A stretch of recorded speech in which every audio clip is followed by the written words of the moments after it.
아주 뜻깊은 그런 날입니다. 한국 프로게임사의 새로운 장을 여는 그런 시간입니다. 여러분은 그날을 기억하십니까? 게임이 전파를 타고 처음 텔레비전에 등장한 날을요. 그날을 시작으로 19년 동안 우리 곁에서 함께하고 있는 게임 스타크래프트에 대해 이야기해보려 합니다.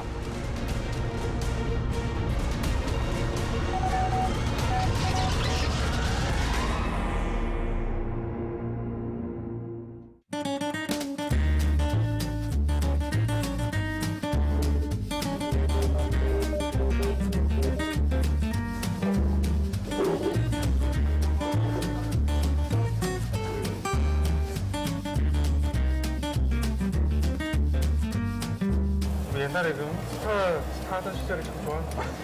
언제 쪽이냐? 벌써 한 20년 된 것 같다. 20년 거의 됐어요. 한 7, 8년, 20년? 언제인지도 모르겠어. 술잔을 기울이며 이야기꽃을 피우고 있는 직장인들. 한때 신촌에서 스타크래프트로 이름 좀 날렸다는 아저씨들인데요. 역시나 이야기의 주제는 스타크래프트입니다. 사륙사사 길드가 포도를 근데 했지 창식이야. 창시까지는 아닌 것 같아요. 아니야, 우리가 만들었어. 우리가 만들었다고. 저거는 6마리 해가지고 이제 가면 대부분 이제 처음에 그거 했을 때 다른 길드들이 막 사기라고 진짜로. 진짜로 어디냐고 바로 그냥 나가버리고 막 드랍해버리고 막. 애들이 2분 안 돼서 나가면 하루 기록이 안 됐잖아. 맞아. 아, 맞다. 처음에 그랬어.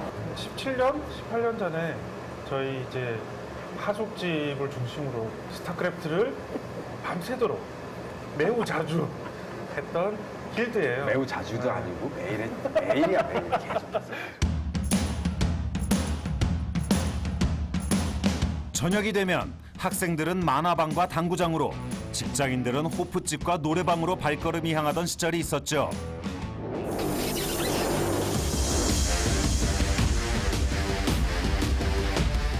그런데 1990년대 후반 이런 모습에 커다란 변화가 생깁니다. 바로 스타크래프트의 등장 때문인데요.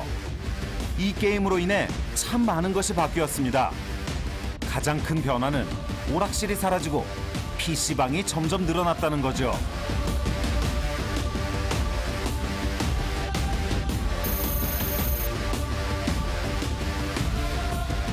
전 세계 어느 나라에서도 유래를 찾아보기 힘든 놀라운 성장률입니다. 스타크래프트 이전에는 사무 공간으로서의 어떤 PC방의 성격을 가지고 있었습니다만 스타크래프트가 나오면서 결국에는 게임을 하는 게임장, 즉 게임방으로서 성격이 바뀌게 되었습니다. 유통의 패러다임을 바꾸었던 대단히 중요한 게임이라고 볼 수 있습니다. 대한민국 경제에 스타크래프트가 미친 경제적 효과는 5조 원. 대한민국 게임 산업의 역사는 스타크래프트 이전과 그 이후로 나뉘게 됩니다. 전 세계 판매량의 절반 이상이 한국 시장에서 판매되는 중요한 시장이었고요. 초기 온라인 게임의 성장과 발전에 아주 지대한 공헌을 했던 게임이기도 합니다. 대한민국의 젊은 세대는 PC방에서 스타크래프트로 하나가 되었습니다. 도대체 스타크래프트의 무엇이 이들을 이토록 매료시킨 걸까요? 실시간 전략게임 최초로 등장한 3가지 종족, 테란, 프로토스, 저그가 만들어가는 전장의 대서사시.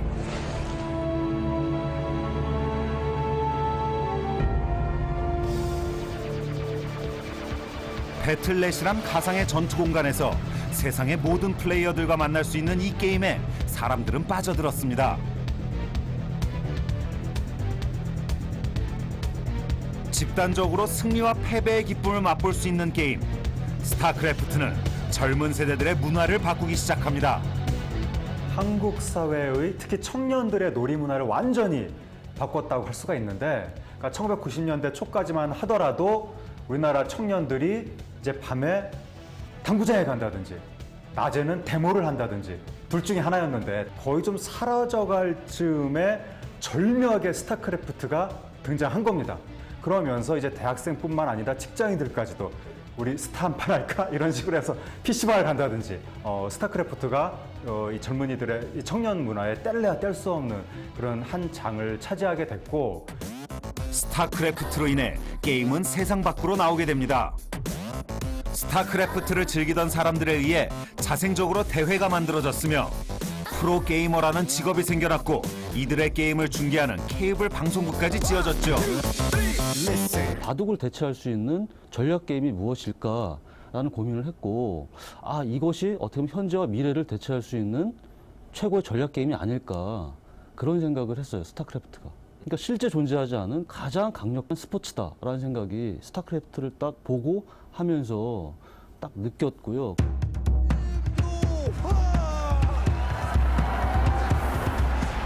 마치 콜로세움에서 대결을 하듯 고독하게 싸우는 두 명의 전사와 이것을 보며 환호하는 사람들. 이곳에서 승리한 자는 어느 순간 일간지 신문의 한 페이지를 장식하게 됩니다.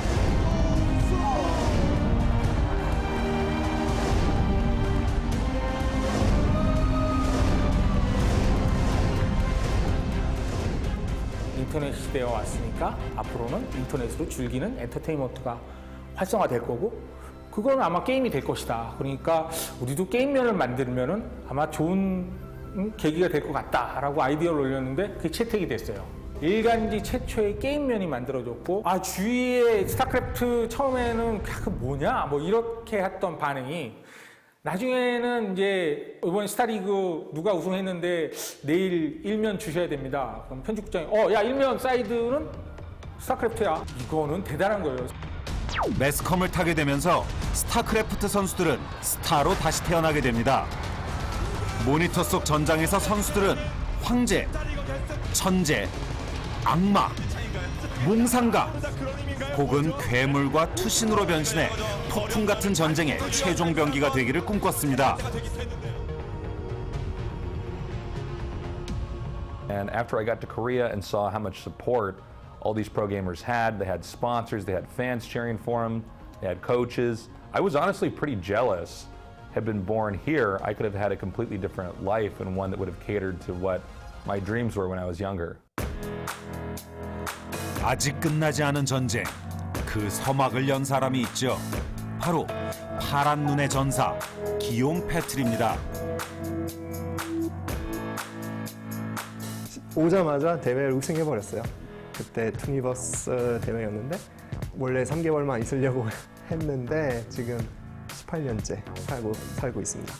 제 인생은 한국에 살았거든요. 그런데 스타크래프트 시절은 평생 잃어버릴 수 없어요. 이 추억들은 죽을 때까지 저랑 같이 있습니다. 세월을 거슬러 그 시절을 떠올려 보려는 듯 모니터 앞에 앉아봅니다. 기욤 패트리 선수가 2000 하나로 통신배 투니버스 스타리그의 우승자로 우뚝 섭니다. 기욤 패트리. 또 스타크래프트는 사실 하는 것도 재밌는데 보는 것도 굉장히 재밌거든요. 인기 진짜 많았을 때 결승전에 가면은 그 분위기가 정말 좋거든요. 그 뜨거운 열기를 다시 한번 느껴볼까요?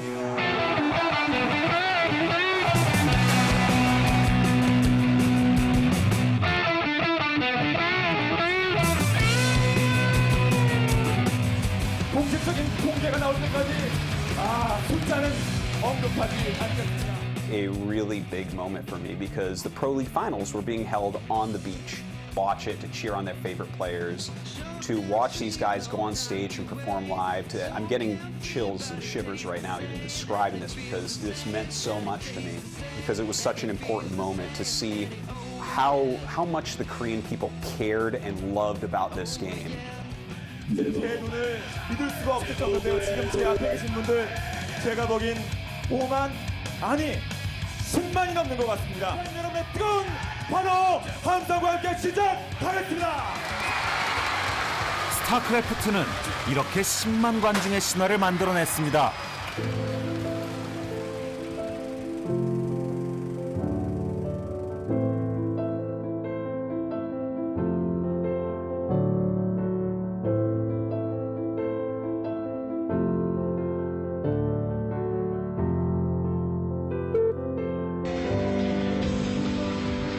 함성과 함께 시작하겠습니다.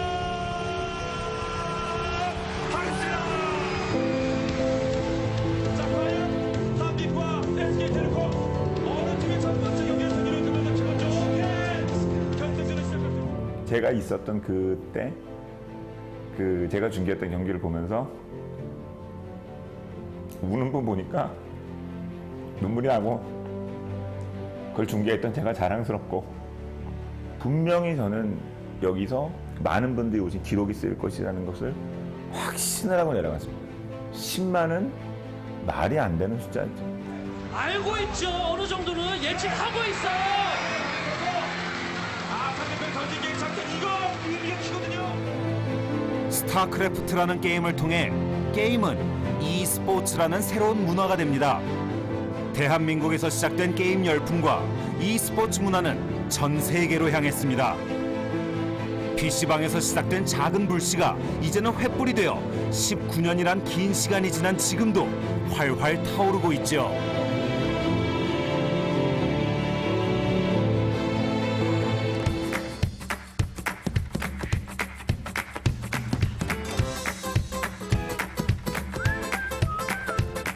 Hello everyone and welcome to our anniversary celebration for StarCraft.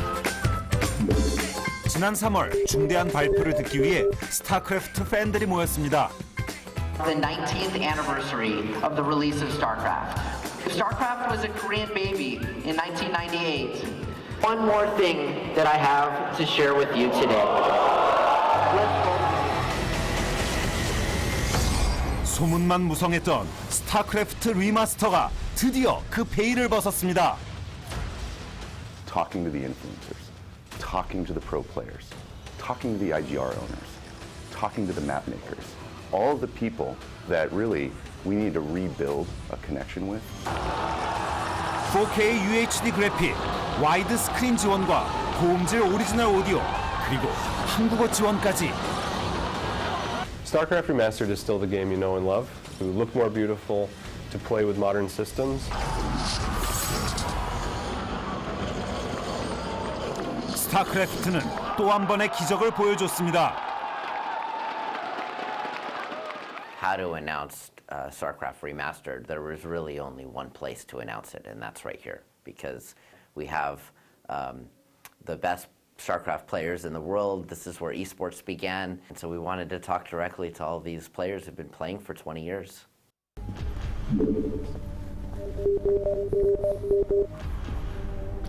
리마스터 버전. 이야. 슬레이어즈 박서, 정말 오랜만에 보는 아이디입니다.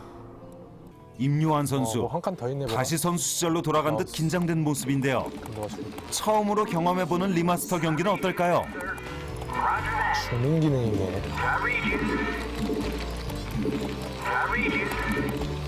아저씨 이렇게 안 생겼었는데? 대머리였었는데? 선명해졌어요. 선명해지고.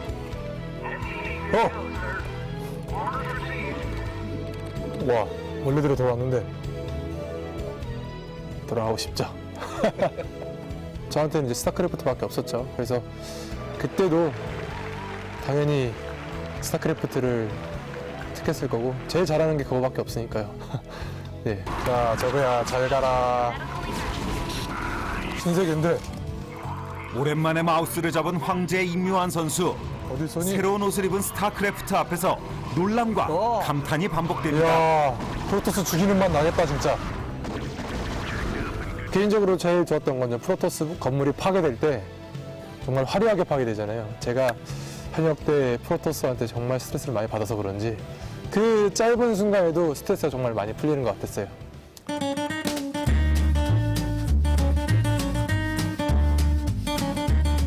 야, 12시고 그러면 12시간 무릎 가고. PC방에서 소리 지르고 달려달라고 소리 지르고 막 어디 가자고 소리 지르고. 우리는 모여서 많이 했으니까 사실 모여서 하는 좋을 수밖에 모여서 하는 게 즐거웠던 거죠. 진짜로. 스타크래프트 이야기는 아직 멈추지 않았습니다. 저희 큰애가 이제 10살인데요. 충분히 같이 재밌게 할 수 있을 것 같아요. 여기도 똑같아요. 10살 큰애가. 그러면 가족끼리 이제 가족 대항전도 한번 하고.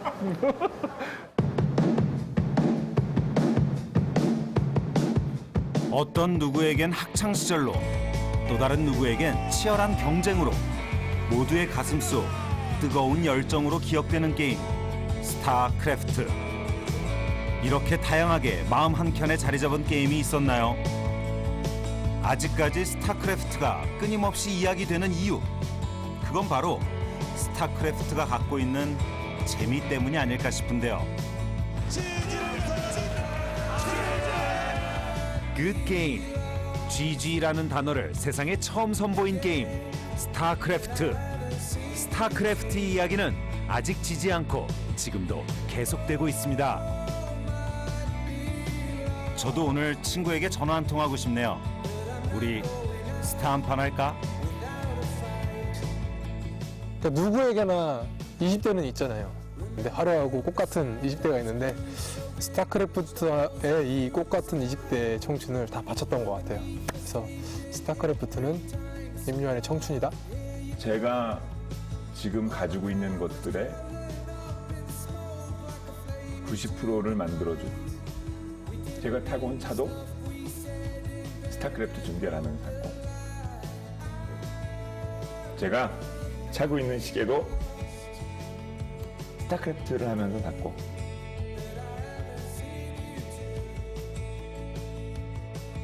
우리 아들 막내가 초등학생인데 아직 부모님 직업란에 프로게이머라고 써 있더라고요. 제 인생의 제일 큰 추억이거든요. 18년 동안 뭘 했는지 생각하면 스타크래프트 시절 먼저 생각나거든요. 둘이 너무나도 좋은 어떤 짝꿍 파트너가 아니었나 그런 생각이 듭니다. 게임을 만드는 모든 사람들은 엄청 부러울 겁니다. 도대체 스타가 뭔 힘으로 모른다니까요. Yeah. I think we might have to remaster it again.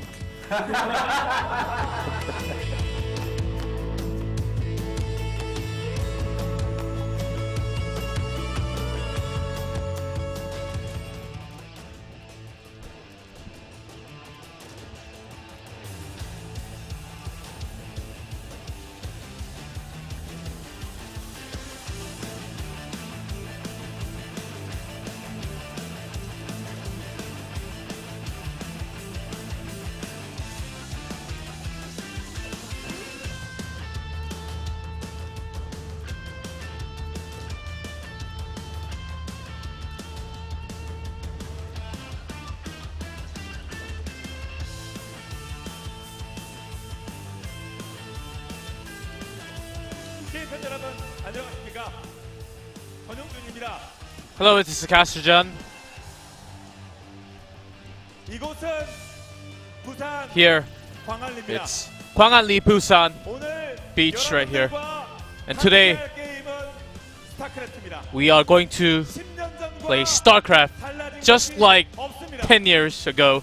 There's no changes to it. It is exactly the same. It is remastered. The original is back.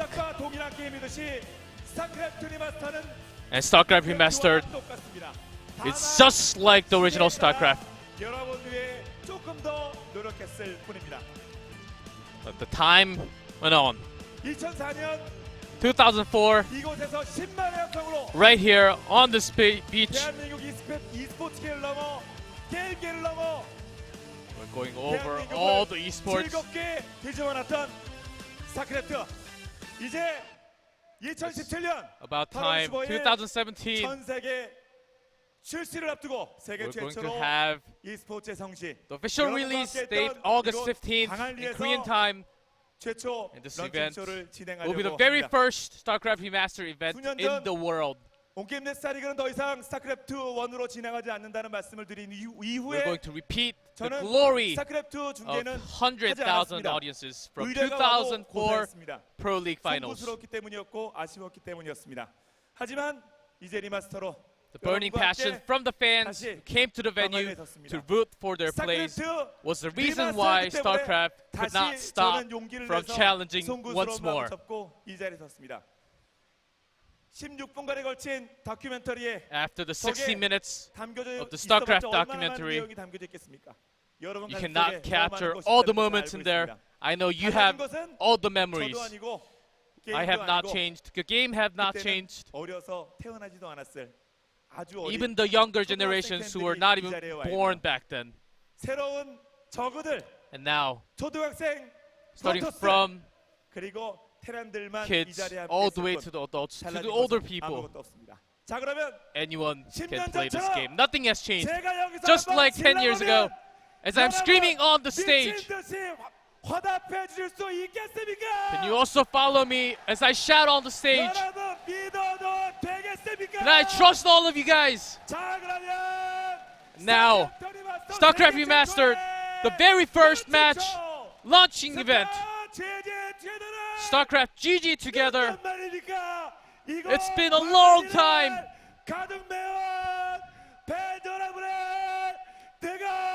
With all of your energy, let's start the event. 하겠습니다.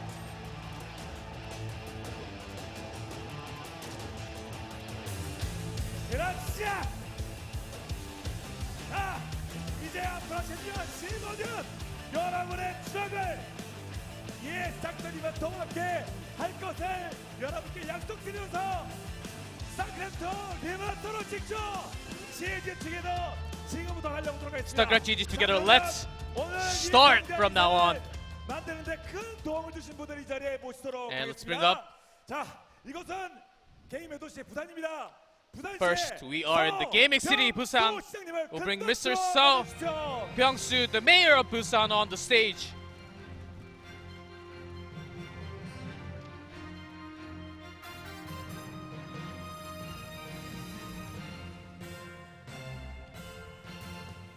안녕하세요, 여러분. 반갑습니다. Hello, everyone, and welcome. 세계적인 e스포츠의 The Mecca of esports. Welcome everyone to Busan. 네, 부산 광안리에 오신 여러분들 환영합니다. Thank you, everyone, for visiting Busan Gwangalli Beach. 오늘 특히 스타크래프트 First of all, I would like to thank Blizzard and their crew for having the StarCraft Remastered launching event in Busan. 관계자 여러분들에게 감사의 박수 크게 부탁합니다.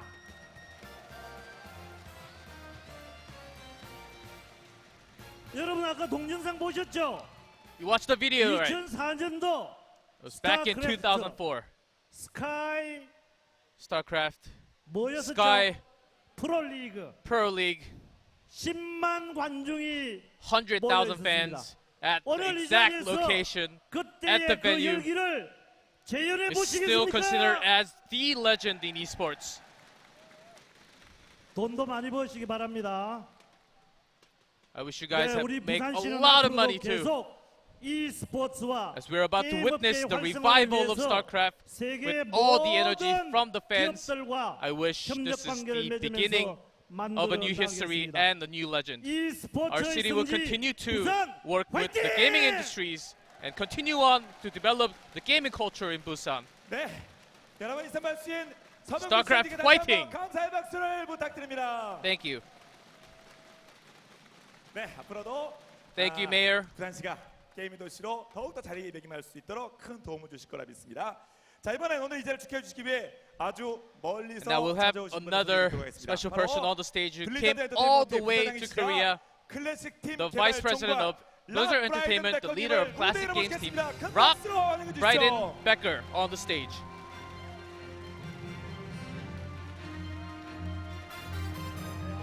Hello. Hello. 아, 마이크 소리 안 나왔나요? 네. 이거로. Hello, Korea. 네. 그리고 또 이 방송이 그 전 세계로 나가지 않습니까? 전 세계로 나가니까 이제 세계 보시는 분들께 한 말씀 하셔야 될 것 같아요. Hello, Korea fans and fans across the globe. Welcome to GG Together. 네, 감사합니다. 전 세계 팬 여러분, 국내 팬 여러분, GG2게더에 오신 거 환영합니다. 네, 앞서 소개드린 대로 현재 이제 블리자드 부사장이시고 클래식 게임팀의 개발 총괄 담당하고 계신데 블리자드에서 근무하신 지는 이제 어느 정도 되셨는지 As I 궁금하네요. mentioned before, how long have you been I've working in at Blizzard Blizzard? about 22 years since 1995.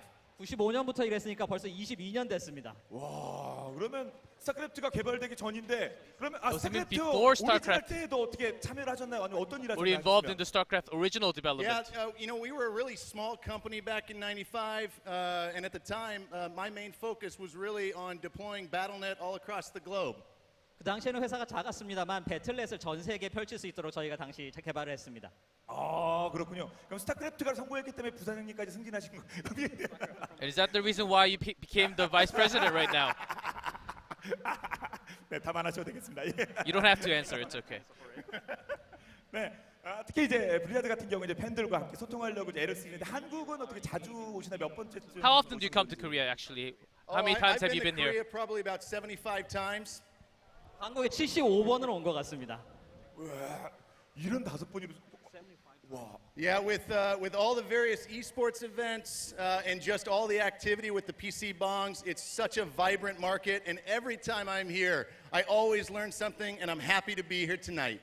많은 e스포츠 경기도 왔었고 PC방에서 아주 활기찬 모습도 봤습니다. 항상 이 자리에 올 때마다 무언가 새로운 것을 배워갑니다. 예, 그럼 75번 오시면 10번 오셨을 때마다 한국말 하나씩만 배우셔도 지금 웬만한 Coming here 75 times. If you learn the word every 10 times you came to Korea, are there any Korean words that you learned? 안녕하세요.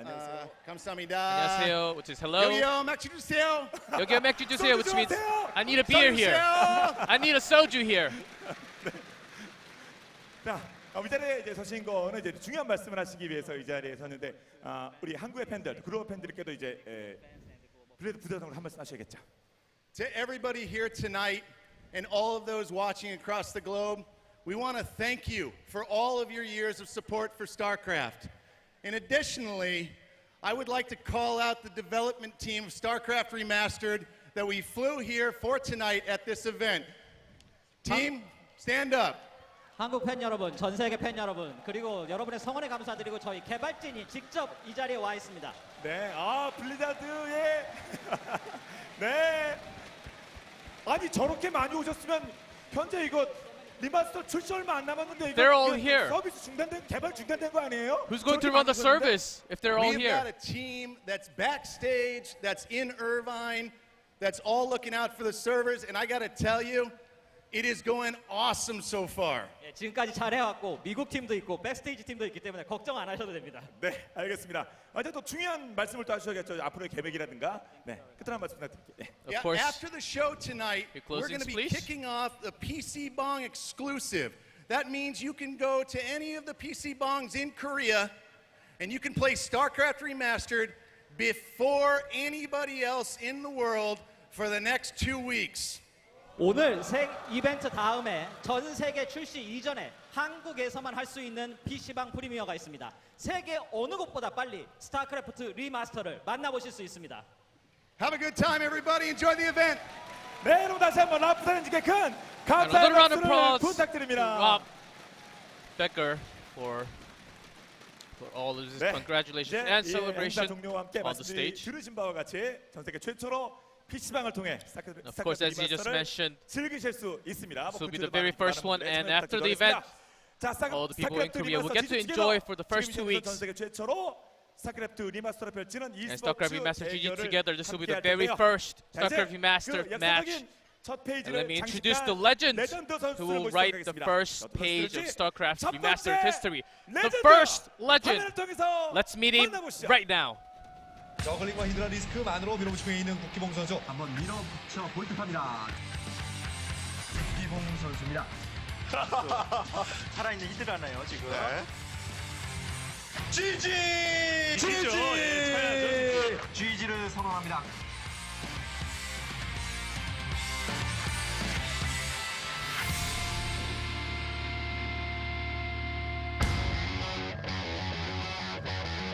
e스포츠의 시작을 알린 1세대 프로게이머 살아있는 히드라 Living 국기봉. Hydra. The boy. 네, e스포츠의 시작을 함께한 1세대 프로게이머. First generation pro gamer.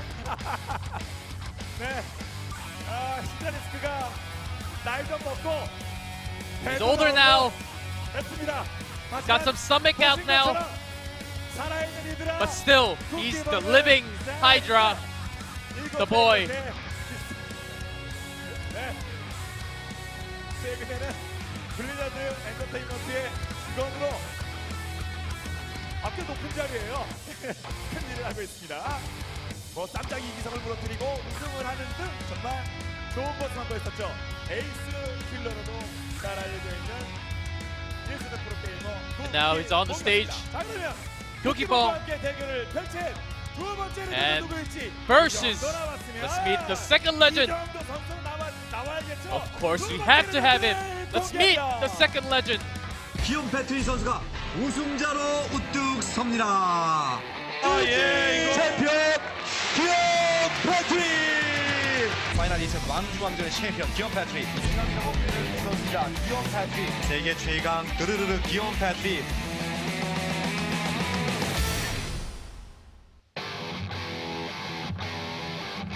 브루드워 월드 챔피언십 초대 우승자, 세계를 제패한 푸른 눈의 전사 World Championship 기욤 first 패트리. champion.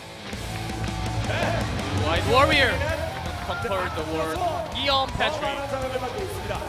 2000년 한화동신배 투니버스타 리그 Starting from the Universal League from year 2000, it was the first Royal Brother. 옆에 있는 살아있는 At the same year, 복귀범을 in Star League King of Kings, 더 좋은 모습을 fought the boy at the finals, and he has won with a reverse sweep. 복귀범을 이겼던 기욤 And he 패트리입니다. became the champion.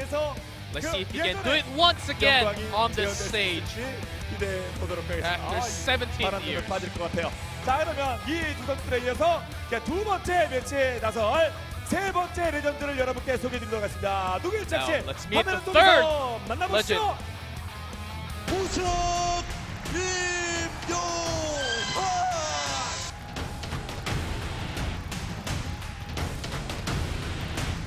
태어나는 황제 임요환.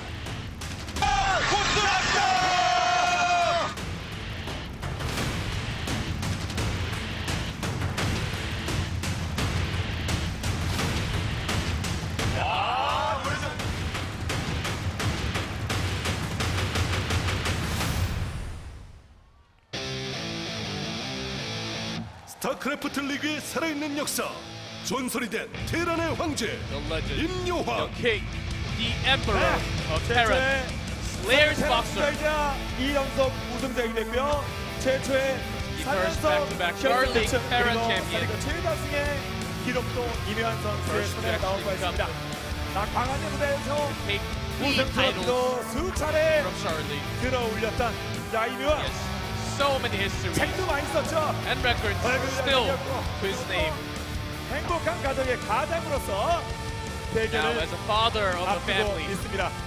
젤리아스 버서 up on the stage, 요환과 함께 오늘 레전드 매치를 진행하도록 Slayer's boxer. 하겠습니다. We will have StarCraft Remastered. 상황에서 딱 들어오면 또 Match number 2. 종목에서 또 온 가족이 또 총출동 We also have his wife. 두 따님과 함께 우리 김가연 씨도 함께 진행하도록 반갑습니다.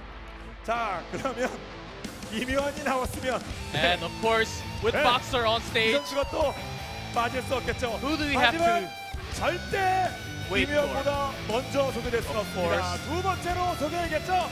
화면을 통해서 meet 만나보시죠. The opponent.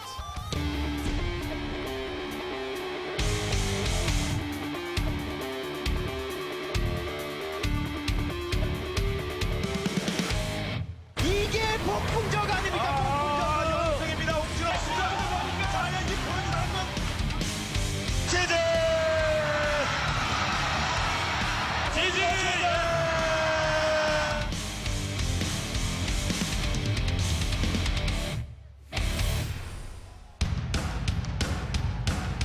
폭풍처럼 몰아치는 공격적인 운영, 저그의 혼을 수호한 폭풍 저그 홍진호. Storm Zerg. 네. Yellow. 임요환이 있는 곳에 홍진호가 빠질 수가 없고 홍진호 Of course, 있는 곳에 when 당연히 wherever 임요환도 Slayer's 함께하겠죠. boxer 이름하여 have to have Yellow, aka Kong, 롱입니다. aka 1등으로 강한 인상을 남기는 2인자. Of course. 이 이름도 정말 He always fell short as a runner-up, 강하겠죠. but maybe tonight is the night. And his passion for StarCraft is never the second. He has always been the first. 자, 수많은 이해 기록을 남겼지만 스타크래프트에 대한 열정만은 지금도 그 누구에 뒤지지 않습니다. 입장이 어려울 정도로 자, 팬들과 And as you can see, the fans are cheering for him so much.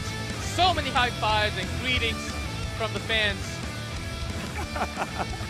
네, 이묘한에게 가벼운 도발을 하면서 입장을 하고 있는 자, 우리 홍진호 Here comes Yellow on the stage.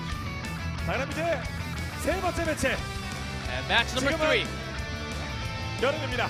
하지만 조금 있으면 또 선수하는 바람대로 가을도 오겠죠? 자, 여러분! 이 선수를 만나보도록 하겠습니다. 누구일지 아시죠? Meet the next legend. 보겠습니다.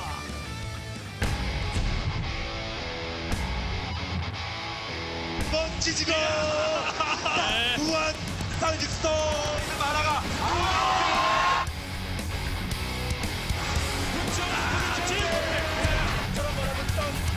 최고의 물량전이었습니다. 네. 합정적 힘으로 질럿이 물량의 무릎을 꿇고마는 이묘한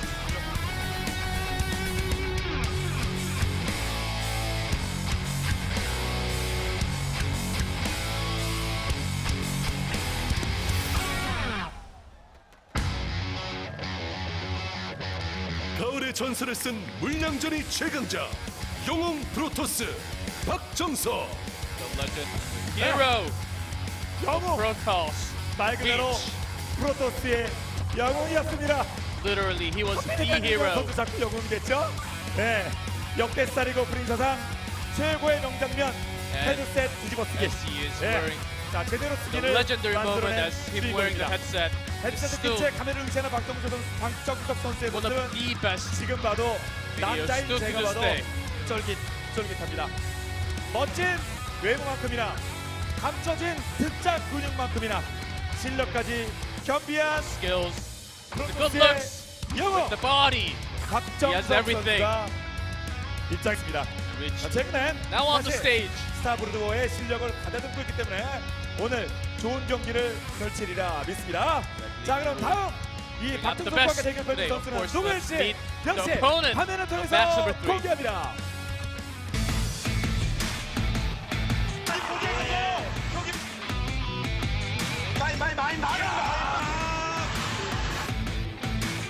지워버리네요. 네, 이런 우승 선수가 많거든요. 결국 불량이면 불량 타임. 나 저걸링 러커는 근데 이제는 터지지. 진짜 이윤열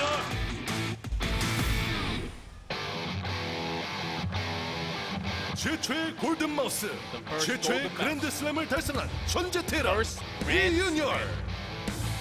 Genius Terran. 천재. Nada. 이 한마디로 모든 것이 설명되는 선수입니다. genius. 이윤열. That's 그리고 또 하나 exactly the word 스타크래프트 used to 이곳으로 describe the 동시에 player.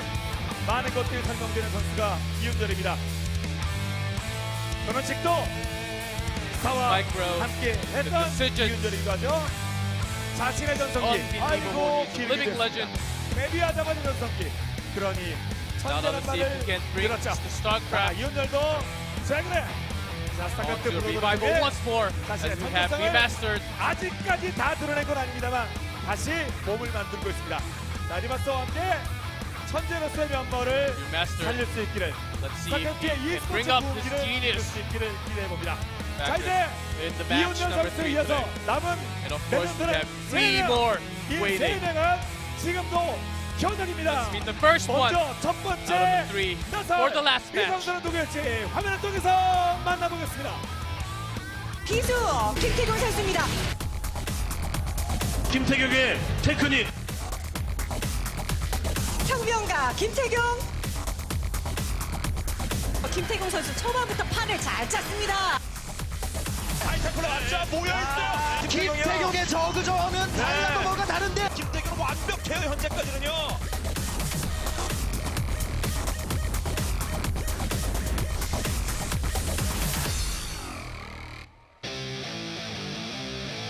저그전의 패러다임을 바꾼 저그 킬러, 기적의 혁명가 Killer. 김태경. 네, 프로듀어 양대로 3회 우승을 기록한 유일한 프로토스 Here 김태경. comes Bisu. 김태경이 없어서 국기봉이 살아있는 이들아가 됐고 홍진호의 폭풍이 분 겁니다. 김태경이 한 6, deserve 7년간 himself. 더 빨리 태어났더라도 수많은 저그 플레이어들은 울고 갔을 겁니다. 제 이맘때 이 얘기를 하니까 홍진호가 비웃고 있습니다. Yes, the highest win rate 정말 versus 방금 Zerg. 저는 말씀대로 저그전의 패러다임 Let's see if he 바꿨고 can do it 지금도 again. 마찬가지입니다. Once more on the stage tonight. 저그뿐만 아니라 각종 종족을 상대로 아주 토스들의 외모가 좋아 외모만큼이나 좋은 모습을 보이고 있는 김태경 선수 빠질 수 없겠죠? 자 그러면 김태경에 이어서 또 다른 최근 Following after 주름잡 Bisu. 선수를 한 명 더 소개해드리도록 하겠습니다. 이번에는 Second player for the last match. Who is it gonna be? 거의 세기를 만든 거거든요. 이제는 보니까.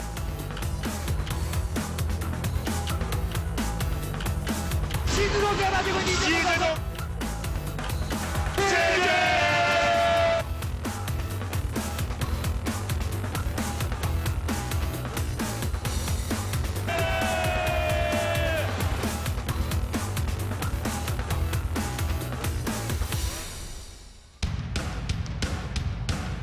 컨트롤과 전략의 신, 상대를 God 압도하는 of 완성형 micro. 저그, The god of macro. 이재동.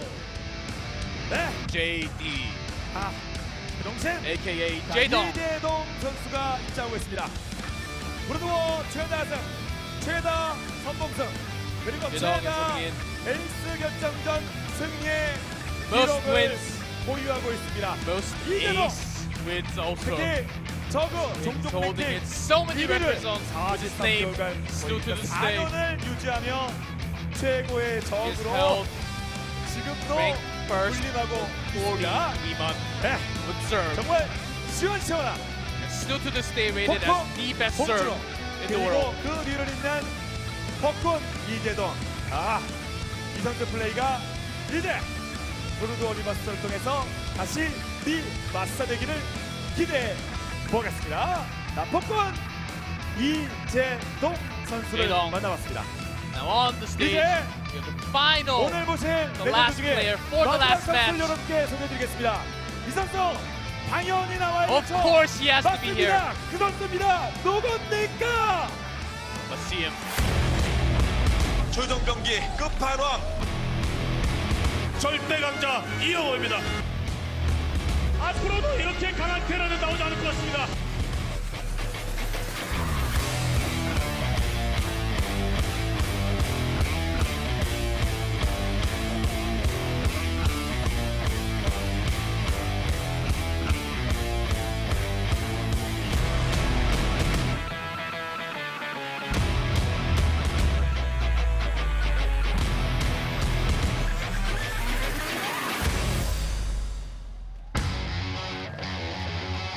자, 만 15세 자리가 점령한 사람이 제가 이거 골든 그랜드 슬래머 최종 Just 경기 conquered Star League 이영호. when he was 네, 15 사모님 죄송합니다. years 제가 좀 old. 잘랐습니다. Man 네, of 만 records. 15세 자리가 The 점령한 ultimate 기록의 weapon. 사나이.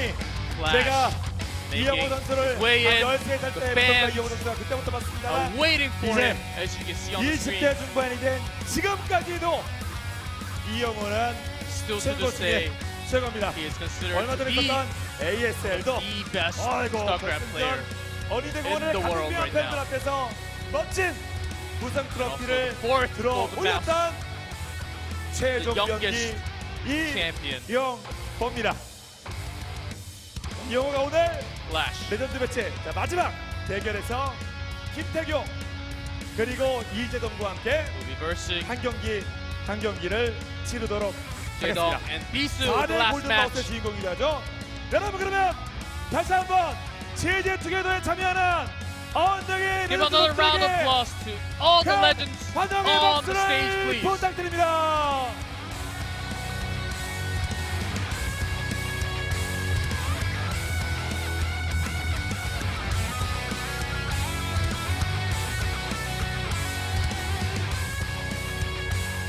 네. 다시 이렇게 광안리 무대에서 많은 분들과 함께하고 이게 화면을 보니 이게 10년 전인지 지금인지 헷갈릴 정도입니다. 그러면 Of course, as you see on the 선수들이 screen, 많기 때문에 뭐 it's 길진 않게 짧게 the legends. 몇 말씀씩만 It's 나오고 nearly impossible to have all of them. 순서대로 가야겠죠. 자, 1세대 But of course, we have to go with the 국기봉 ancestors of esports 선수와 first. 말씀 나누보다 The boy and Guillaume. 선수? 선수로 말씀 나누보다. 뭐 그런 건 다들 알고 계시죠. 팬들께 오랜만에 한번 인사 좀 It's been a 부탁드리겠습니다. long time. Say hi to your fans, 너무 please. 뜻깊은 자리에 올라오게 돼서 너무 반갑고요. 너무 Means a lot. 좋습니다. The stage means a lot, and 사실 I'm glad to be here. 여기 있는 분들이 대부분 이제 스타로 시작해서 스타로 뭐 인생이 바뀌었고 스타로 인생돼서 Of course, through 올라오고 StarCraft, 있습니다만 본인은 거기서 your 블리자드 destiny, 입사까지 your 할지 life changed. 몰랐어요. But I didn't know you 그렇죠. will 쉬운 actually 일이 go into 아니잖아요. Blizzard. 그게 어떻게 It's 진짜 not 그리고 지금까지도 the easiest 뭐 path, 팀장으로 you know. 높은 일도 하고 You're 계신데 still 어떠십니까? in there as a team leader. 하나님 좀 How's the work? 정리해 주시면 예. 직장인이고요. 똑같이 힘듭니다. Of course, now I'm in a company, and 사실 it's not 기업도 easy. 예전에 왕중왕전에 패한 것도 여기서 좀 쌓인 게 많은 선수 아닙니까? 한 거의 한 20년 가까이 만에 만났는데 예. And of 요즘 course, 지금도 잘 I've known 나가잖아요 you from 방송에서. 근데 진짜 스타를 last 뽑아야 되는 20 거 years, 아닙니까? and 예전에 Guillaume 스타를 now, 뽑았어요. he's a 어떻게 celebrity in 해야 Korea. 기업 좀 잡을 수 있겠습니까? As you can see. 국기보 오늘 주로 저구들이 많이 졌어요. 여기. Are you jealous at all? 저거 한 풀 해야 돼요. 리마스터로 바꾸니까. 예. 자 국기봉 선수 한 말씀 해주시면. 오늘 그 화풀이 하러 왔고요. 그다음에 I'm here for the revenge. 요 리마스 버전으로 With the remastered version, 첫 번째 경기로 as the 한번 first 하고 match. 앞으로 20년 동안 편하게 Take the revenge, 살겠습니다. and for the rest, 그러면 for the next 20 years, 프로게이머 I'll be 세계 satisfied 최고에 with today's 올랐고 match, and I'll 블리자드의 be e스포츠 in 팀장 peace. 국기봉이 추천하는 자 저거 뭐 빌드 하나만 딱 이거 뭐 하나만 더 추천해 주신다면 구드론이죠, 구드론. 구드론이죠. Nine Drone is the build that I'm going to recommend to all guys there. 자 그러면 Nine Drones, I'm not 기욤 sure, but 팬트리 of course, 선수와 함께 말씀나보도록 moving on, 하겠습니다. 인사 let's meet 부탁드릴게요. Guillaume. Say hi to the fans. Hello, I'm Guillaume. 요즘 선수라는 말도 굉장히 좋아요. 예. 지금 뭐 방송으로도 정말 저도 애청하고 Of 있는데 course, it's very nice to 진짜 2000년대 아까도 그 다큐에 나왔으면 인기가 엄청났잖아요. 기욤 팬트리 To stand here as a player. 게임 잘해 몸 좋아 키 커 가끔 한국말도 예전에 떠들면서 더 매력적이야 뭐 They're a celebrity in 엄청났잖아요. Korea. 요즘도 인기가 되게 많지 Korean. 않습니까? 근데 Your 요즘은 popularity 많이 늙었다는 얘기 많이 듣고 있는데 is so high in 오늘 this 영상 country. 보니까 다시 한번 느꼈어요. But after watching the video, I know I'm a lot older now 스타손은 compared to before, but still. 제가 은퇴한 지 How's your 14년 StarCraft 됐거든요. skills? 14년 It's been 됐지만 14 years since my retirement from StarCraft. 직장인이고 Like all my opponents are like a father, 은퇴한 지 they're like working in a 오래됐지만 company. 겸손하면 안 되니까 오늘 꼭 But 이길게요. being honest, I will win in my 이 자리에 first 많은 match. 분들 결혼해서 애 아빠고 가장이고 직장 생활 하시는 분 Raise your hand if you're a 저기다, father, if you work in a company. 네, 저분들을 위해서 직장인이자 애 아빠 국기봉 잘해야 됩니다. Of course, 대한민국의 모든 아빠들을 representing all the 대표해서 fathers 총각을 of 꼭 Korea. 이기겠습니다. 꼭! I will make sure I defeat Guillaume tonight. 자, 그럼 이제 또 한 분, 두 분 더 말씀 나눠보도록 하겠습니다. 네, 사실 이제 사실 뭐 이런 자리에 임진록이 빠질 수 없지 않겠습니까? 또 course. 팬들께 또 인사 말씀 하시겠습니다. 네, Let's 여러분 meet 안녕하세요. Boxer. 임년입니다. Hello everyone, I'm 유현님. 아 여기도 애아빠인데요? Players Boxer.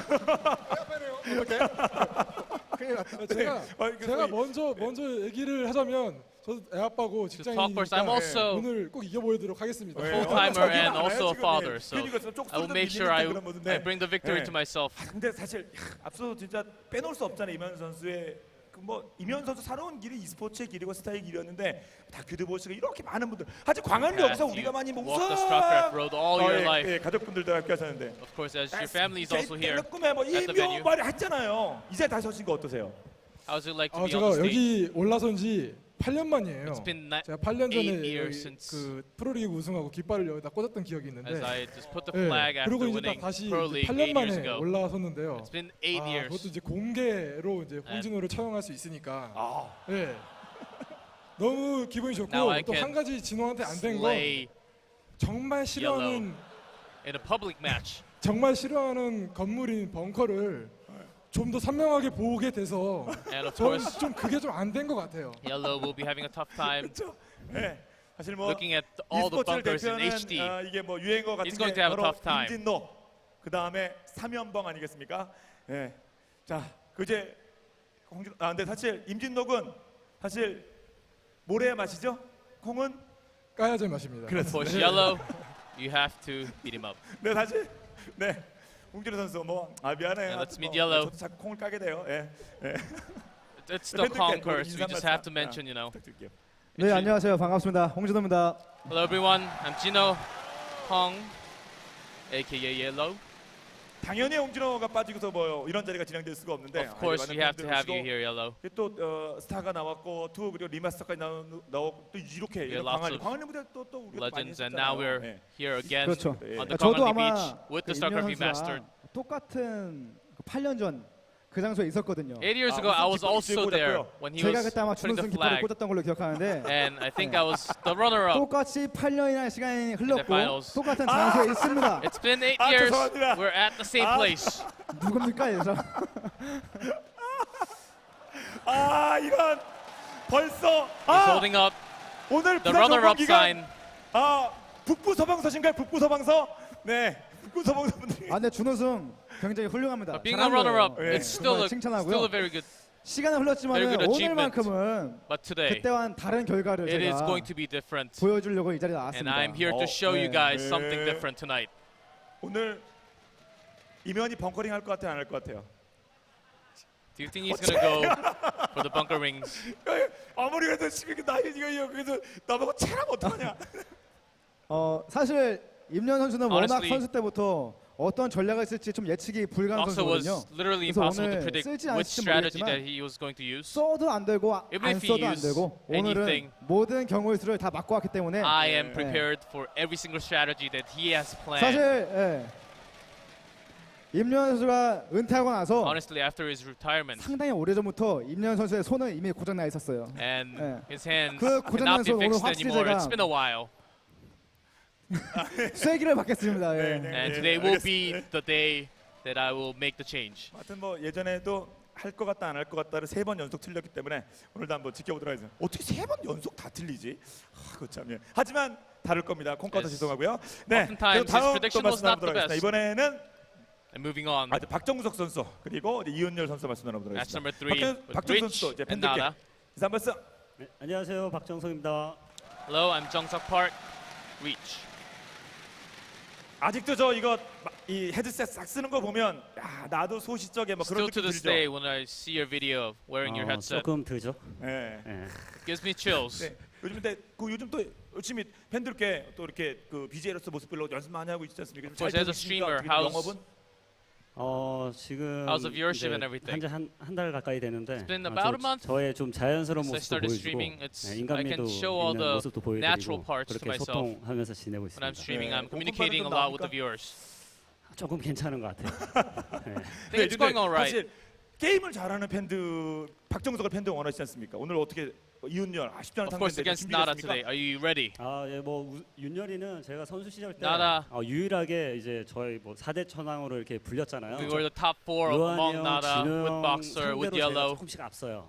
And against them, I'm a little ahead, I believe. 윤열이한테만 유독 But 엄청 졌어요. still, 그래서 against Nada, I 엄청 lost a 연습을 lot. 했죠. So I practiced 그러면 super hard for 은퇴를 today. 했기 때문에 Because I 이제는 retired, 윤열이와의 경쟁에서는 지지 않을 것 같아요. I don't think I'll be. 더욱더 이제 그렇죠. 리마스터는 I don't 더더욱 think he's 다르죠. going to be the favorite, 예. favorite of the match, 근데 진짜 especially in 박정석한테 StarCraft 밀렸습니까? Remastered. 적은데? 아주 조금 밀렸습니다. 예. 아주 조금. 사방에서 밀리고 있고 정말 조금. 네, 알겠습니다. You had a pretty, 건방지네요. all right. I had a pretty 갑자기 good win 공을 rate 따서 against you. 저쪽으로, 예. As I 이윤열 remember. 선수. 또 팬들께 또 인사 한 말씀 하셔야겠죠. Of course, Nada, 안녕하세요. 지우 아빠 이윤열입니다.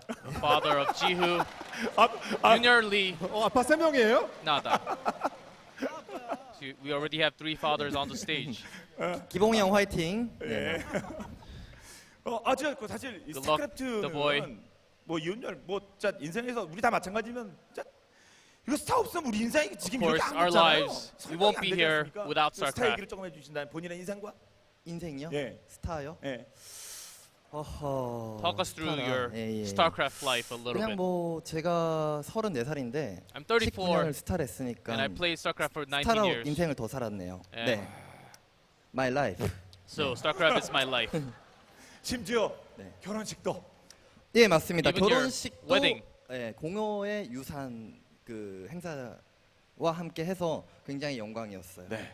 I was at the 그리고 뭐 Legacy of 사실 the Void. 현역대야 토네이도 때는 현자태는 That was 했는데 my 박정석 wedding. 선수가 옛날에는 안 됐는데 리마스터는 이제 뭐 BJ 대 BJ로서 아니면 뭐 전직 스타 플레이어 대 스타 플레이어로서 절대 밀리지 않다고 했는데 저 얘기 맞습니까? Of course, as 일단은 사실 연습은 정석이 Reach 형이 더 said, you're a 많이 little bit 했어요. better. I know 네. that 원래 옛날에도 We 많이 practiced 했죠. a little 성적은 안 나왔죠. more. 제가 요즘에 Even long time 다른 ago. 거 준비하는 것 때문에 연습 많이 That's 못했었어요. because I couldn't practice too much 그러나 because 이미지 I 트레이닝을 되게 많이 했거든요. had to 제 닉네임이 work on 뭡니까? something else at the same 천재 time. 테란. But 네, I did 보여드리겠습니다. lots of image training. 이미지 But 트레이닝만으로도. as I am the genius Terran, I will show you tonight 자 on 그리고 the 이제 stage. 마지막으로 현역에서 활동하고 있는 세 분과 말씀을 나눠보도록 하겠습니다.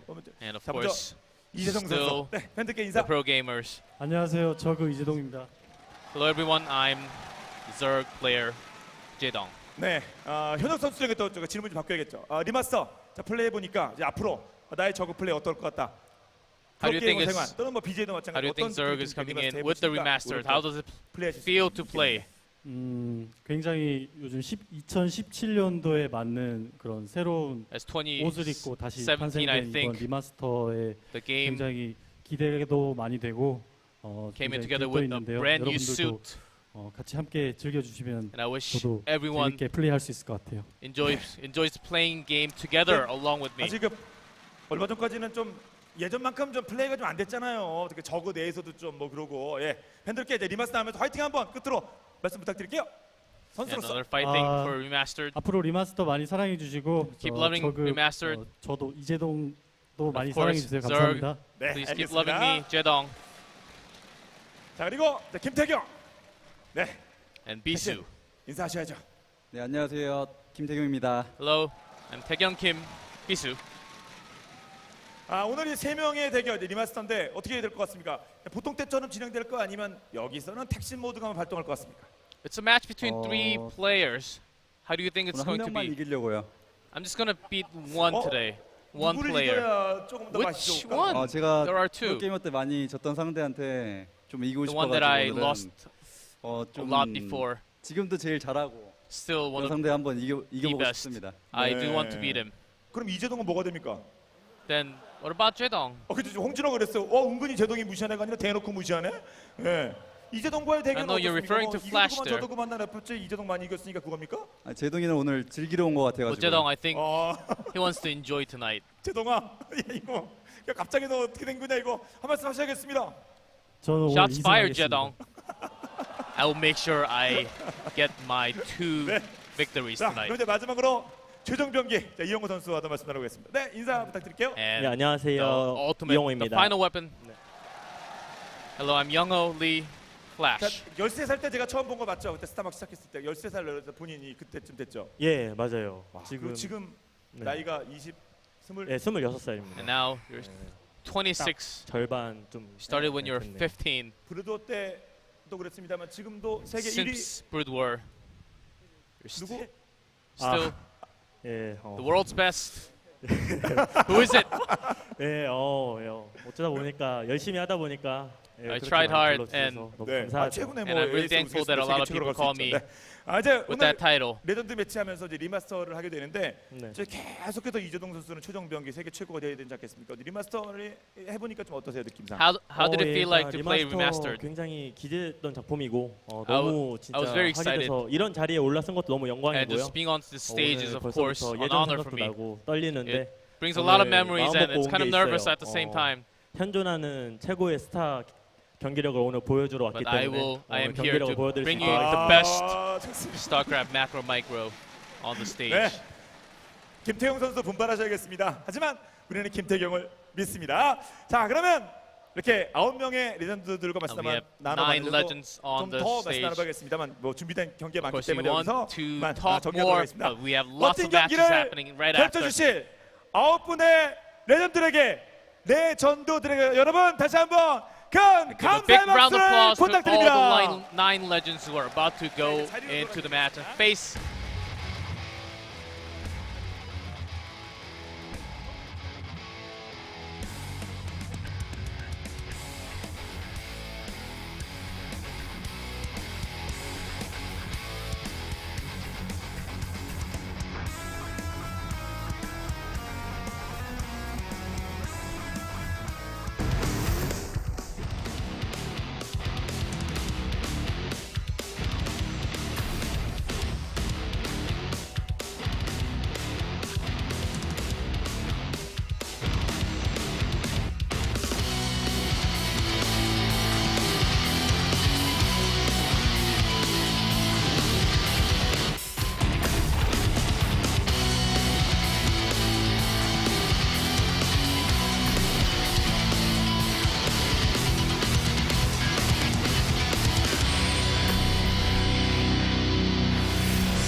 It's official.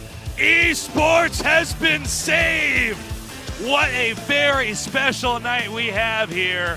9 legends coming back to duke it out in a totally new and revamped StarCraft. I'm Tasteless, joined with me is Wolf. How are you doing, man? I'm excited to see the very first updated graphics games ever played by pro players here for Remastered. So many people here on the beach, not an empty seat in the crowd. Yeah. And the camera shots don't even really show how many people are here. There's no seats, so people are crowded all around the edges of this arena. They basically filled up all the sidewalks and along the sides where the beach area is, and people are still continuing to come down here. When we got here this morning, I thought, okay, there's no way. When I saw the amount of chairs we had and how much space it was taking up, I really thought, wow, is there going to be any way we could actually have it this packed? And it's beyond that.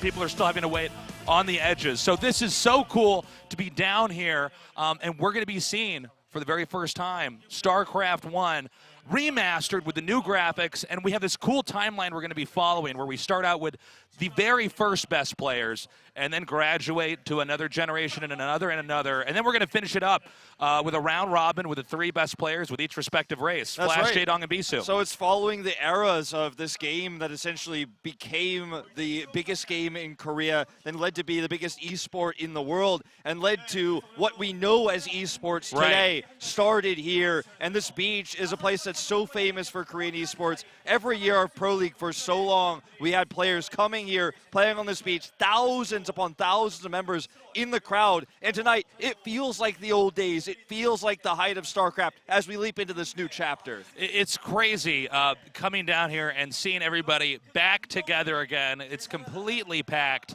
And I really look forward to seeing how each of these grudge matches turns out. We're going to start things off with Guillaume, also known as by his ID Gur, going up against the boy. When I first was introduced to StarCraft 1, we didn't have replays. That's how old the game was. You had to read battle reports, and these were the guys I was reading about. Yeah. And these are the forefathers of all of the meta that we have in StarCraft. Back then, you didn't have Twitch TV. It wasn't a live stream you watch. You watch, if you lived in Korea, on TV, on your 4x3 television. And if you didn't live there, you heard the legends, you heard the stories, you read the reports, as you said. And we live in a new era now. It's 2017. Brood War doesn't have to be played in 4x3 anymore. And everyone can watch it widescreen, in high definition, on live streams, no matter where you are in the world. And that's why this is such a beautiful new chapter for this game that, like we said, was the birth of esports. Just so you guys know, if you are in South Korea, by the end of tonight, you can go to a computer cafe and play StarCraft Remastered. And in about 2 weeks, it will be released to the general public. That's so right. Start watching now. It's never too late to pick up StarCraft 1. We've seen constantly new players come about and some of these older guys retiring, and I look forward to seeing future generations come and pick this game up as well. Yeah, play it with your friends, even if you've never played before and neither have your friends. You don't need to be a master of the game. And yes, it's a challenging game. It's one of the most beautiful things about the game. You load it up, you try to play against the AI. It might not be a similar experience to some games you might play. These days, you might get crushed by the computer, but don't get discouraged. Watch the pro players, learn from them, talk to your friends. There's countless guides, decade-old guides on the internet to teach you how to play this game. And we're going to be teaching you a little bit about it tonight, too. Yeah, we're going to make sure this is accessible as possible for you guys at home. This is The Boy versus Guillaume. The Boy, who now actually works at Blizzard, is one of the very original early Zerg players. Yeah, and you have to point out how much the meta has shifted and changed. We did not understand RTS the way we understand it now 19 years ago. These are the guys that were getting the closest to the truth, the ones that were teaching everybody else and setting those building blocks up so we could begin to understand how RTS games work. Yeah, and his opponent, of course, is Gur, better known as Guillaume. This guy is a pop icon in Korea, one of the most famous Westerners in this country. And, of course, it all started with a StarCraft play. He learned Korean. He's lived here for so long now, and now he's an icon on television. I think he's lived here for 18 years. Yeah, he's been here basically as long as Brood Wars existed. He was the first OSL champion and the only Western player to ever win a Star League title in Brood War. He's the only one. And, you know, for the boy here. It's kind of a time for him to get revenge. They both start at the beginning of Brood War, but Guillaume, he took the limelight. He was the star, and he still is today. And he's right now, the boy's trying to come back. We have 2 games in a row with these 2 guys. We'll see if we can have an upset here and Guillaume possibly goes down. We're going to start this off on the map Deep Purple. It's going to be a Protoss versus Zerg, although it should be noted that when Guillaume did win, he was playing random in the early days. He was just very good at macro, had a pretty good instinct when it came into being in any situation in the game, and managed to dominate. Eventually, as StarCraft's popularity grew, you had to pick a race. The game's too complicated to just be owning with everything. You can't own all the matchups. You can't be a master of all of them. It's better to know all 3. Of course, say you're a Zerg player, know the Zerg versus Protoss, the Zerg versus Terran, and then your own mirror matchup against Zerg, the Zerg versus Zerg, which kind of dominated the early stages of Korean StarCraft. Remember, this esport started here. The first tournament started here. The first televised esports matches in the world began with this game and began with these very players. That's right. This is basically the big bang of esports. It started here, then StarCraft 2 came out. Esports started to pick up globally. League of Legends obviously helped with that as well after that came out. And it's been growing ever since, but now we're hitting the reset button here in Korea, because if you tried playing StarCraft 1 in the last couple of years, it's too hard to get on. So now we got Antiac, we got everything, and we're bringing it back. We're going to be going into this match shortly, so stay tuned. Tell your friends to join us here at the StarCraft Remastered launch.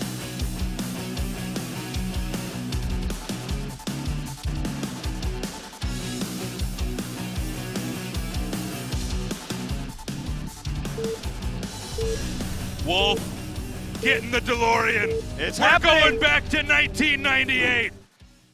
Right here, right now, in HD. Of course, down here, or up here, I should say, to the top left, it is, of course, Guillaume, better known as Gur, and his opponent to the bottom left, it is the boy. That's right. So I'm wondering, when we look at these 2 guys playing, are they going to stick with the old school styles that worked back in the day? A lot of times, you don't see StarCraft players manage to survive various eras of the meta. Sometimes somebody pops up and dominates and people map out their styles and push them out. But the early game meta in PvZ in the very beginnings of Brood War was a lot of the Protoss trying to pressure the Zerg with Zealots, force them off of drones, whereas the modern PvZ is more about fast expanding. So the fact that we see a pylon in the main tells me Guillaume is going to keep it old school. Definitely so. In the modern StarCraft Brood War meta, it's very difficult to make this work, but I have seen Guillaume manage to pull off this style even against some of the best players in the world. Yeah, and back then, of course, players weren't as mechanically gifted as some of the players we'll see later tonight that actually... By the way, you can zoom in! Yeah, you can zoom in. This is pretty sick. But remember, some of the players were not as mechanically gifted as the players we have today. And so it was about strategy over mechanics. And it was tougher to micro against those early rushes back then. And because Gur was a random player, he had the strategy advantage. He had the knowledge of what his matchup was. His opponents did not. But he has, of course, moved to be a main Protoss player here as we see the Probe Scout come out. Now, we're still waiting to see if the second gateway is going to come down. There is the possibility he actually just pressures with one gateway Zealot and tries to sneak out a Nexus along with this. It's one of the harder openers to do. Now, what Protoss is doing right now is denying the hatchery from planting right there. The drone, the way the game is set up, if there's a unit blocking there, then you can't automatically make a structure there. And that actually forced, by the way, the boy to make a hatchery in his main. That's a less desirable location to try and make your second hatch at. By the way, you can really see they spruced up the graphics quite a bit here. This really looks so nice. much cleaner than what I'm used to. Yeah, and you get the zoom in, which was not possible before. Right. And it is going to be the 2 gateway pressure now coming out. Guillaume has also scouted in the main base and was double hatched before pull. Not at the natural, but in the main base. He wants to get the larva cranking, wants to get the drone count up. But the spawning pool is coming down a bit later. So this is kind of a reactionary play by Gur to add the second gateway, knowing the spawning pool was late. And he doesn't have that hatchery, of course, at the natural. What Guillaume is going to try to do here is continue to pressure with Zealots, but he has to be careful because although Zealots are really strong, when the Zerglings get speed, you can start to be very abusive towards the Zealots. You can even not engage them and run by and kill all the workers. And as tough as the Zealots are, if the Zerg has enough finesse. He can definitely outmaneuver you. So I'm curious to see how this is going to pan out. This may be one of our shorter games, or it could end up with both players being pretty badly crippled and we crawl into a mid-game scenario. Yeah, and it's going to, of course, be before we get to the 6th shot of the cube, by the way. Before we get to that speed you were talking about, he has to mine the gas for it. He hasn't really started to do so. He's starting to react to the Zealot pressure that's coming across the map. Now this hatchery will be ignored. He wants to go for the throat here. He wants to get some real economic damage. Of course, Zerglings are on the way here. Okay, he's going to force a few of those before he attacks, so he wants to pull up the Zealots. The next few have already come out of those gateways, as you can see here. Looks like he actually pulled some of them back there. There is the option for the Zealot to run behind minerals and try to get wedged in these little areas where the Lings can't surround them. And Guillaume was definitely a good player who was known for abusing that, but it looks like he wants to back up. Now, here's the situation for Protoss. He did slow down the Zerg's second base, and just like in StarCraft 2, because I know we have some younger people that might not have been familiar with the Brood War meta, just like in StarCraft 2, you cannot be on even bases as a Zerg player against a Protoss. You always want to be ahead. So he slows that hatchery down. That's not finished yet. But the style that Guillaume's playing forced him to end up with gas a little bit later on. So he might not be in the right spot tech-wise. As time passes, we'll see exactly how he tries to deal with that. But Zerg can, of course, go for lurkers, go for mutas, go for Hydralisk with speed. And with Protoss in the dark like this, it's a very tricky situation. You have to have really good instincts. Or really force the player to show his hand. Sure, and now he's got a lot of Zealots here, but he needs to make sure they don't get surrounded. It's a very massive Ling attack is coming across the map. Now, the Zealots need to be making sure they're in a choke point so Lings don't get the massive surround or run by. As you can see, the micro is going to be very important. Already a quick reaction here coming out from the boy. Will pull back. No Nexus planted just yet, as he is looking for the attack. Now, looks like he is going to go ahead and place this down, but he wants to get cannons here up first as the Forge is spinning, getting the +1. So kind of a weird game in terms of economy here with the hyper-aggressive play we saw from Guillaume. Okay, so he needs to get the cannons up here. It's absolutely important. Now remember, Ling speed is going to finish any second now. In fact, Guillaume may want to edge forward and try to get those Zealots to fully block the ramp. He said he's going to put them so that the Lings can't quite come in an angle and possibly hit the cannon. I think Guillaume can actually pull this off unless the Lings engage immediately. Okay, this is going to be a really tight timing here for the boy to try to break through. I don't know if this is going to be enough. He does have the cannon warping in right now. The Lings do get a decent surround here on the top Zealot, but more reinforcements coming through. He can't break this, and this is somewhat of a wasteful engage by the boy. Now has to back away. Remember, +1's coming up, but the key factor here is the transition possibility for the Zerg is real. He has 2 bases. He has a larva advantage, and Guillaume still hasn't started that Nexus yet. Okay, as this game goes on, we want to see how many more drones the boy is going to make versus how hard is he going to tech. We're seeing the other legends right now watching this game right now in anticipation of their own games that are coming up here. So what does Guillaume have going for him? He's got +1 on the way here, right? And that means that Zealots kill Lings with 2 hits instead of 3, which is huge. Now Guillaume but does not have Zealot legs finished. He doesn't have any High Templars out. There's no Stargate. He doesn't have a Robo. So his tech is very primitive. At the same time, though, because the boy was a little bit aggressive early on, he made a lot of Lings, and he wasn't really able to punish Guillaume. The boy's not in great shape, and I think this is a really smart play here by Guillaume to just go ahead and jut these units out and see if he can't do a kill move or at least apply some pressure here. Yeah, he had the weaker drone count, so he's been droning up quite heavily. Only has a few Hydras here right now. This is basically going to hit right when +1 finishes, so his Lings are going to have some trouble. It's not ready yet, but the Hydras here need to make sure they stay alive. They're going to be the backbone of this army. He needs to get the Hydra count up here, trying to desperately get those out right now. +1 still not done, but it's going to be just barely on the cusp of finishing.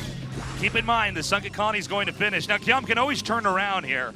I don't believe Zerg has enough to necessarily trap that army, but that really applied some pressure back there and is allowing Guillaume's Nexus to go ahead and finish up.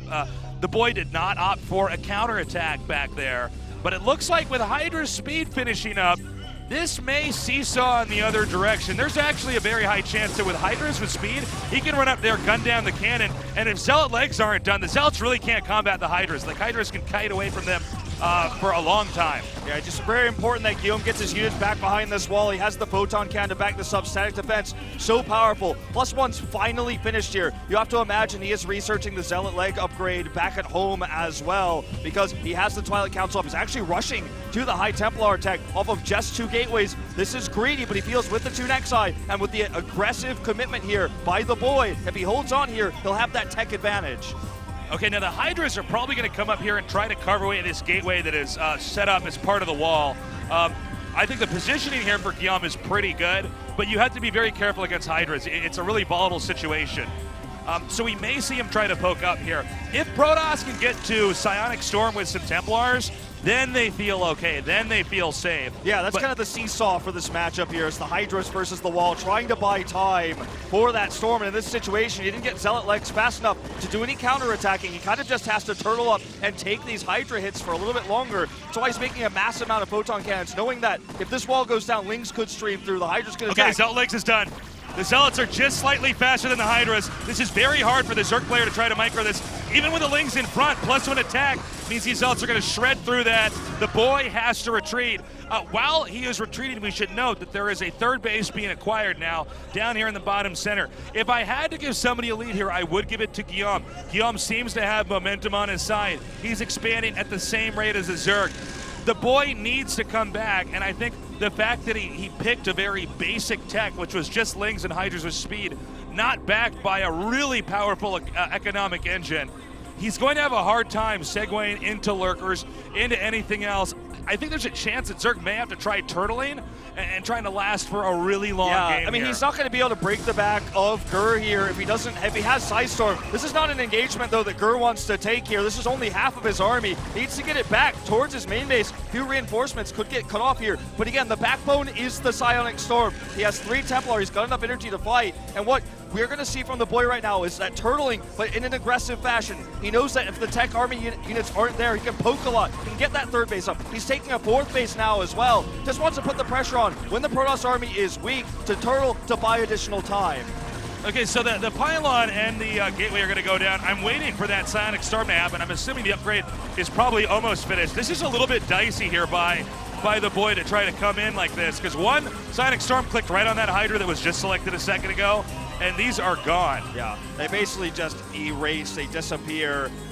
And he does poke away at that. Remember, he's just buying time to get the 3rd and 4th base up because it looks like Guillaume just didn't have Storm ready. And with the concave there, even getting a Storm off can be very expensive. You don't kill all the Hydras, use a Templar, not always the best trade. But he had so many of them that the boy just pushed in exactly as far as he could. He pushed the envelope, but he didn't push it too far. Now he's got a 3rd and a 4th. But the scary thing is, with Guillaume's 3rd base economy up, he's going to get the detection out soon. Lurkers aren't going to be an issue for him. Not even any on the map right now, or seeing the first ones morph right now. He's going to have this large gateway army and the Sidestorms, and that's when the 3rd and 4th base of the boy are vulnerable. There is one thing Zerg can do, though. Zerg, if he gets over to this area in the center, top center, Zerg can do what's called a lurker contain.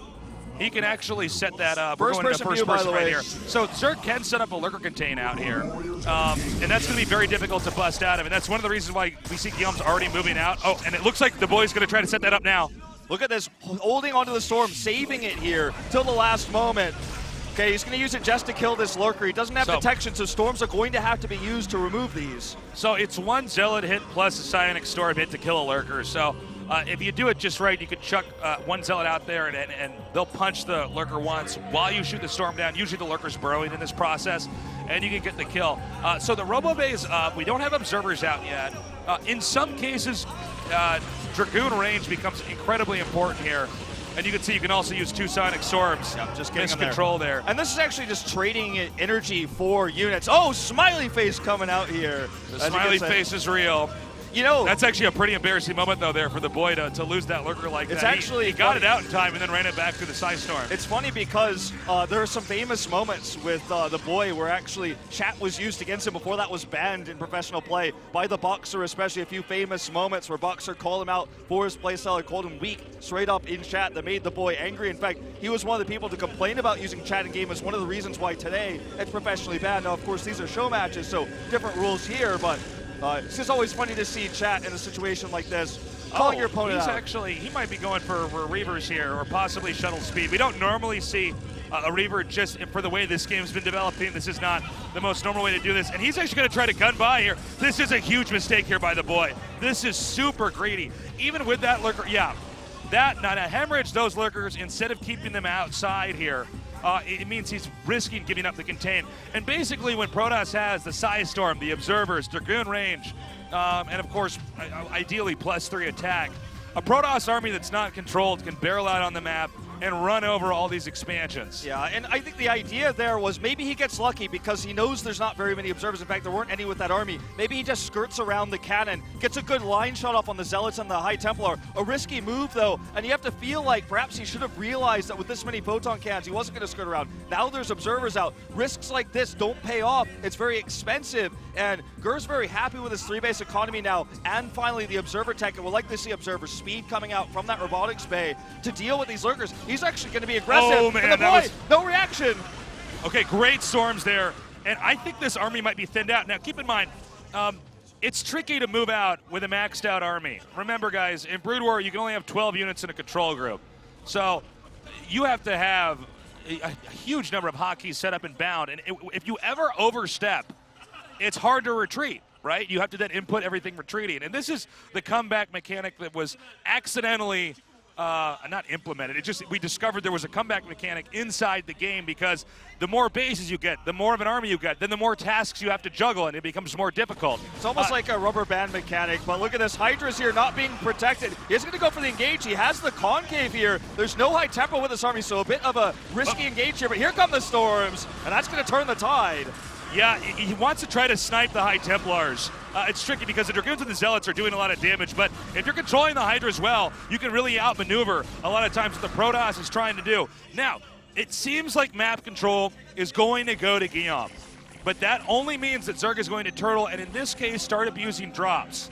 And in this phase of the game, drops are very scary. When you get the drop of grade, any Overlord can drop, so you can pick up your whole army and drop that in the main. And remember, if you have this many units on control groups, it's really hard to turn them all back around. The AI is not as clean and must be mastered, and especially in a game where you have 300 APM going on and you're pushing like Guillaume is, a counter drop can make everything fall apart. Yeah, and the boy has vision. He has overlords all around Guillaume's base, so he knows there's no static defenses there. He has the vision. This could be a turning point in this game. The drop is going to have to do massive damage because the boy does not quite have enough static defense here. Trying to get these Sunkens up with the drop is going to go off in the main base right now back at home. There's so many observers here, no lurkers, but here comes the drop. Only one photon cannon. That's not going to be enough. This probe line is going to get decimated.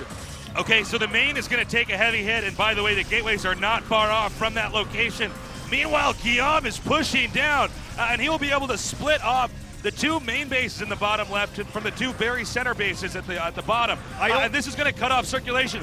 Keep in mind, every hatchery has to be re-rallied in this moment, or the units are going to parade into their own death here. Guillaume knows this moment is critical. He is not backing up. He is going to possibly sack the main and continue to rally forces down here. I think this is going to be the much better trade for Guillaume. Of course, this main base was nearly mined out as well. And sure, it's annoying to deal with these lurkers, but the gateways are not affected. The production continues here. It's going to be great to grab this Reaper. That's very expensive. Build's very slow.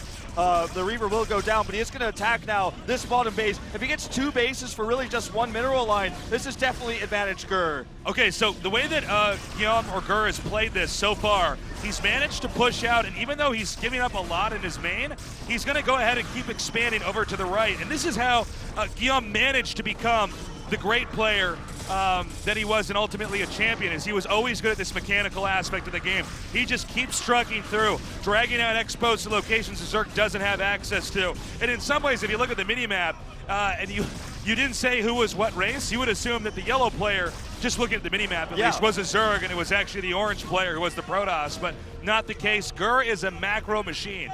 He committed so many resources, the boy did, to that Hydra push early on. Lost some of his lurkers. Was never able to wrench enough control away from Gur to actually prevent him from getting the gateway explosion there on 3 base. Now he's up to the 4th and the 5th base. And when the attack came in, a lot of his units were used in the expensive attack, but it meant that his bases got cut into, as you said. There was the wedge. This could be huge. He's got the Lurkers Road over here. This is another expansion. I don't believe that Guillaume's actually transferred probes, so the majority of his workers actually should be at that base. Yeah, 11 kills. Yeah, he needs to get more. He needs to get workers elsewhere because even if he has bases, if he's not mining from it, that doesn't help.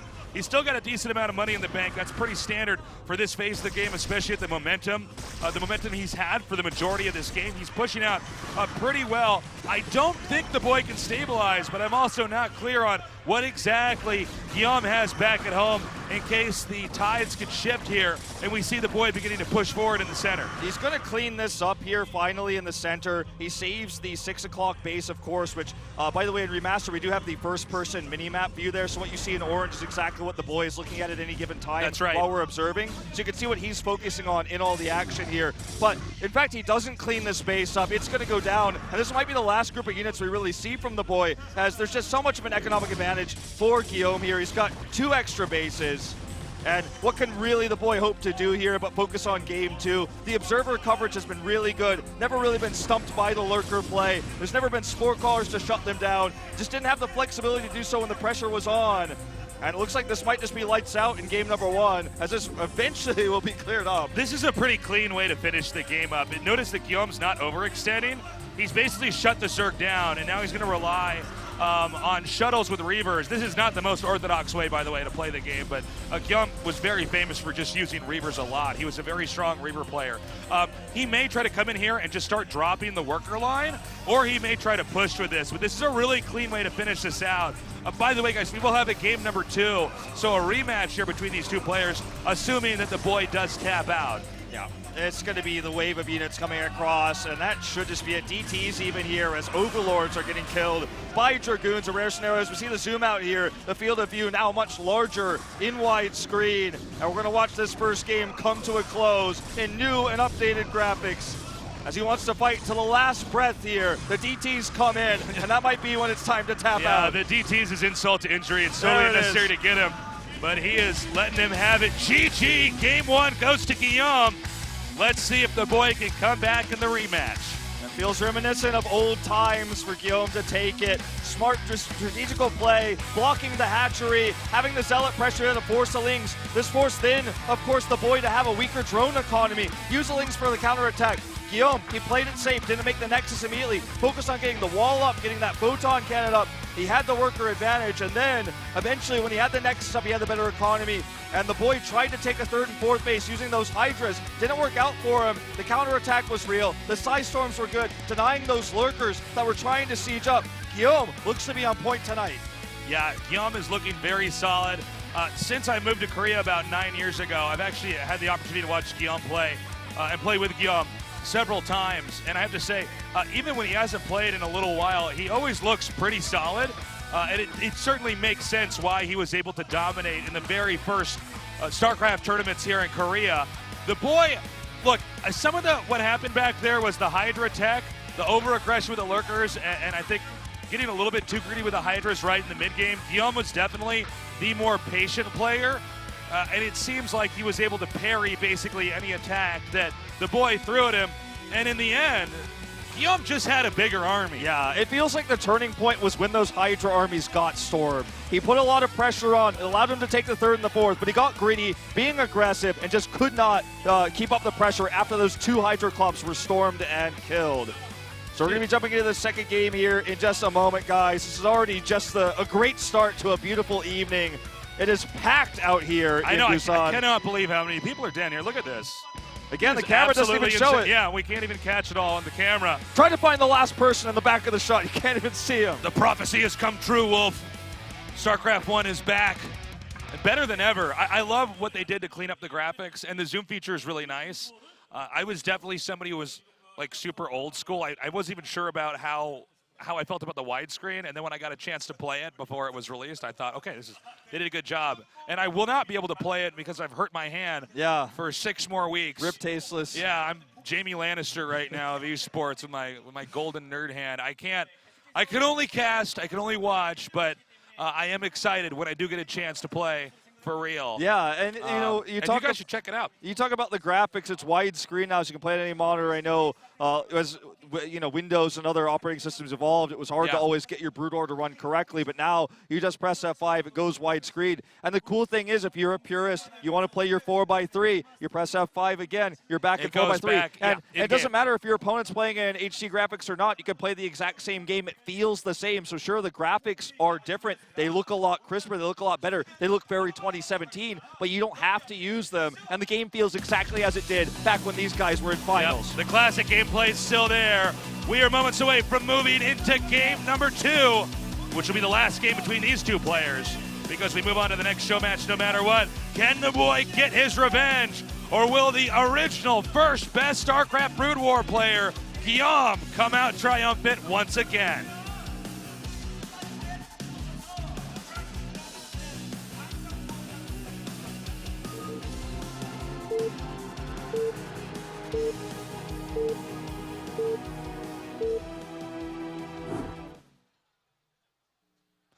It's on.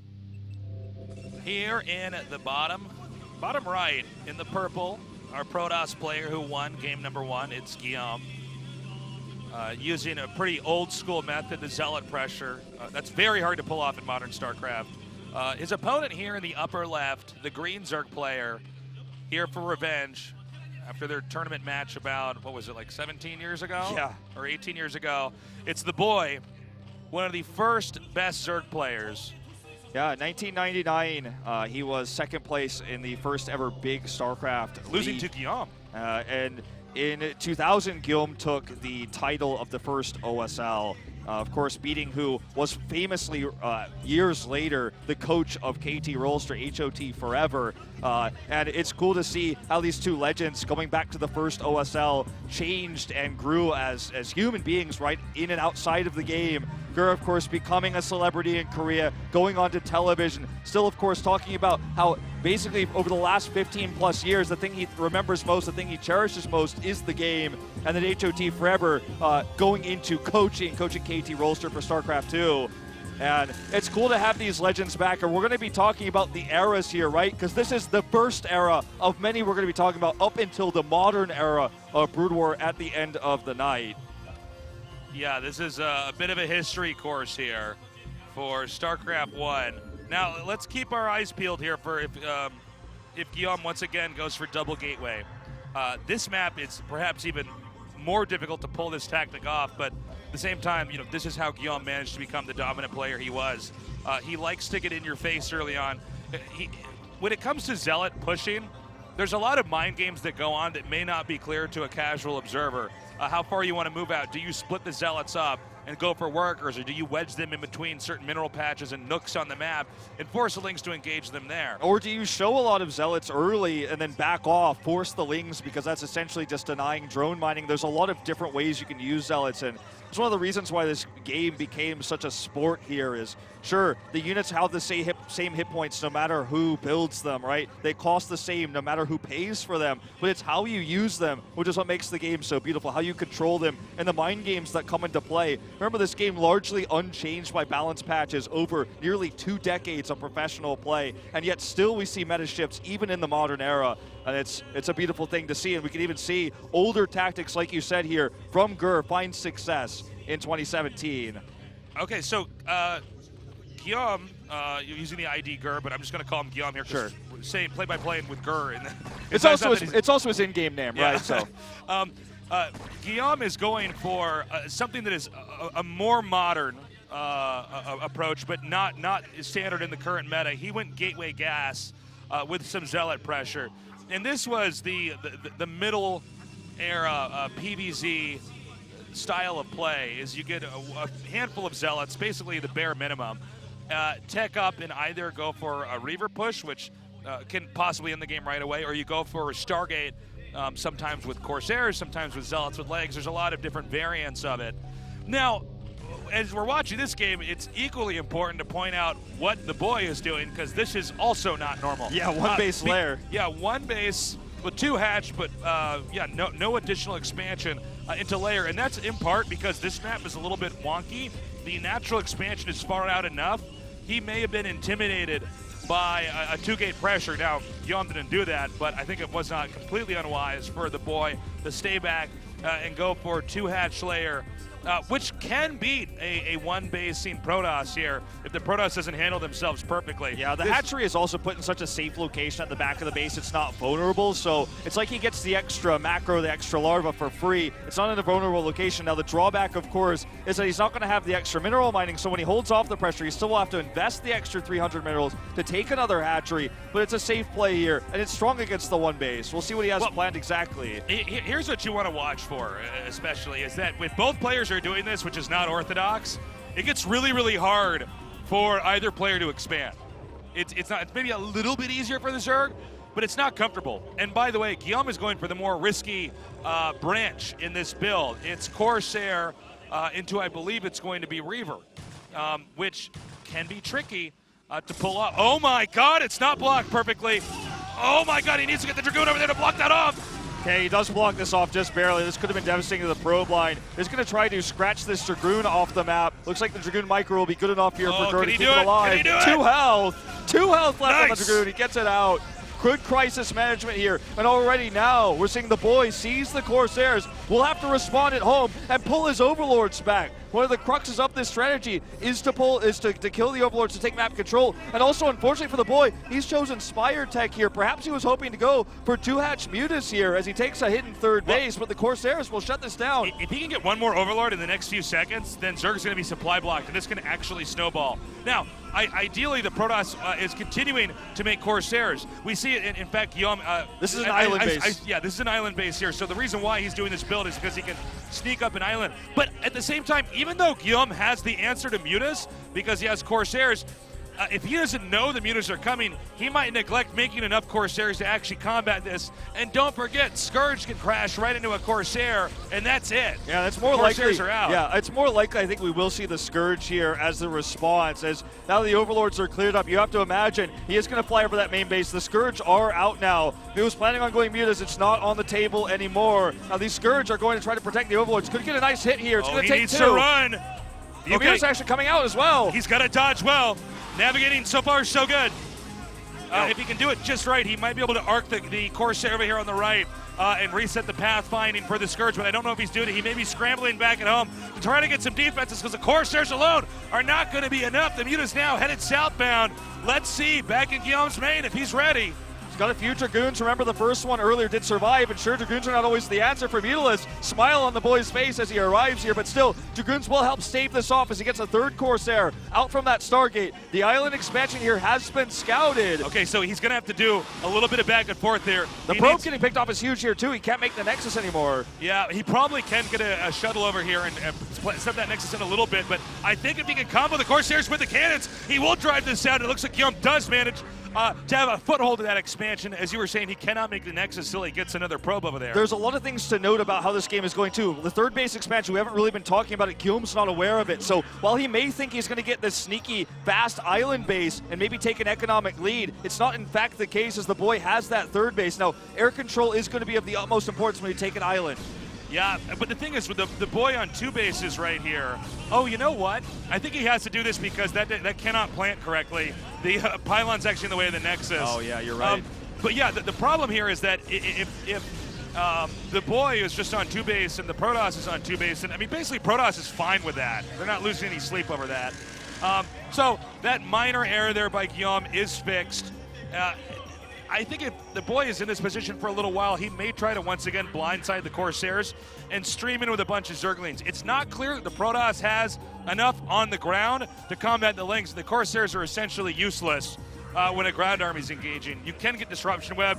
I don't think we're going to see that this game. That's pretty rare. It's pretty hard to detect to that point and then utilize it properly. Yeah. But we'll see. I think the way that Guillaume's going to win this is he has to play a conservative game for the time being. He has to turtle hard.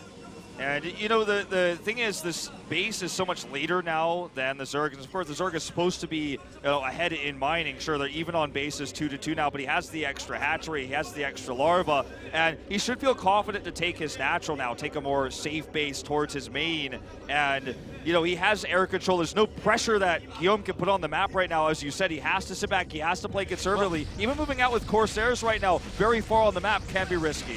Okay, well, let's see, though. It's only going to be risky if the Zerg doesn't have enough Scourge. I mean, you have to assume that the Zerg player is going to have the Scourge, right? But he looks like he's going to move out, by the way, using I think modern trapping here. Notice how the Corsairs are moving together. He has one probe in that control group, trapped back in his base. That's one of the many ways you can manipulate the AI here. But yeah, if the Zerg doesn't respond to the Corsairs can blindside him and take out all the Overlords, and then he's in trouble town, Wolfie. Yeah, it's not good. Well, at least he's finally got the Reaver tech, right? That's going to help deal with some of the ground army. He's actually going to use it to escort it with these Corsairs to get a drop done. And he has to be careful with this. It's very expensive to lose this shuttle. And as ships pass in the night, it looks like the Mutas might actually be able to backstab this island base. I think that the boy is underestimating. Okay, never mind. He's getting some more Scourge. I was going to say, I think he's underestimating this. What Guillaume's doing right now is actually not what I expected. I expected him to turtle.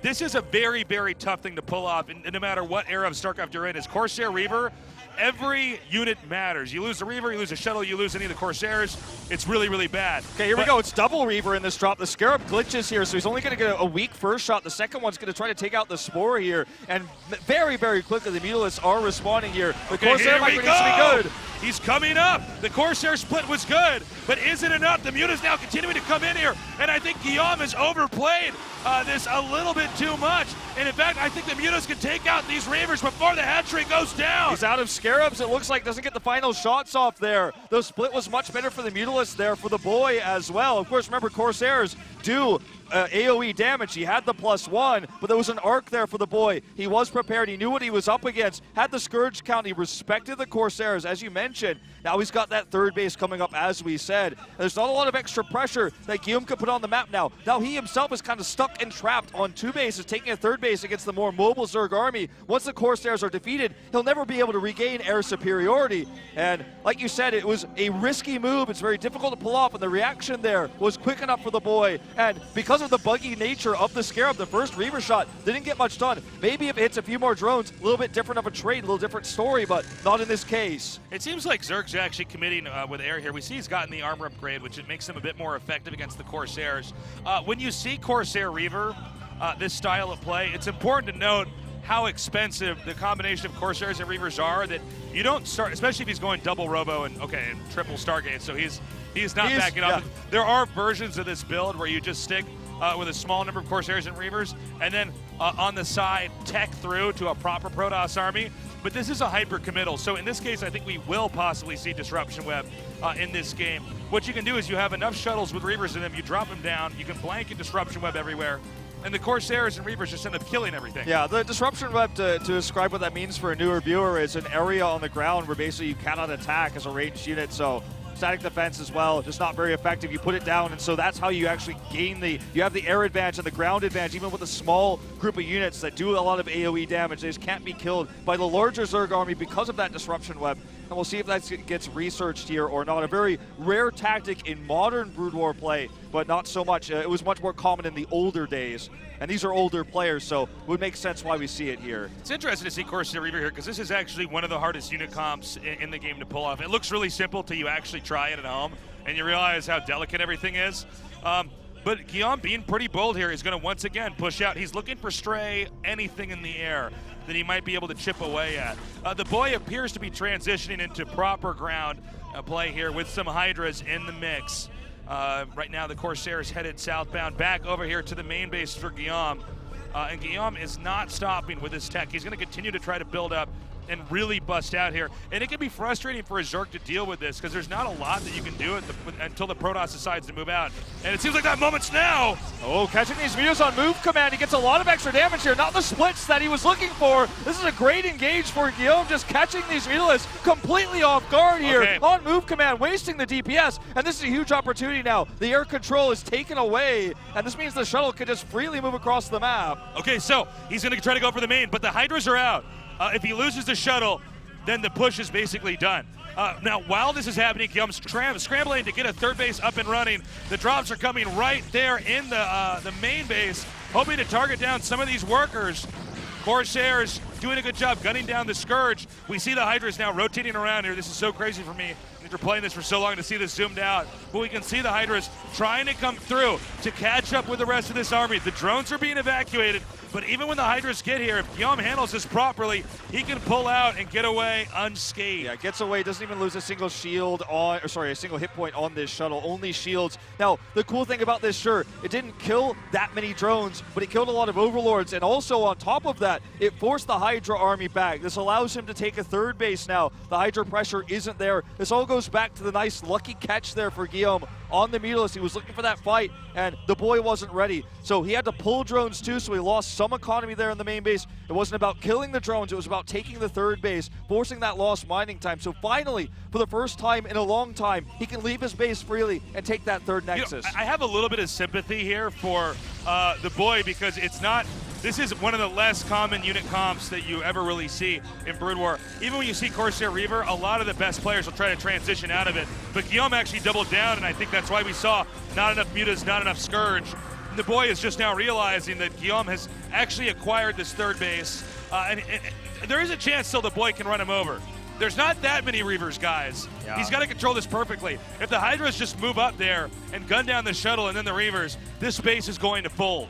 Now you can see he stacked his drones up too much there at the third base. You know, basically his natural. Doesn't have that much mining in the main. But here comes the attack. He needs a good arc here with his Hydras. The arc so far is good. The Reavers coming out of the shuttles now. Corsair's coming over. Does he have the disruption web? Doesn't look like we don't see it yet. I don't see any disruption web. It looks like the Reavers are going to go down.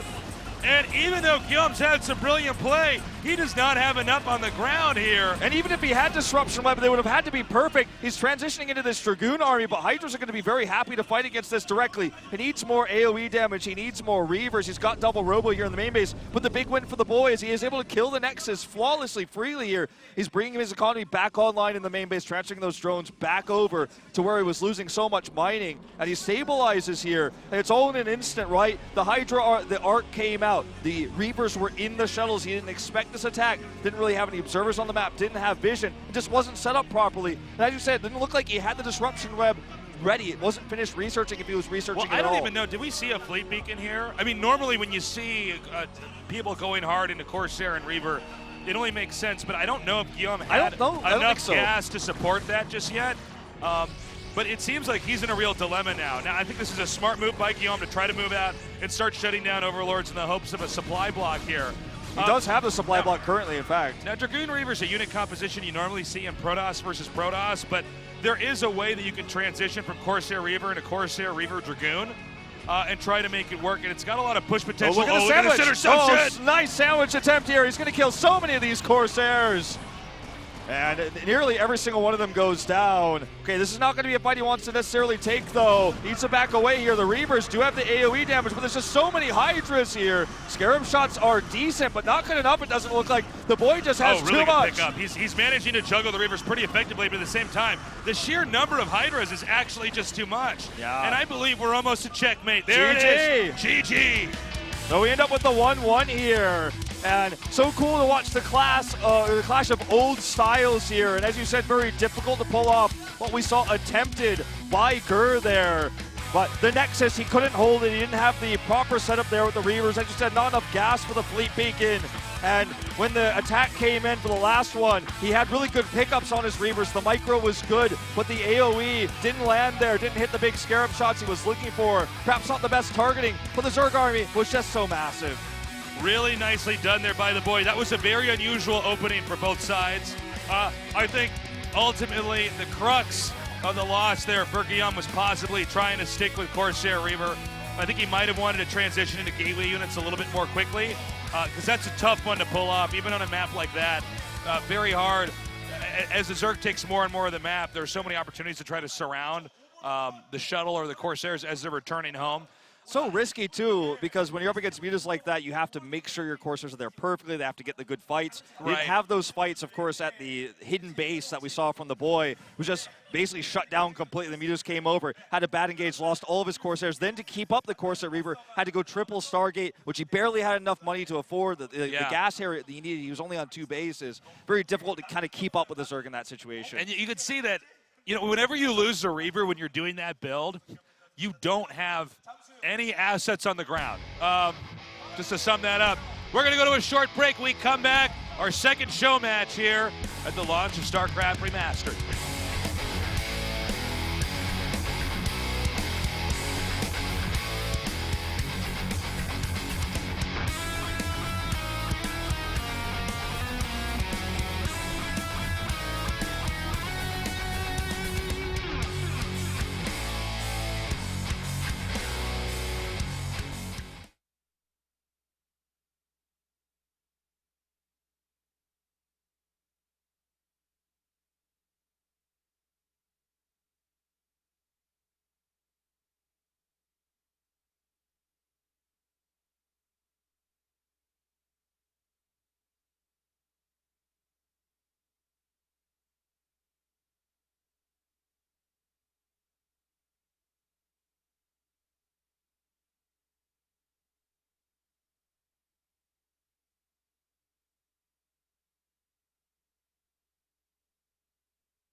임진록 전쟁이 시작됐습니다. 먼저 SK텔레콤 이면 선수의 진영은 1시입니다. 다음은 이에 맞선 홍대호 선수는 가로 방향입니다. 11시. 네, 이면 선수 좁은 입구 쪽에 베럭스를 건설하고 있습니다. 정찰하면서 해처리를 자, 마리남과 함께 SB 5기 정도가 상대편 진영으로 가거든요. 그걸 말리게 만들겠다는 거거든요. 자, 벙커 만들죠. 이거 시위예요. 예, 플레이를 해줘야 되는데. 이거는 벙커 거의 완성된다고 봐야 됩니다. SB가 정말 많습니다. 자, 뒤로 마리 하나 잡지 못하는 옮겨서서 결국 해처리 포기하고 뒤쪽으로 들어 뺍니다. 이러면서 또 많이 투자하지 않고 이 정도만 딱 원래 목적, 소기의 목적만 달성을 딱 빼요. 쓰레기 처리를 엄청 과감하네요. 지금. 자, 안만 돌리는 거 이제 확인했습니다. 이만 선수. 예. 막고서 있는 것은 임미한 선수이고요. 네. 자, 수비 축이 무너지면 안 되면 여기서 럭커를 또 추가됐죠. 홍대 선수. 자, 럭커 2개 홍대 선수 경기 모습 나오고 있죠. 예, 그러면서 저글링들 오고 있고요. 저글링까지 나온 상황에서 파이벳이 나와 있는 걸 보고 저글링 달려든 거죠 지금. 네. 자, 벙커를 이겨줬고 이제 럭커도 풀었어요. 이거는 거의 준비 마음 먹은 거거든요. 자, 앞뒤입니다. 홍대 선수 이게 한 방입니다. 홍대 선수는 노릴 수 있는 이게 한 방이에요. 이거 안 통하면 경기 끝나죠. 네. 자, 어떻게 될지 이 한 방이 통하면 동해선 뚫어야 되거든요. 뚫어내야 되는데 택시 안 나갔고. 아래쪽에서 전멸. 홍대 전멸 뺍니다. 저거 컸어요. 홍대 전멸 뺍니다. 이 방어형 해처리까지 밀리게 생겼어. 다시 한번 럭커 5개. 자, 들어오죠. 홍대 선수. 자, 한 방에 어느 정도 운정은 한 방에 힘을 집중했어요. 네, 홍진호 선수가 지금 열심히 버티고 있는 이유는 보러 가기 전에 럭커 거의 다 썼어요. 임진덕 두 번째 경기입니다. 레퀴엠. 자, 먼저 SK텔레콤의 이면 선수의 진영은 3시입니다. 그리고 12시는 현재 1대0으로 뒤지고 있는 KTF 홍진호입니다. 예, 지금도 베럭스를 먼저 가는 플레이를 임미한 선수가 보여주고 있는데 확장을 가져옵니다. 네. 패처리 펴요. 지금 자, 1경기처럼 또 나갑니다. 마린 2기와 함께 SB 5개. 네, 드론에 적의 자원 채취를 방해하겠다는 거죠. 그래서 초반에 상대편의 약한 타이밍 자, 본진 쪽으로. 그렇죠. 예. 이게 사실은 홍진호 선수가 1경기에서도 이렇게 드론을 동원을 했었어야 되는 거였습니다. 네. 자, 마린 하나도 아직 못 잡았어. 마린 3개까지. 이거는요. 예, 저그의 손해가 이만저만이 아닙니다. 네. 야, 지금은 이 드론들 동원하고 그러면은 사실은 SCB가 세다 그래도 컨트롤 싸움이 되는 거예요. 이거 드론 다 죽었어요. 거의 반 이상 죽었어요. 심사숙고에 당하겠습니다만 하면 다 죽어요. 지금부터 매 경기는 마지막 경기가 될 수도 있습니다. 먼저 SK텔레콤 이면 선수의 진영 9시입니다. 용준 선수 6시입니다. 6시. 자, 녹색의 저그. 이면 선수 또다시 빠르게 베럭스 짓고 있고 타격을 최소화하는 것이 중요하거든요. 타격이 없으면 더 좋은 것이고. 지금 중요한 거는 미래학상에서 임미한 선수의 SCV가 나오죠. 이면 또 나가요. SCV 지금 나옵니다. 자, 세 번째 나거든요. 다시 이번에 드론 받고. 드론들이 나오고 있어야 됩니다. 네. 자, 어떻게 할 것인지 자, 스포츠. 그렇죠. 아주 단기 전에 끝낼 수 있는 전략을 준비해왔습니다. 홍경 자리 잡아놓고 머리 놓으라 이거다. 머리 놔라. 머리 2개 왔어요. 해처리 만들기 1분 직전. SCB들이 똘똘 뭉쳐서 오다. 뒤. 자, 뒤를 잡아서 머리 잡으세요. 머리. 컨트롤 싸움이에요. 머리도 하나도 못 잡았어요. 머리 하나 못 잡고. 이러는 가운데 벙커가 완성되면 또 여기 위험합니다. 드론 5기 죽었어요. 뒤에 머리 잡았어요. 홍경 선수 드론 거의 다 죽었어요. 야, 이거는 지지네요. 다 죽었습니다. 우상들의 무적 필살기입니다. 송정은 거의 3경기에 이 차이를 드론이 없어요. 시각 변동이 일어날 수밖에 잠이 올라가자 위험합니다. 펑크를 어떻게 할 수 있을지 고치는 SCB가 더 많습니다. 실제.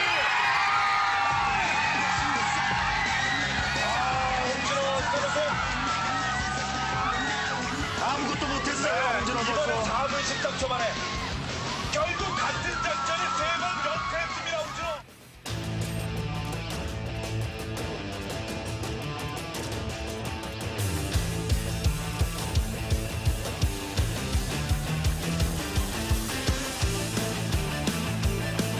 They thought esports might be dead, Wolf, and then Blizzard got the paddles out, put it on the chest of StarCraft, shocked the heart back alive. And here we are. It's back and better than ever, baby. And that crowd shot we keep seeing, man, that is the heart beating. There it is, right there. There's your heart graph. That's your pulse beating. And we're here now. We've had our first series. We're going into, of course, these matches. They're not best of twos. They're just 2-game sets, 2 games right? in a row. And so we're going to go into another set of 2 games with our second series here. 2 legends from the second era of Brood War with Boxer and Yellow. And so these 2 guys, Boxer and Yellow, this was when, after players like Guillaume and the boy got the very basic building blocks and some of the basic problems on how the matchups work out of the way, these guys really started to solve stuff, specifically on the micro fronts. Slayer's Boxer was really well known for getting in there, especially with drop ships, doing a lot of damage and escaping unscathed. And Yellow is a player, look, he's very well-rounded, and he was very good at especially a lot of these tactical mid-game Zerg plays. But for these 2 players playing here now, you should know, if you had to have one takeaway, the most important thing is Boxer tends to bunker rush Yellow. Yeah, he always. We know it's going to happen. It should happen. Like It'll be very surprising if it doesn't. We've cast show matches of these players after their professional careers in Brood War ended in StarCraft 2, then when they came back into Brood War, of course, very recently. And every time they meet, we get to see at least one bunker, and the SCV is pulled. And if you followed StarCraft 2, it's very similar to the beginning era of StarCraft 2 with some of the bit-by-bit prime type bunkering and SCVs. You pull your SCVs, you try to bunker the Zerg, you kill him early. And it all came from Brood War. That bunker rush style is from this game. And we'll see if he wants to pull it off here. So this should be a pretty micro-intensive matchup. Once we figured out that StarCraft was a game about production, people like Yellow and Slayer's Boxer taught us that it's also a game of control. Yeah. Will Boxer do his famous bunker rush, which, by the way, is still basically viable in a lot of TVZ games if you do it right? Now, this guy is, of course, a 3-time champion, but also a Pro League champion. He played so many best of ones in Pro League, and some people say that's where he really shined, because in a best of one, there are no second chances. There's no way to react. When you hit Boxer in a Pro League match, maybe he allies mind, shows us something we've never seen before, now banned in professional play. We talked about the mind games, him using chat even in-game, using drop ships before anybody else, getting the extra value. And this player, his opponent, is most famous for getting second place. The nickname Kong, and people say the Kong line. You think of players in StarCraft 2 like Marine King and Sue. This is the original Kong. This is the player who made so many finals, more than are listed here, but always came up second place. I do look forward to this. Yellow, he knows how to stop bunker rushes, but Boxer was the first person to really show us that you can exploit control to this level that's almost comical. So, assuming we see a bunker rush just to get this out of the way early on, the Zerg has to use the majority of his drones to stop it. And the Terran will send some SCVs with that, but keep in mind, you lose too many SCVs in that rush, or you proxy too far out. But the Zerg holds it. The Zerg's probably going to win later on. Yeah, you pull all the SCVs. That's what we call an all-in. You either win or you lose in that moment. Such an economic advantage if you kill the hatchery, you can pull your SCVs back, but we rarely even see anything beyond that first engage. You very rarely see the transition. It's all or nothing. It's a short game if we see it. But we're jumping into game number 1, guys, right here, right now. It's the Remaster launch, GG together with myself and Tasteless.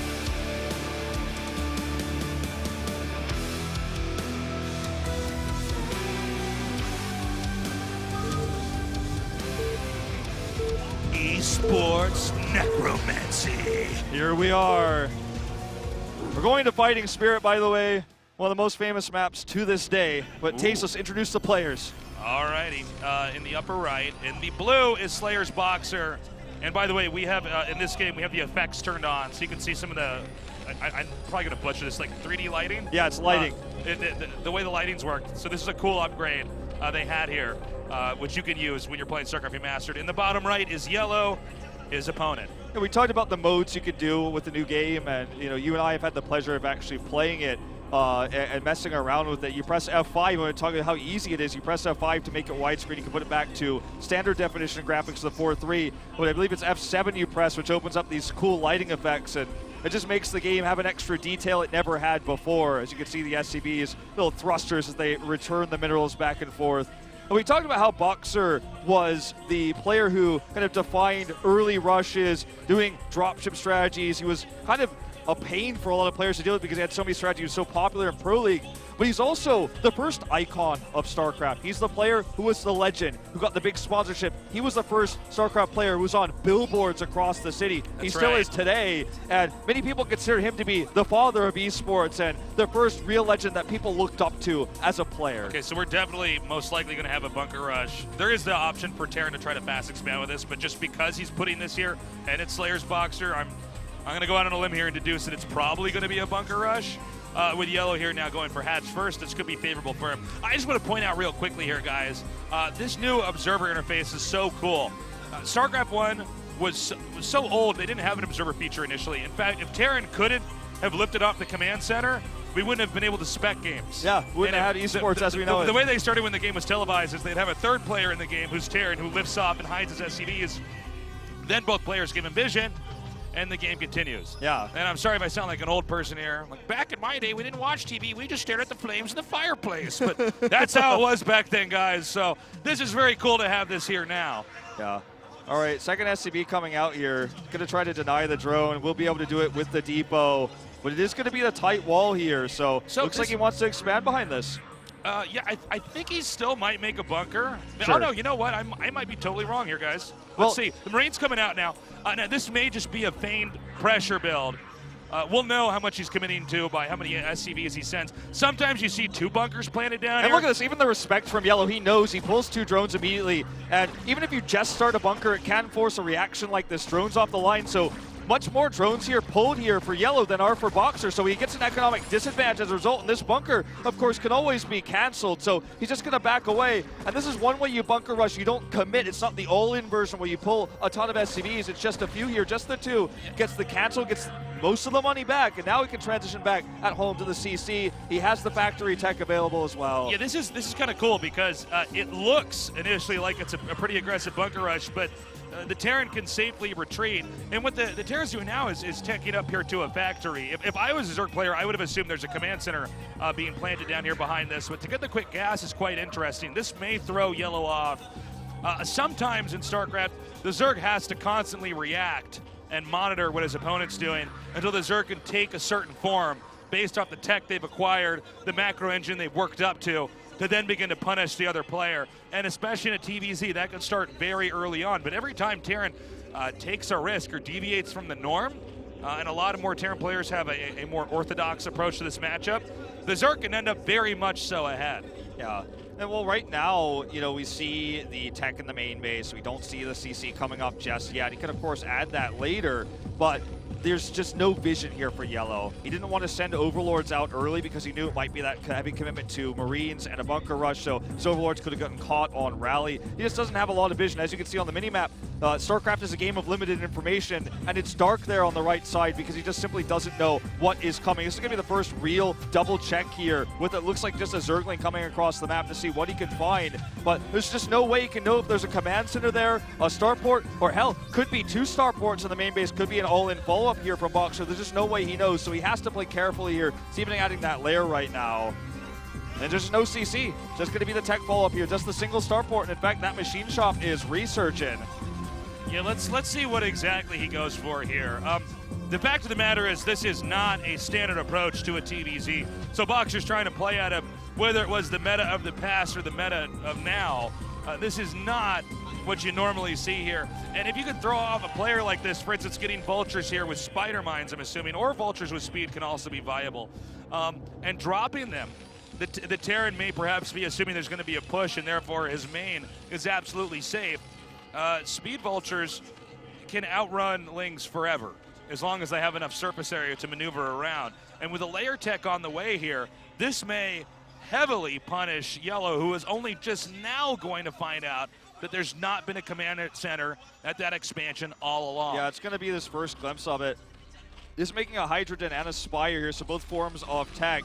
And 2 Vultures out now, and no research here, of course, on the control tower. You might even see the Vultures go out for a poke, then later get dropped, as he is going to lift this this barracks here and send the Vultures across the map with speed. So going to come over here and look for some harass. But again, Yellow's been playing safe all game. He pulled the drones early. He's going to find these Vultures. Now, this is going to be a good trade here, but this is the dropship follow-up I was talking about. The Sunken makes it impossible to attack in the front directly, but the dropship will make it possible. Remember, we were talking about this from the beginning. Boxer was one of the first players to actually do this. He's going to do it again with that dropship. He's going to look for massive drone damage in the main base. Now, time is critical. He has to get inside the main right away and take out as many workers as possible. The Spire is on the way. We have 1 drone coming out here to make a 3rd hatchery, although that's not as impactful as what's about to happen next here. These Lings are not in position in time. And with 3 Vultures here in the main, this is going to be tough as long as Boxer can control these Vultures properly. Ooh, actually messes that one up, but gets another one. The 4th one actually unloaded here, so you were correct. It was the 4, but not all in the same location, forcing the split defense here from Yellow. Several drones have been killed. Needs to get the dropship back over here to get the Vultures if he plans on saving them. Looks like he just wants to sack them here and trade for drones, which is obviously going to be an advantage for the Terran. These Vultures are so cheap at 75 minerals a pop. This is amazing right now for Boxer, the damage he's been able to do. I am concerned, though, with the overall tech pattern that Terran's gone for here, that he might end up getting punished later on. With Hydras, as well as Mutas we see just now hatching, what does Terran actually have at home? And with the dropship out of the game, what other options really are there? It looks like he's scrambling to get some defense up here, but he doesn't have anything in time. Yeah, and Yellow, I think, may punish Boxer here and end up taking a win. He has a few Marines, right? He's going to have this ragtag group of units. He's going to try to get the first Goliath out. The eBay isn't ready yet for the Shells. He has 1 Valkyrie and no Micro here on the Mutas. The splash damage is real, and they're going to be forced away, so he's saved this up for now. That was the most dangerous moment with the heavy commitment of gas to the Mutas for Boxer, and with that tiny ragtag group of units, he survives the worst, but it's not over yet. Now desperately trying to get up a missile turret here, and that first Goliath Stim's on the way. He's going to come in here with a Scourge to try to hit the Valkyrie, and it works! And therefore, there's probably not enough on the ground here for the Terran. Second Valkyrie, though, needs to micro those Mutas, and the turret is almost ready, and yet again he's pushed away. Killing the Valkyrie was the most important part. But that natural, it's mining. He's not using the mobility of the Mutas to try to harass 2 fronts because of that Valkyrie, but there's a turret up here now. Can't find much else, and he went for the kill instead of the economic damage, which means Boxer can now try to recover. He has Stim on the way, and the Bioforce is getting larger by the moment here.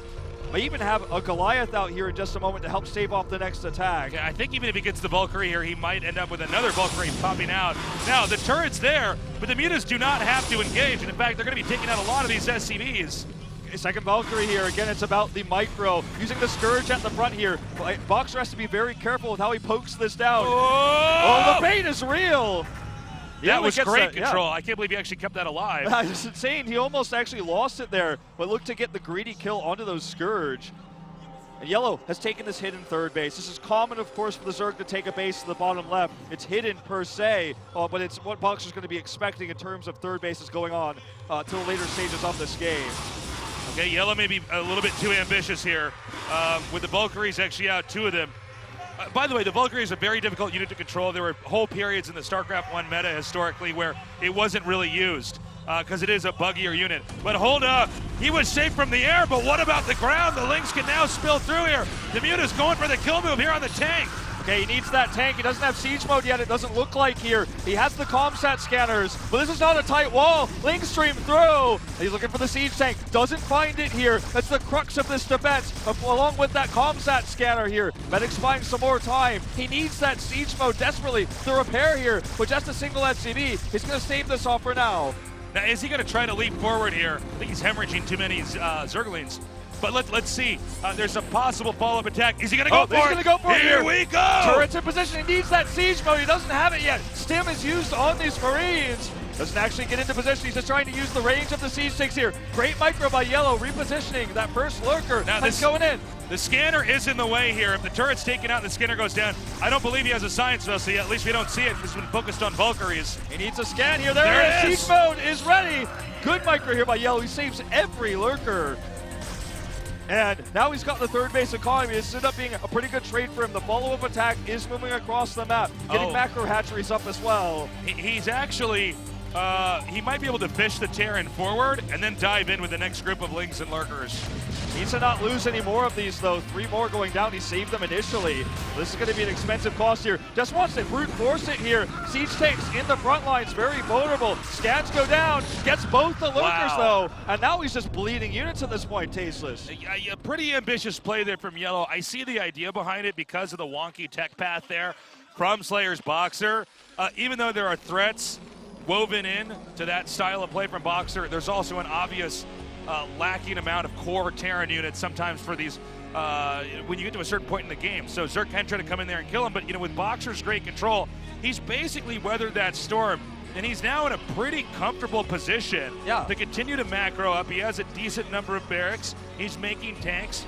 I'm assuming we're going to have science vessels in play coming up here. The facility's on the way now, so he decided that he wanted to save his gas, so making sure he can get the siegemen out just in time, putting that gas into the siege tank defense. Science vessel is going to be completed soon, so we'll have that for detection. But let's not forget, even though the attacks have failed, the tech is moving forward for the Zerg as well. It's moving closer to those defilers, those dark swarms. He has lurkers, of course, on his ramp to the bottom left. And because this wasn't a 5 racks, more standard, more modern type of play from Boxer, he doesn't have a large bioforce to even look to threaten that bird base right now. It's very small, as you can see here. So he's going to look to use drop ships instead of a brute force attack. The risk, of course, being the Scourge. That's why he sends the Valkyrie forward to make sure there's no Scourge in the way as he looks for this angle. Okay, the dropship is headed southbound now. Even if the Valkyrie goes down, it's more important that it keeps the dropship alive. The Scourge are en route. Good micro. He saves the dropship and gets the Scourge. Doesn't want to commit to those second 2 Scourge either. Very well played by Boxer. Boxer attempting to poke out here. Again, this is a 2-base Terran against now a 4-base powering Zerg. In this phase of the matchup, we eventually will have the Terran push out. The burden is not on the Zerg to end the game. You can see the Zerg's already got the Terran surrounded with Lings spread out everywhere. The Zerg will continue to gobble up expansions on the map, tech up to Defilers, which is the most important tech in this matchup, using Dark Swarm and ability. Oh, he's actually going to get Guardians here as well. Looks like he wants to set up a contain. Look at the minimap. He's basically just fanning out all this anti-air, the Hydras, the Scourge. Doesn't want Boxer to send any more drops across map. Wants to contain him on 2-base. But it's tough to contain a Terran that now has vessels, has that massive bioforce, doesn't need to commit to dropships. He has that brute force attack he can use. It's going to be about the Defilers to buy time here with the Dark Swarms to keep these bases alive. But you have to think that if this attack fails, definitely advantage Yellow moving forward. Well, Yellow can do it. It's going to come down to the control. This is very tough. These guys have a lot of control groups selected. Oh my God, Beeline barely does not take out that science vessel.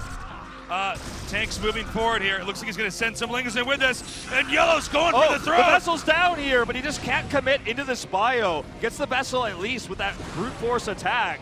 They're just going to have to back off here and reposition the lurkers. This drop gets away, meanwhile. He's going to try to find an angle. He's going to go right through where the rally point is. And that means this dropship should not manage to land. Definitely a poor play there by Slayer's Boxer. Slayer's Boxer, though, continuing to push. The Terran has to play around the fact that Dark Swarms are a threat. The mini game that goes on here is you want to try to irradiate the Defilers. The Defilers then die off. You can't cast Dark Swarm. Meanwhile, the Zerg is trying to catch the Science Vessel with the Scourge to prevent the Science Vessels from irradiating the Defilers. That's right, and even if the Defilers are in perfect position, you just use energy for free units, basically. You use the Irradiate to kill lurkers. If you can get a big group of Lings, it's rare, you can at least use it to do that. If you have a large Science Vessel count, that's why it's important to constantly trade up as the Zerg. Take those vessels out with your cheap Scourge, they're faster to build. You get 2 from 1 larva. The Science Vessel is very expensive in gas, and it's also very slow to build. And now, Yellow's been able to take a 4th base down near the bottom. He has Nidus network control, and now he's going to look for a fight here as well. in the middle of the map. No siege on these tanks. The lurkers are going for broke. Oh, the Irradiate was just a second too late, and that is gunned down. Keep in mind, anything that's ranged cannot deal damage inside the Darkstorm Cloud. Boxer actually dives forward and pushes up here. Is he going to get sandwiched? We might see another Dark Swarm Cloud come down. Yeah, it looks like he might want to set up with a flank with these Lings here, but he's getting very efficient trades, but running into this lurker here. Looks like it's just alone, so he will stim and push through. He avoided the Dark Swarms, and now this is a very vulnerable moment for Yellow, who doesn't have his lurker set up. He's got 3 of them nearby. We'll buy some time with these. The ones on the left side, though, they're not burrowed. He could try to go for the surround, but they're just not in position. It's almost as if he's forgotten about them, Tasteless. They see the Lynx coming up here now. The lurkers do burrow down, but I have to say, this is a pretty powerful position that Terran has. Oh, but with a really good surround!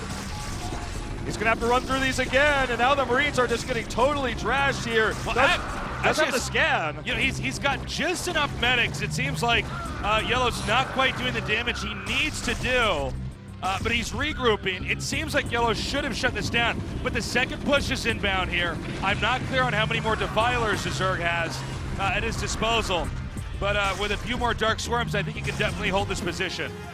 This vessel looks like it might want to try to go for a solo eraser attack here, or maybe even just take out another lurker. Maybe not enough energy, or he wants to just move back, keep it with his army, headed over there on rally. The unusual late game Guardian here coming out. Don't see that as much in modern day. Sure, we saw it recently in the ASL, of course, over to Afrika, but we'll see if we can actually get some harass done. Meanwhile, this Zerg army is going to get trapped. The Guardian's now so much more important.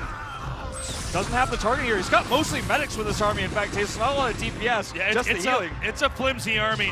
The problem is if Guardians finish up here, and they are, there's no real easy answer for Terran, and that's the only mining location that Terran realistically has at this point in time. And if Yellow can continue to curb these pushes and slow it down, that's all he has to do.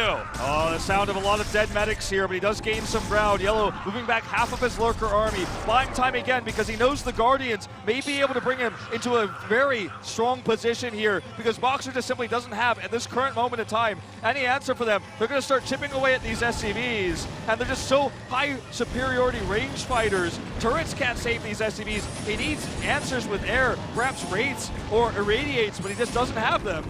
Yeah, and with Ultralisk coming out here, that's when the army is beefy enough. It can take on basically anything. We see the medics are going to be cleaned up here, and with no mining expansion, I gotta say, I think Yellow should be taking this game. Yeah, hyper-aggressive attacks, catching the vessels consistently, picking off the Marines, and this is not going to be very cost-efficient, obviously. Just 2 Ultras isn't going to be enough. Picks off a few of those medics, but all he needs to do is pull back to his better economy. He's now taken a 5th base on the map. As mentioned before, it's all controlled by Nias. We're going to see the Eraser here to kill these Guardians, but the damage has already been done. This is the Eraser technique where you irradiate your own vessels, because only bio units take damage from Irradiate. And then what you do is you move the vessels and try to bump them into the other units and damage them, but it doesn't look like Boxer is microing intensely enough, so the race will be the conclusion to fix this expansion over here. But I gotta say, I don't think Boxer has much more time in this game if he does not manage to get a 3rd base up. And if you look at the bottom of the map, Yellow's in control of basically everything. And with not just Defilers in play, but Ultralisk as well, it's very different in a head-to-head fight for the Terran to ever come out on top. Yeah, this is we're looking at Yellow's vision specifically. That's why the map looks so dark. And he knows that he's basically got Boxer contained right now. He sees the drop ship, and so he's got this massive control on the map, and Boxer's just struggling to somehow get another Bioforce and move across the map. But we have the Nias, as we talked about. Defiler tech has been out for a long time. We've got Ultras and even Greater Spire. So all Yellow needs to do is take the safe, slow approach to finishing this game, and he should have it. Just dealing with these drop ships, and now moving in for the kill blow. Okay, we have Marines here, but not enough medics. Irradiates are going down, but when the Ultras come in here, they will have to kite backwards. The Lurkers now coming forward. They will have premium position over this expansion. The SCVs need to be evacuated, and I believe this is the beginning of the end of this game. There it is, GG. Boxer defeated by longtime rival here, Yellow, in our first game. He went for a hyper-aggressive tech style, went for the Vulture drop, which did a lot of damage, but as you mentioned, the counterattack did a lot more. And even though the counterattack with the Hydras didn't do massive economic damage, it allowed the space for Yellow to take the bottom left 3rd base. And he took the economic lead. The engages in the middle of the map were very much better for Yellow. He got the vessel count low, oftentimes with those Scourges. And I think the turning point, of course, was that kill on that army where he surrounded it, both sides there, right outside of Yellow's base, killed the majority of the Marines. The medics alone couldn't fight and couldn't even get home. And now we're going to go into a second game, but Yellow looks to be very pleased with this performance. It is packed down here on Guangali Beach. We're going to go into the rematch now of Slayers Boxer versus Yellow, all being played for the first time we've ever seen in StarCraft Remastered. Let's see if Boxer goes for an actual bunker rush instead of faking it, and if Yellow sticks to an orthodox playstyle and manages to come out on top. Okay, this is going to be Outbreaker. So one of the things to talk about is this is a new version of Outbreaker that was used, I say new, but it was used 15 years ago in Panasonic Olympics and MyCube. So a map that's very old and was played in the era of Boxer and Yellow. So it's a map they're very familiar with, but newer players and newer fans of Brood War watching 2010 plus, or you're like a fan of Stork, you watch 2007, you might not know this map, but it's an old one, and it's cool to talk about how, even though the game wasn't updated through balance patches all the time, the game was balanced through maps. And so that's why some of these old maps are phased out, but still relevant today. Okay, we're moments away from getting into this game. Let's see if Boxer tries to go for something more aggressive, less sneaky than he did in game number 1 here. Yellow, though, definitely riding a high after taking out his rival. So far, so good for him. Again, guys, tell your friends to join us. StarCraft Remastered will be available in the next over the next 2 weeks in PC cafes all throughout South Korea, and after that, it will be out for the public. For the common nerd, that's you, guy at home. Well, Boxer's family is in the audience. They are watching. Can he bring this one back? That's the big question. As it looks like our game is finally up and loaded, Tasteless. We're going into this. I cannot wait. I do hope we can see more of that classic bunker rushing coming in here from Slayers Boxer. Anyways, we're ready. Let's do this. Slayers Boxer versus Yellow.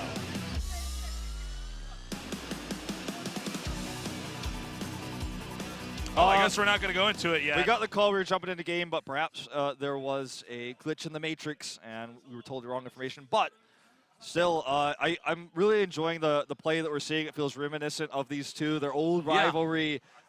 Just watching Lurkers kill Marines and Medics in HD, watching the micro, of course, of those vessels. This is such an iconic matchup. It's the matchup that I think a lot of fans really resonate with because it harkens back to a lot of the grand finals we've seen from Star Leagues, from Pro League. And it's cool to see how micro-intensive it is, the decision-making that's still shown from these players who haven't played the game professionally in basically a decade. Well, one thing to note when we see these fights in a Terran versus Zergus, it's so hard for both sides to control their army. It really is. If you have ever tried moving 6 or 7 control groups of Marines and Medics along with a vessel and trying to have synergy and some kind of symbiosis with the army without misstepping just one time and going over lurker spikes. And the same is true for the Zerg. You have all these lings and lurkers. You're trying to set up flanks. You're trying to set up traps.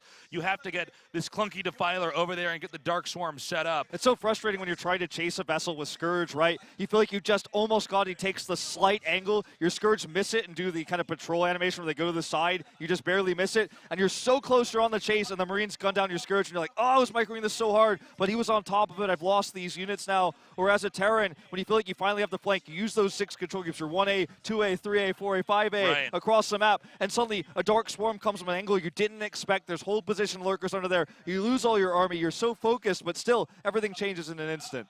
Yeah, it's a funny matchup because things can turn upside down in a second. Anyways, this is not a drill. We are actually ready for the second game. Slayers Boxer versus Yellow. Let's find out if Boxer can get his revenge or if Yellow's going to come out with a 2-0 lead.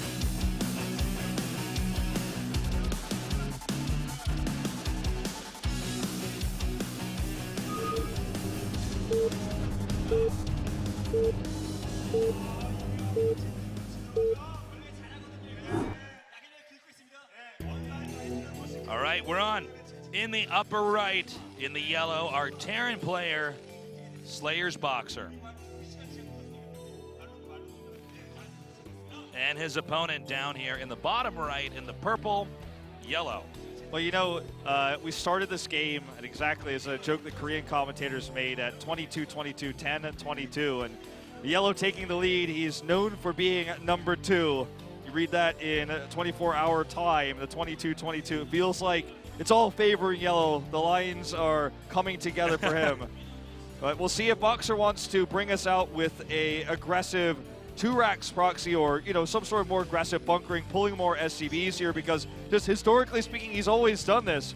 We thought we might see it in the last game, but he faked the pressure instead. With his back against the wall here, now down 0-1 though, will he be able to commit? That's the question on this map that hasn't seen play in so long, Tasteless. And we're still waiting to see where Slayer's Boxer is going to spend his money, because for the time being, I don't see SCVs in the middle of the map, and I do not see a barrack, so it seems like he's been a little bit late here with his first depot. Yeah, actually might even lose a little bit of build time on that second SCV, as seen here. Looks like he wants to go ahead and build the barracks here very quickly after the depot. It's a more economic approach, I guess you could argue. I think it might have been a mistake as well, but he gets a little bit more money from the late SCV, but he loses the money. Because he didn't send the SCV to build a depot right away, he mined maybe 2 or 3 more minerals, but it's less significant than having the extra SCV that he's now missing. One thing to note is that I think because of the later barracks, I don't think we see a bunker rush. So much of a bunker rush is hinged on a matter of seconds, and even sometimes like a half a second or a quarter of a second. So Boxer may actually go for a macro game here. Now, Yellow seems to be completely unfazed by anything that happened in the previous game. He's getting his natural expansion up here.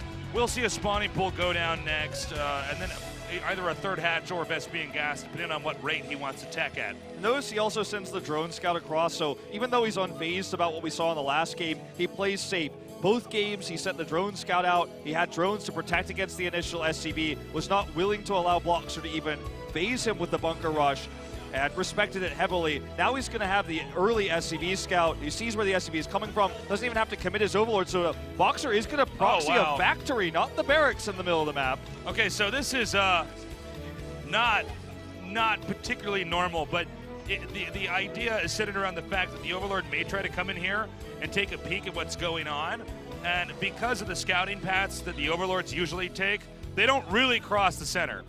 Not necessarily, and even if Zerg were to check the center, they would have done it earlier to check for the barracks, not for the factory. So he may make vultures from here, I believe. That's probably the case, right? Usually when I've seen people do this, they make 2 factories in the middle, but it looks like he might want to stick with 1. Now, at the same time, Yellow comes inside of Slayer's Boxer's base, looks around, and the lack of structures is information in of itself, right? Yeah, clearly he's hiding something. Yeah, where is your second barracks, or where's your CC? You don't have either, but you have a gas. So knowing you have a gas, there has to be a factory somewhere, right? And the drone's going to go directly to the middle of the map and scout this immediately, because he says, well, of course you have this, right? Of course you've simply hidden this in the middle of the map. Why would you have the gas and no factory in the main? So the Vulture proxy now scouted. Yellow has the advantage in terms of knowledge of this, but he still has to defend it. Now this expansion's set up in a bit of an odd way, and we're about to see this. See, he's going to beat me to it. You can actually go up the ramp and still hit the drones from the high ground, whereas you can't on a lot of other maps, which allows you to get pretty abusive early on. But if the Zerg handles it well at all, the Terran's in an awkward spot. The factory is, of course, in the middle of the map, which means you can't safely produce tanks from there later on. Looks like he sent the Vultures to the top, actually, just trying to clear out any perhaps hidden bases or any other drone scouts. We'll now look for the run home here. The factory is lifted. He's sending it back. He has double barracks, just wants to tech up to Bio, but he's not going to have the CC. He's not going to have the extra economy with this, and his rush has essentially failed. It's not a fully wasted investment, but he didn't get the damage done he wanted to, just simply by the fact that it was scouted. Now, the Vultures are going to look for this high ground, but Hydras are already ready. He's known about this for so long. He knows this is the map he's going to be playing against Boxer, so Vultures come up here. Now they're kind of trapped. They should be able to get out here. In fact, they want to take this Hydra down with them. But a good response from Yellow. Okay, good control here by Slayer's Boxer. Looks like he should be able to get out with those Vultures. The problem is, for Terran, is what is the follow-up here? It's annoying for the Zerg to try to play catch-up here. Notice he's got a trap set up here. He's going to be able to box in these Vultures eventually. Very difficult to do, though. Yeah, well, you know, they're so nimble. It's so easy for them to run away. But I think eventually this is going to get cleaned up. This one Vulture on the right should be gunned down. and then we have the Hydras blocking the ramp. So it's just a matter of time. And then, of course, what is the proper follow-up for Terran? A handful of Marines. We don't have any. He has. We have medics coming out now. Yeah. But honestly, if Terran doesn't do a lot of damage with this style of play early on, Terran just should be in a deficit. But I think the way that Slayer's Boxer is approaching it is because there's a ramp up to the above area of the natural. He can try to punish him that way. I think what he wants to do is just get this high ground control, but he has to wrestle with these first group of Hydras. Right now, we do see Yellow struggling to get units out in time, wants to control his high ground, wants to prevent this here. Okay, we're going to see this first fight. There's not enough ground units here for the Zerg. He had Hydras for the Vultures, but he doesn't have Lurkers for the Marines. Yeah, doesn't have a lot of links he either. Might just get it in time. This is a very specific timing attack. It caught Yellow off guard, despite the Vultures being handled. The Marine push coming through right here may end up shutting down this game here for Yellow. He's going to go ahead and take out this hatchery here. He had the answer, as you said, for the Vultures, but the Hydras, especially in low number like this, not going to be the answer for the Marines and Stim. He's going to try to have this last-ditch attempt, but look at this, the Stim back, the medics to heal, that extra Stim damage. The hatchery will absolutely go down. I think this is the beginning of the end. I don't see any Lurkers in sight. I think that on some level, Yellow actually assumed it was going to be continued mech play. He said, "You're so Boxer fast." duped him, that's and that's going to be it. GG. Boxer gets his revenge. Said, wow, your timing attack, your follow-up was so fast, is what he says. So at least I suppose that gives us a hint that he knew that that was going to be the follow-up, but still couldn't stop it. Didn't have a sunken ready there. And Boxer's family going to be happy with this. His wife raises his daughter into the crowd as he brings back the 1-1. And what a crafty build. The follow-up clearly well prepared here for Boxer, knowing that the Hydras would be forced by the Vultures to control high ground. He needed range, otherwise the Vultures get free reign. And then the follow-up attack, he had the armor, he had the quick stim. And as Yellow put it there in Korean in the chat, it was just too quick for him to respond to. Amazing job there by Slayer's Boxer to get in. He utilized the fact that there is an awkwardness to the second base that you're trying to get set up as a Zerg player. So he sends those Vultures in. A lot of people, when they see the Vultures, assume that there's going to be a Terran player sticking to mech. Yeah. And to have the follow-up where the Marines actually come out. Look, Hydras take care of the Vultures just fine. We saw that. But Hydras are absolutely horrible against Marines. Especially in such a small number like that. You need Zerglings, you need Lurkers. Yeah, basically. the Hydras don't do enough damage quickly enough when you have even the two medics there. So there you have it, the 1-1.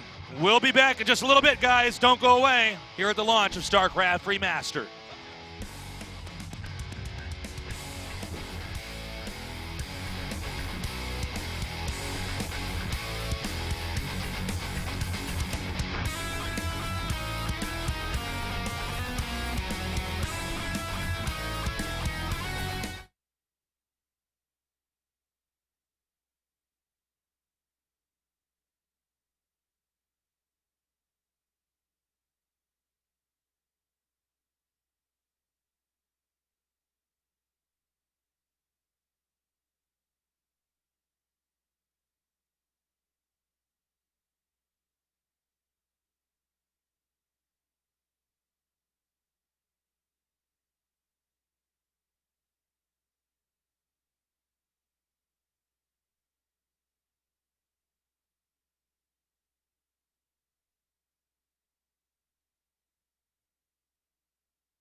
먼저 프로토스로 경기하는 박정석 선수의 진영부터 보겠습니다.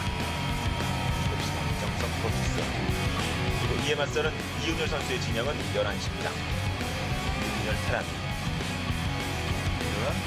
모험적인 전략을 사용하진 않네요. 이윤열 선수. 이윤열 선수 팩토리에 두 곳에서 뭔가 계속 개발 중입니다. 걸쳐겠죠. 네. 날아가네요. 일단은 드랍십에 벌써 4개를 태웠을 것으로 보이고. 예, 본진과 앞마당 쪽은 너무 나뉘어 있으면 그렇지 않아요. 네. 예. 자, 드랍십 내려서 먼저 드랍십부터 파괴를 하고 퇴로를 차단한 이후에 박정수 선수 드라군 3개 있기 때문에 어느 정도는 잘 막을 것으로 보입니다만 이윤열 보겠습니다. 그나마 옵저버가 추가적으로 나왔기 때문에 그나마 다행이죠. 옵저버도 있고 이거는 아주 큰 피해를 볼 것 같지는 않네요. 예. 그 이윤열 선수는 최대한 여기서 많은 프로그램을 사냥하는 게 그게 제일 좋죠. 네, 자, 마인을 일단 청소를 하고 박정 선수. 자, 그동안의 프로그램 피해는 좀 있긴 있었습니다. 저기 마인. 자, 마인. 박정석. 이거는 거의 승패에 영향을 줄 수 있는 결정적인 타격이죠. 자, 본진 밖에 자원 차지할 수 있는 곳이 없었는데 프로가 하나 없었거든요. 둘 남았군요. 저 정도면 몇 기 정도가 가게 된 겁니까? 야, 세트가 이거는 박정석 선수 저 마인 2기에 의해서 지금 암울해진 상황이죠. 이거 이윤열 선수가 정말 뭐랄까요? 계획된 플레이였다면 정말 이윤열 선수가 이제 무서운 선수다라고 이제 이야기를 할 수가 있는 건데 뭐냐면은 마인을 모두 소모한 것처럼 하면서 최후의 한두 개의 마인 정도 남겨놓았다라고 하는 이 측면. 리버가 타도 드래곤이 타도 지금 뭐 타격을 줄 수 있는 상황은 아니죠. 자, 리버 하나, 드래곤 하나 탔습니다. 리버 하나, 드래곤 하나. 자, 리버 여기서 또 몇 번 시간을 끕니까? 시간은 또 왜 이렇게 끕니까? 캐럿마저 속을 썩히는군요. 자, 불발까지 나옵니다. 불발 안쪽으로 킹스오피. 예전에 박정석의 리버 엄청나지 않았습니까? 자, 오늘 본질 쪽. 가뜩이나 본질 쪽 신경 안 쓰는 건 나름대로 공격을 의도하고 있었기 때문입니다. 이윤현 선수. 이건 벌써 쳤을 것 같습니다. 지금은 한 번 더 지게 되면은 굉장히 탈락에 가까운 상태가 되기 때문에 지지. 초반 프로브 피해를 극복하지 못합니다. 박정석 선수. 경기 시작됐습니다. 양 선수들 대각선이에요. 먼저 이윤열 선수의 진영은 7시, 이에 맞서는 박정석 선수의 진영은 1시입니다. 후반으로 가다가 이 벌처가 중요하거든요. 그냥 무난하게 패한 세기 남았고 벌처는 파일럿 사냥해야 됩니다. 이윤열 선수는 이 벌처 기회 놓치면 힘들어질 수 있어요. 2기 남았고 프로그램 도망가자. 마인. 피해 최소화. 컨트롤. 11시 그 가장들이 메인 가장들이 뭡니까? 11시 박정석. 빠르네요. 뱃속에도 2개. 이게 보면 모르죠, 11시. 설마 이 타이밍에 벌써 캐리어를 갈 거라고 생각을 전혀 못하고 이거 벌써 캐리어 떴어요, 지금. 승부를 보겠다는 건가요, 이윤열 선수가? 박정석 선수 지상병력 모이기 시작했어요. 자, 골리앗 템플 다 타거든요. 자, 골리앗만 잡으면 박정석도 골리앗만 잡아주면 되고, 이윤열 여기서 밀리면 안 됩니다, 이윤 선수. 자, 탱크에 발리고 쥐어주는 박정석. 캐리어 잡아야죠, 이윤열 1.4로 캐리어. 하지만 박정석도 지하고 굴러서지 않고, 캐리어만 집중적으로 1.4 캐리어 둘 남았어요. 근데 더 올라가지 못하고 있는 이윤열 선수. 이거는 이윤열 선수가 진 싸움이죠. 이렇게. 앞서요, 사실. 아무것도 못하고 있는 박정석.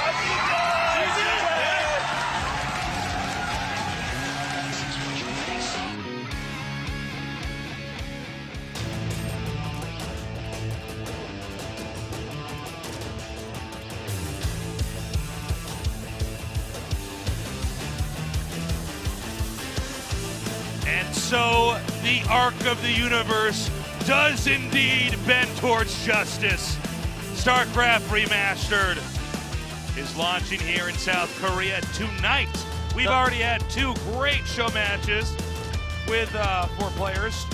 Each of the sets from different eras, and now we're going to go, I would say, into the later period in StarCraft 1's history. We're going to have Reach and Nada. That's right. We duking reach it into out. the point where we start to hear nicknames we had for players like Yellow and Boxer, of course, the Emperor, of course, the Kong player, the player who gets second place. But this becomes the part where we reach deeper history as new awards are created. Nada's the first player to win 3 OSLs to win the award, the Golden Mouse, right?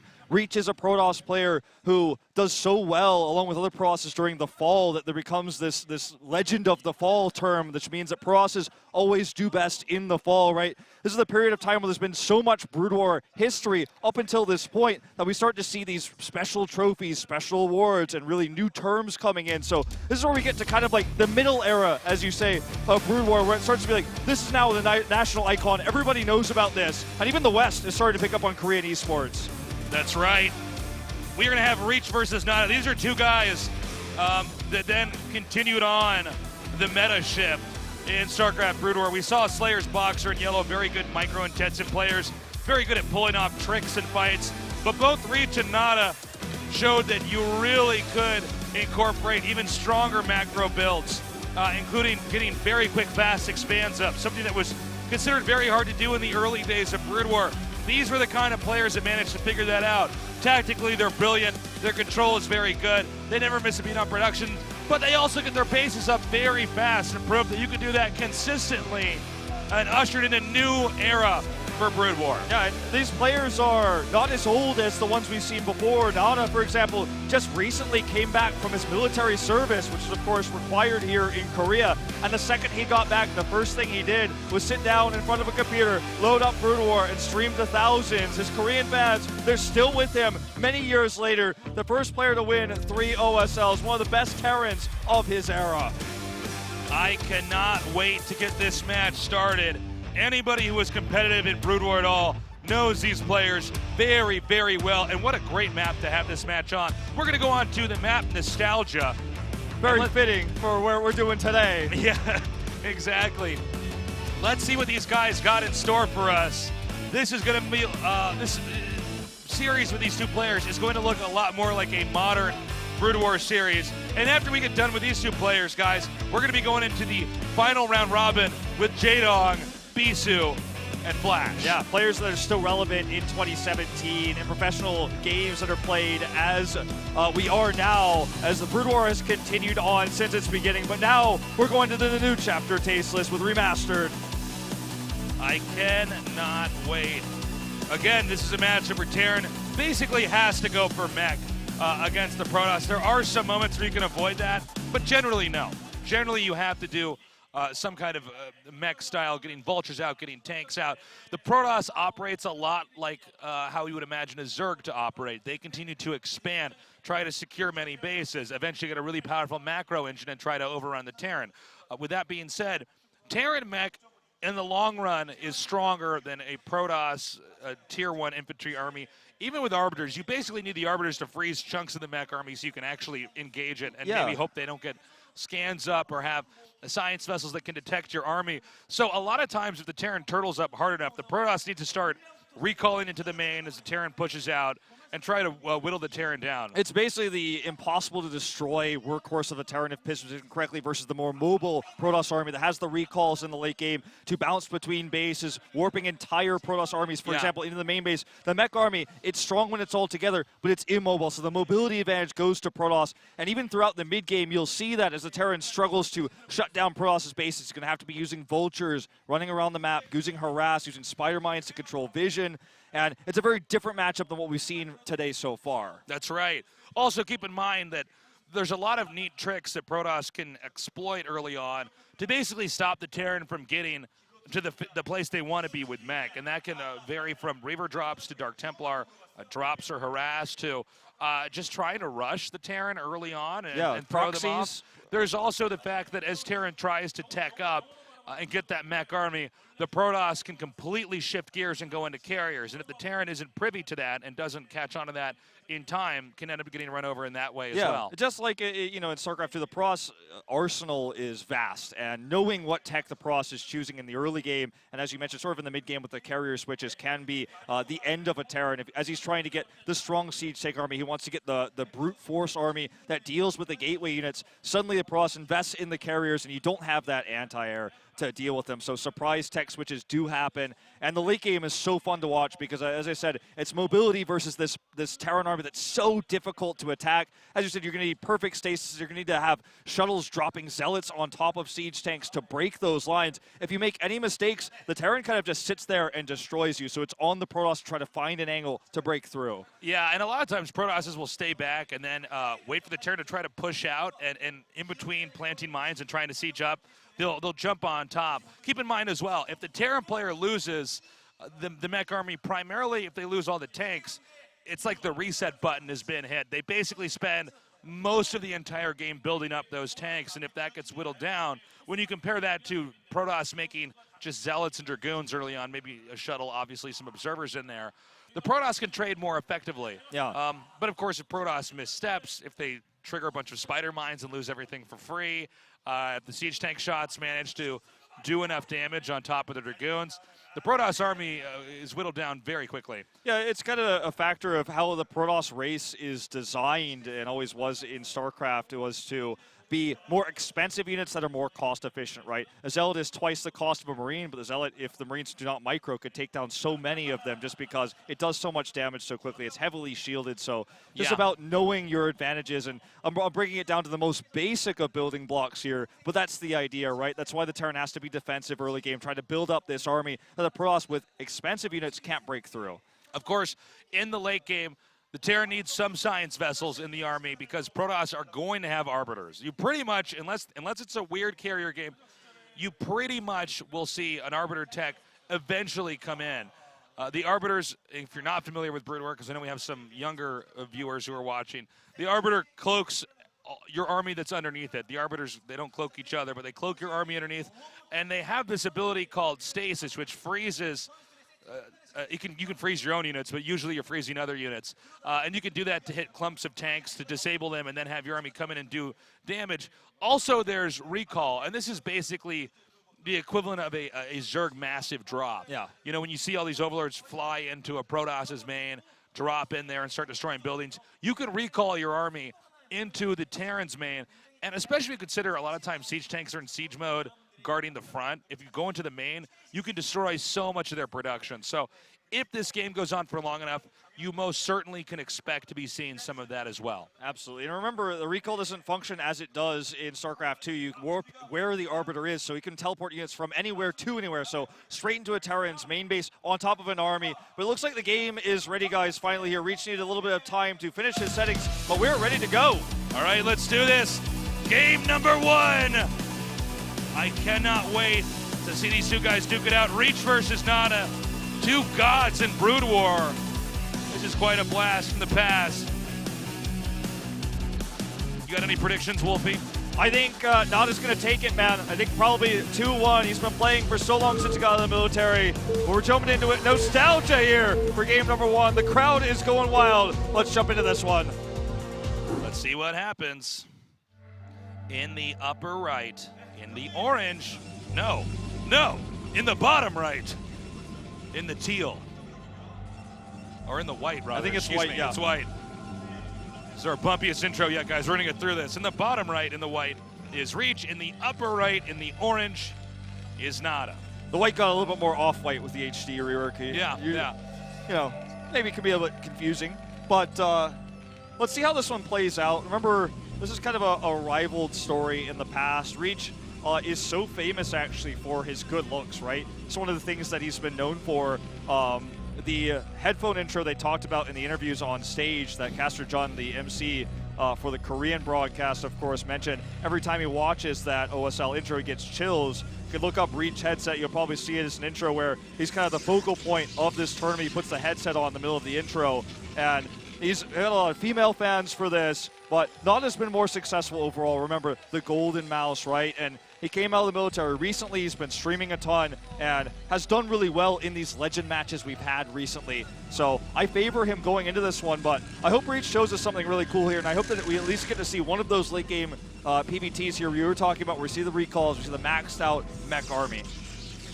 All right, guys, because these guys have styles that are a bit more modern, we can start giving you guys the secrets of Brood War. See that depot below the command center? Papa Tasis is about to fill you nerds in on something. So normally the SCV spawns at the bottom left side of the command center. With the depot there, it spawns at the bottom right. Yeah, that means the SCV can get over there just a little bit quicker to mine. And these are the techniques, the secrets embedded in the game that we continue to discover and uncover that allow you to get just fractions ahead. Yeah. And if you're going to be a great Brood War player, you need to learn all of those secrets and figure out how to exploit them in every way possible. That's right. So, I mean, this is a game of inches at the highest level. And you might think, okay, sure, he gets the SCV there, 0.2 seconds faster as a result? I don't know the exact numbers, but it's every single SCV. In a game where 50-plus SCVs will be built, that means the advantage has multiplied so many times. Of course, there are other advantages that Protoss can use, like putting this pylon, for instance, behind the minerals. When you begin to supersaturate at your mineral patches, the SCVs or probes can end up rotating around the back. So putting something back there can block that area off so that they don't end up moving around. It also helps against vultures, for example, that get Sure. back there into your back line. give them a lot less mobility to escape from Dragoons that are chasing them down. So the Probe Scout has always been an annoyance in the early game, which is why Nada is going to pull the SCV. Obviously, the Probe will defeat an SCV that's building a building. So if you're a total noob, right, we're telling you the secrets, but an SCV has to be building a structure. You can't just place it and walk away. So the Probe is very annoying here. See it in StarCraft 1, we see it in StarCraft 2. Very slippery and will escape with a full Scout. And the big question is, are we going to see the Dragoon range upgrade coming out for Breach? That's going to be the first big tell as to how aggressive he would like to be in the early game now that he's already scouted out Nada very quickly to the top right. So with Dragoon range, you pretty much have to get it. If you don't, then that means you're doing something pretty crazy. Okay, so he is going to get it, because I highly doubt that's air armor being upgraded in there. So he is going to go ahead and get the Dragoon range. But we don't know if he wants to try to expand here or if he wants to try to do something aggressive. Now, Nada has already shown us what he intends to do. This is a very orthodox approach, getting a command center, floating it over to your expansion, and probably just turtling up and making a few additional factories in the meanwhile. Now, we're still waiting here from Reach, who I would expect is just going to get a Nexus over here, but let's see. The Protoss does have the option to try something a little bit more sneaky. Yeah, with two Dragoons out on the map, it's going to be, of course, the high ground that's going to allow Nada to defend this. If he was trying to build the CC on the low ground, he'd absolutely need a bunker here. But of course, there's a mischance on high ground. There's no vision, of course. He doesn't know what's up there. And when the first siege tank pops out, even without siege mode, he'll have the ability to ward these off. But if microed correctly and if Nada makes a mistake, the Dragoons may be able to push up. But the key here is he's going to try to get the information as to what Nada is doing with this initial attack. If we're on the low ground, he'd pressure further, but he just wants to gain information with this. Sees that it's not, and doesn't even risk going up the ramp because he knows there's the strong possibility there's a siege tank up there. So he's already accomplished what he wanted to do, and now we can take a free Nexus. Okay, so this is a very, very safe build from both sides. The only thing that Terra needs to watch out for is when he does go down the ramp. If the Dragoons are controlled very well, they can potentially bully the Marines back up the ramp. And you want to continue to kite here. This is why Dragoon range is so important, is that the Dragoons do outrange the Marines, and the Marines can't take that many hits from the Dragoons. Basically, it's 4. Yeah, and shields regen and Marine hit points do not, so harass is so valuable here. Now the command center's landing over here, and that's he's gonna be mining from that around the same time that the Nexus is going to finish here for the Protoss. Now, what Reach is doing, you could actually copy and do in a StarCraft Remastered game, and it's completely viable. This is how people play, basically in the current meta. This style of play is safe to do. Now the Probe's going to sneak over here. He wants to see what exactly is being mined from, and he was going to try to actually glide into the main, but he does see there's a scanner being made. Yeah, looks like he wants to just try to grab one more Marine or even a siege tank before that siege mode is ready, but unfortunately Nada's just too prepared here. He won't find it. But yeah, as you said, he has this tech up to Robo now. He can get the fast shuttle. He's going to have the extra gateways to protect against possibly a follow-up timing attack from Nada if that were what he were to use. And he has the Nexus up and available. So this is not by any means risky in any way. And at the same time, he's putting pressure on constantly. If you do the build that Reach does and you've got your Dragoons outside the Nexus, you're doing it wrong because you need to find every advantage you can because you committed to this many Dragoons early on. Could have, arguably had a faster Nexus if you didn't make this many Dragoons, so you need to use those to poke a little bit at the front. Now that siege mode is complete, he can't do that anymore. He brings the Dragoons back. Now, you want to be careful when you have your Dragoons out on the middle of the map because Vultures can actually spam out and go right into your main or your natural and plant mines. And with Protoss, you don't have a ton of observers right away, so each observer is super important to keep alive and having the right position. And that's something that can definitely end up hurting the Protoss. If they end up getting over there, of course, we're just now going to see this. Here we go. The Vultures can go around, plant mines. I'm sorry, do we see where the observer is for Protoss here? I don't think he has one out yet. So he's going to be able to deny the Nexus unless his probe makes this, immediately. And nope, denied. Nicely done. Okay, there's the observer. It's just not with his army. It's over here trying to get scouting vision. The second observer should be up soon, but still, this is such a nice move. Denies the Nexus, can plant a spider mine there, so the observer has to be sent directly to that location. It's now just going to set up a minefield on his way back. And as you said earlier, kind of one thing that defines this matchup is that the Protoss should be ahead in bases against the slower, less mobile army of the Terrans. So getting that third base up at this critical moment is so important, and it was denied by a quick move across the map by Nada. So very well done. Oh, Look at the wow. barracks. Actually, that's actually going to deny this is- 4 factories. Yeah, you can't make a factory if you lose the barracks. He needs to repair that immediately. Now, that being said, too slow. He loses it. Now, that being said, though, I think Terran has enough factories up. It shouldn't impact this game the same way as had that been killed off about 2 minutes earlier. But, yeah, Protoss is powering on 2 base, and Terran's powering on 2 base. Now, the way this looks right now, I definitely think that Terran is itching to push out.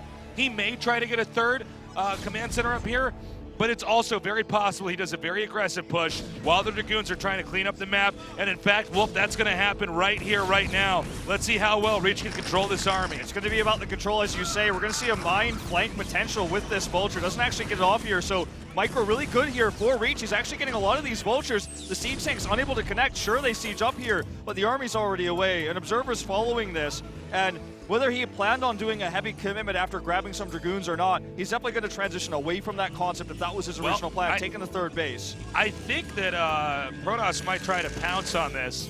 Now, what you see in the shuttle, the Protoss wants to fill that shuttle up with Zealots.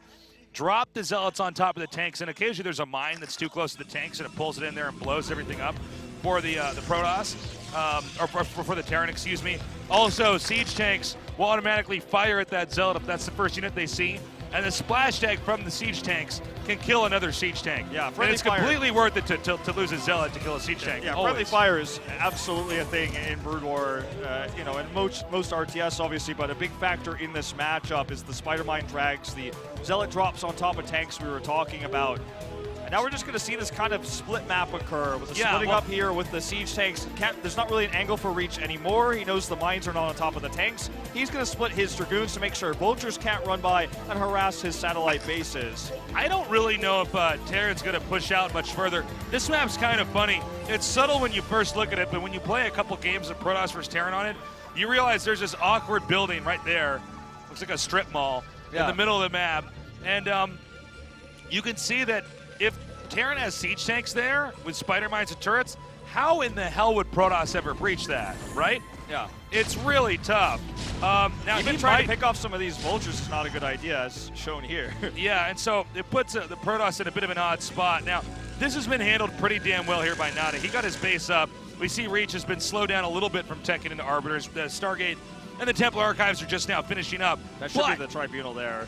Yeah, but oh, is he just going to go for it? Okay, this is very dangerous. I do not know if this is going to pay off for Reach. No mines here either to drag onto the tank, so he just loses the Zealots immediately. Sure, he gets the win on the flank, but the Zealots on the right side are cleaned up by mines. He's never going to get on top of the siege tanks. Even a supply depot here to help block, basically extending that strip mall you were talking about. And this is a very, very efficient exchange for Nada. Oh, now because Nada had that exchange, he might just try to go for the kill here. You can't really push out with Zealots until you have Zealot legs, and then it looks like this was mistimed here by Reach.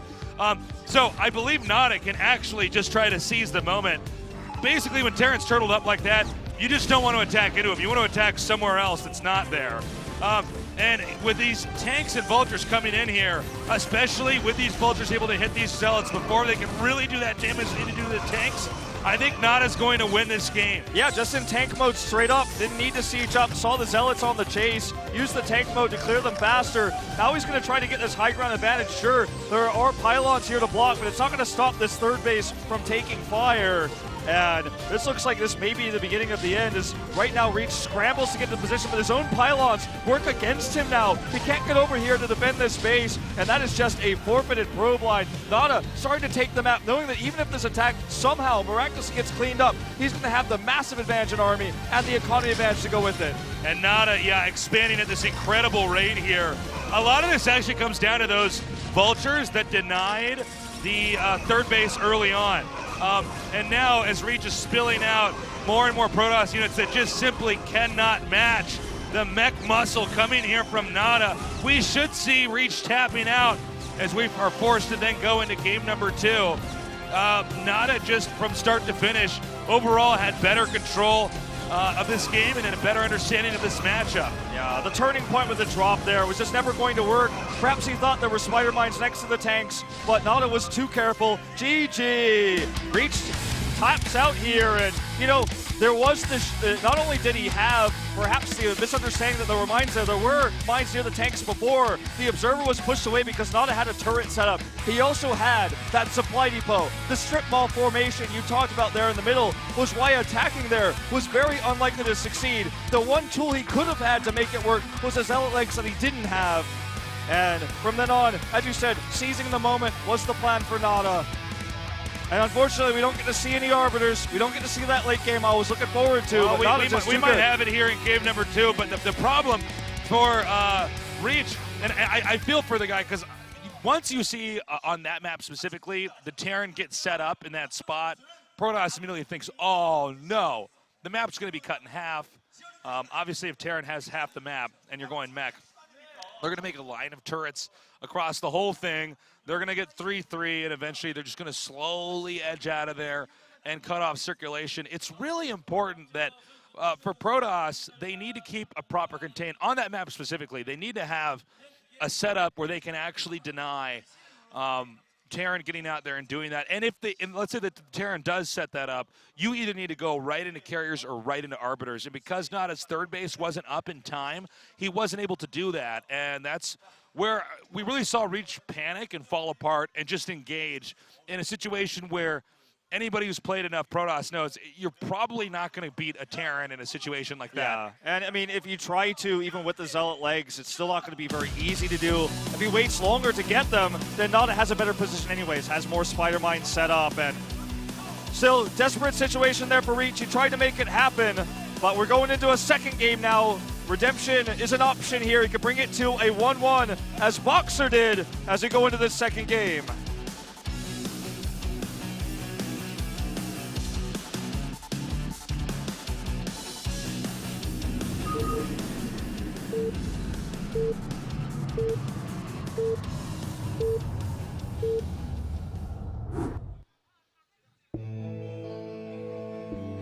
All right, in the center left, in the teal, our Protoss player, Reach.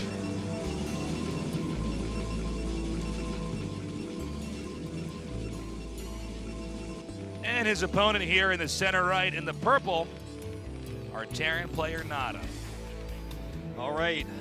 So even though we didn't get to see the full wheelhouse of the Terran, the full workhorse, the massive maxed out 200 mech army with the turrets, the spider mines everywhere, we did see that in a moment like that where you have the late third base, the split map is set up, you don't necessarily need a maxed out mech army to take the map into your hands. And it was the fear of that 200 army, it was the fear of that split map that forced Reach to do an attack that was inevitably going to fail. He thought maybe miraculously he gets the spider mine drags to get the hits there to win the fight, but you could see the power of mech in a different way, almost vicariously through that attack by Reach, because he knew if he let Nada get that split map, it would have been a very difficult game to catch up and to recover. So on this map, you actually start out in a pit. You're on the low ground, and you need to fight your way up to the high ground. So there are some rushes Protoss can do that are pretty nasty to the Terran. We'll have to see if Reach opts to do that. It seems like Reach was actually much more confident in a standard macro game, but those vultures got out there and started denying the bases, and that's why you have to be very careful to babysit that probe that goes out to make the third nexus.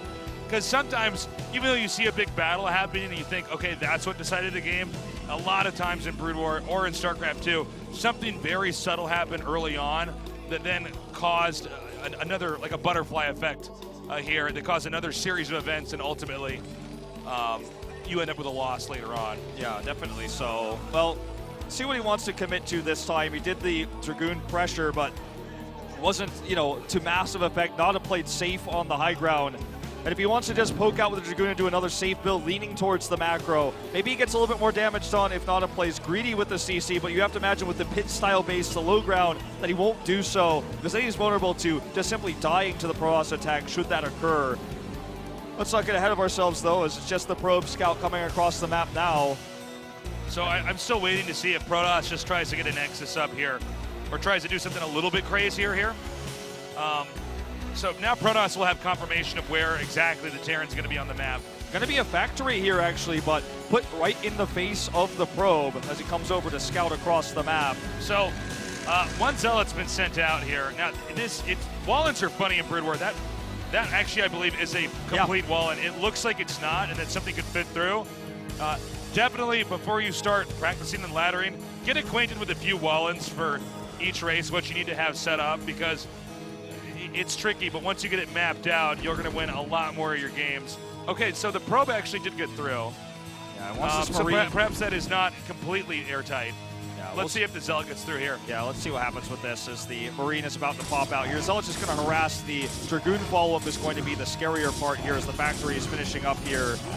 Looks like it is a tight wall since he's not simply just not that was going sick. in. That's Oh, a trick nice. you can do. When he tries to move it, you put a pylon right underneath it, and then you cancel later. Now he's going to keep this around just long enough to figure out if the machine shop is going to finish or if it was going to be a vulture immediately coming out here.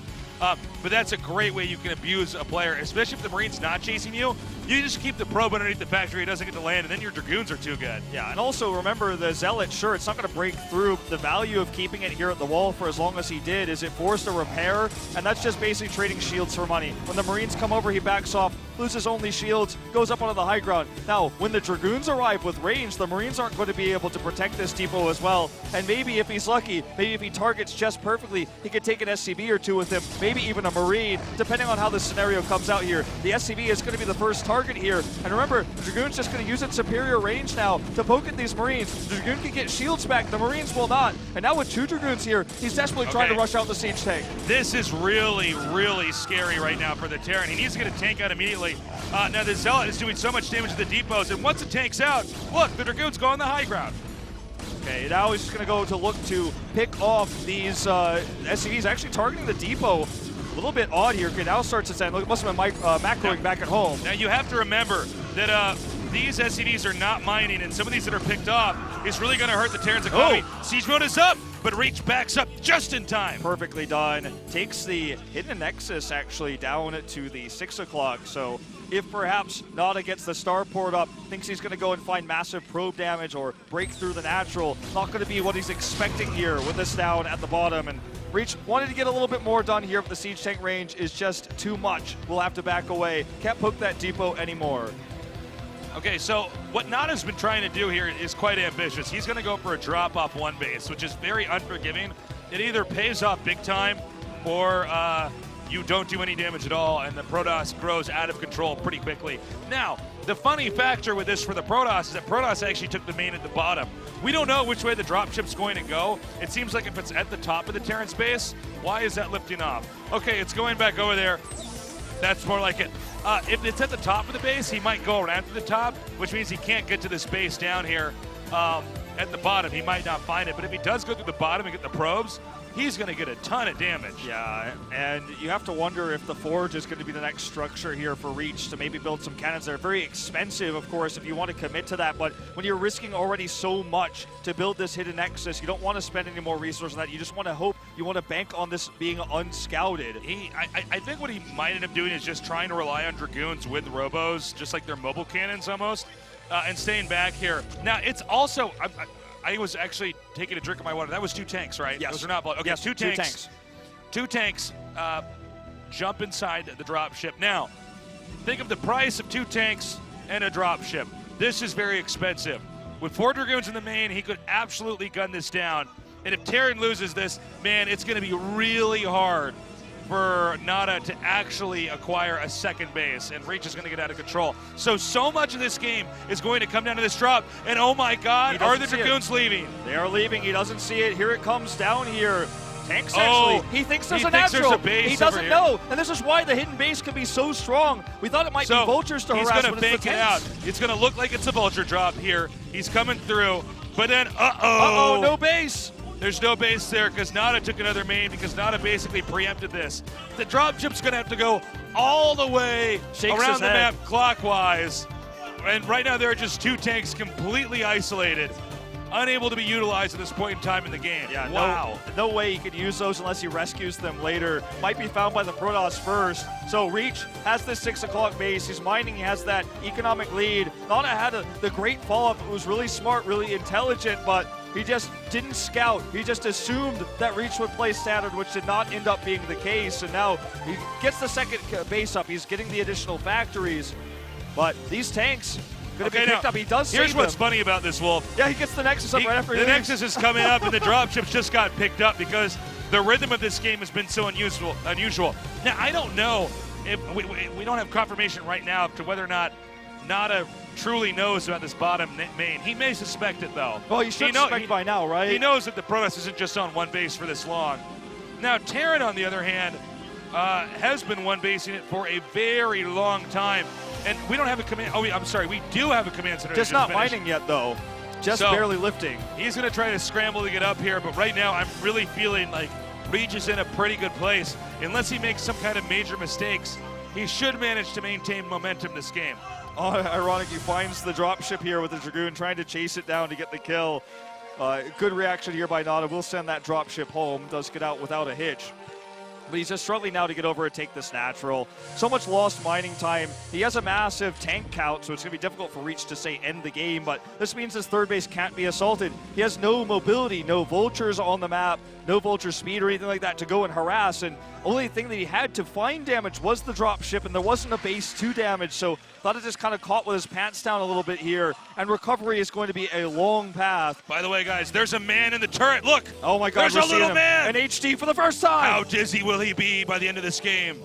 Very dizzy. And now we can see exactly what the units look like. Everyone's always wanted to see what the man in the missile turret looked like. That's right. And now we know. Now we know. It almost looks like he's tied up in there, too. He's got to have. Like he might actually be like a prisoner from another Terran player. Yeah, he's got to have some sort of special. That might be like one of Slayer's Boxers Marines in there, and he's like, oh. He's got to have some sort of special headset on or something to not get motion sickness from that. Yeah, yeah. I spin around 3 times, I get sick. He's spinning around at max speed all game long. So, in this game, Nada's finally managed to get this second base up, but because he took this risk and went for the drop early on, it's pretty tough. This is an uphill fight. Reach played a very safe game, and he's reaping the benefits from that. Now, also another thing to note for when we get to a later point in time in this game, excuse me, is that it's not a long distance for Terran to push to the main. Yeah. But what Protoss players do to deal with the fact that head-to-head it's very hard to fight a Terran army is that they'll have gateways set up everywhere, because flanking is how you take out a good Terran. Notice the gateway is already sent at the 6 o'clock. It meant that if a small force of, say, vultures even find this base, they've got the defense set up there. And it's not static defense, it's mobile defense that can both defend the vultures and then potentially counterattack later if he wants to, say, try to deny a base. I feel like the only thing that Reach can't do is attack this natural head-on right now. He just wants to further his economic lead, get his tech up. The Temple Archives is the first step to then, of course, later on getting the Arbiter Tribunal with this Stargate. So we are going to see that late game with Arbiters. He has a massive eco lead. He's even going to take that 4th base to the top left, and Nada just kind of has to turtle, hope for this maxed out army on 2 base to move across the map, because finding drop harass is going to be so difficult, and he's already spotted here with this one by the Observer. Okay, dropship's moving out. Dragoon headed forward here. Looks like he's managed to slide through. Now, this map's funny because you end up with these quasi-isolated island-like bases that can be accessed if you mine through the minerals. Eventually that opens up parts of the map. This is a really common theme in Grid War maps, is that you'll have locations that you can't access unless you had maybe shoved a probe through and managed to get behind the minerals, or you get a dropship or something like that coming through now. But in this case, we see that this is going to play a big role later on here. Now, here's a good drop. This is what he was trying to do all along, and that's a great connection there on those workers. Finally getting these kills. Looks like about 8 of them between these 2 siege tanks. Didn't find the drop harass he was looking for earlier on, but finds something now, even though that drop was spotted. This base is forced to cancel for Nadas, which is really unfortunate because he's so desperate for a 3rd right now. But it's important to note that Reach has good observer control on the map. He's sending them across everywhere. That's why he was able to find this base in the first place. And now he's going to need a shuttle to deal with these tanks, but he will eventually get them out. Looks like just 8 kills in total between the 2 of them. But Nada at least finds some foothold, some harass. Okay, he actually wants to try to snap, go for the dropship here. If the Terran could juggle this right, he might be able to save it. It looks like, okay, very well done. Now it's going to have to the shuttle to come back in here. He has to try to juggle the Dragoons against the tanks. Meanwhile, Vulture's now coming out. Some of those probes just now getting sent back to mine over here. Now Reach had a lot of observers on the map, but not in the location where those mines were. He's got to be very careful. Yeah, needs to make sure. I mean, he has a lot of observers, but not, as you said, back at home. So going to work on the management of that. But finally, the Supreme late game tech, the Arbiter, is online. This is further going to make it more difficult for Nada to move across the map. He's going to need those scans non-stop to engage. He's going to need vessels. And most important of all, if he leaves his main base with the majority of his army, he's open to mass recalls into the main. So very difficult now for Nada to approach taking a third base. This is kind of crazy. It's 171 supply to 117. Reach has the bigger army, but he needs to be in the right position. He needs to have the Psystorms connect. We don't have Arbiters in play just yet, and this is going to be certainly a difficult engage on both sides. Yeah, he's gone for the Storm Tech instead, so the rest of his army is going to have to be all together here. The army that's in the bottom may have to rejoin if we see that mass commitment, the massive army move across with everything here for Nada. But it looks like, again, Reach is just going to take the soft contain approach, continue with his macro lead. He has the Tribunal, and even though he went for the Storm Tech first, you have to imagine the first unit popping out of that Stargate is going to be that first Arbiter. Okay, he's beginning to push out. Now, you want to look at the line of tanks as this giant arm that's reaching out and trying to grab onto footholds of the map. Leapfrogging tanks forward. Protoss has to set up, binding all of those units in these hotkeys and trying to coordinate a huge attack that will smother the Terran's army. But if he misengages at all, the Protoss army melts like butter and Terran pushes through, crushing the Protoss this game. And even a larger Protoss army, mind you, will die to this because it's just much more cost efficient what we see from the Terran. He's even using this cross-looking mineral patch here in the middle of the map with these structures to, again, as we saw in game number 1, set up an extra buffer for the ground units that are trying to approach the siege tanks here. So Nada reaching across here. Here comes the first Arbiter. Arbiter's out, but there are turrets set up here. I don't know if he has stasis just yet. I don't think so. Okay, is he just going to go for a full frontal attack? By the way, the zoom out feature is so sick, we can really get a good idea of where the setup is. Okay, gonna come in here now. The Vultures just pulling back, looking for that buffer. Okay, now he wants to drag the tanks, or the Zealots, excuse me, into the tanks. Once the Zealots are gone, the Dragoons have the storm. Great storm there on top of those tanks, but does he have enough? Vultures coming through to interfere with the progress, and the Dragoons have to turn around. So this was, again, killing some of the expensive siege tanks at the back. Well, Nada's taking the third base over here, important to note. But he kills some of the expensive siege tanks at the back, but they're more difficult to replace than the Gateway army, especially considering how many gateways Reach has built throughout all of his bases across the map. He's got these satellite bases, he's got so many gateway subs, he's going to have more Arbiters soon. So even though you might argue that it was a more cost-efficient exchange in terms of army supply there for Nada, the more expensive units lost for the siege tanks is a big problem. Okay, a scan comes down, Dragoons beginning to back up. If Terran can get to the location just right there, if he can get over there, he can shut down most of the gateways, the units flowing out from there, and get it contained, and then begin to smash the expansions elsewhere on the map. So many spider mines here. Could be disastrous if there was a really good shuttle. Okay, he's going to go for a stasis, I believe. Looks like maybe a recall. I'm not clear on. You can occasionally. Okay, there it is. Stasis on the tanks. Not the best one we've ever seen. Only going to be 3 here. And there's so many mines. He's actually just going to kind of engage haphazard here. But the storm is good on the siege tank. So much Protoss here. Only 3 tanks in coming stasis through though. the side right now. Regis, so far so good. Great storm on the Vultures. He might just barely have enough. If he can get to this tank cluster in the right, it's basically going to reset this push. Yeah, there's too many Zealot reinforcements coming up from all these gateways. It's just the numbers advantage that's too much. Looks like he's broken the back of Nada here. Getting into the back of those siege tanks. The rest of these tanks going to pop out of stasis just in time to die here. And that might just be all she wrote. This army for the Terran, impossible to replace at this stage in the game. Yeah, you can see in the supplies especially that Terran's been knocked down to 75, having to start from scratch here, rebuilding all of the tanks in this game, whereas Reach is at 166, and that number can continue to shoot up. Nada actually pushing out, trying to regain some ground here, but you can see it's only 2 factories that can produce tanks. The rest of it's in Vultures. And I think that overall, Reach has basically not just won the battle, but the war as well. He just has too much economy. His Zealots too cost efficient and so easily produced from the gateways here. Arbiters, there was never an answer for them. The Cloak also kind of an annoying problem to deal with when there were no mines nearby, no EMPs to stop the stasis. And you have to imagine if the game goes longer that we will see more stasis on siege tanks, but there's no siege tanks left to stasis at this stage. And with recall and opportunity, that may be how Reach ends the game. He can attack the north here, deny this CC, send an Arbiter into the main base and attack that location at the same time, playing tennis essentially with a small remainder of the mech army of Nada.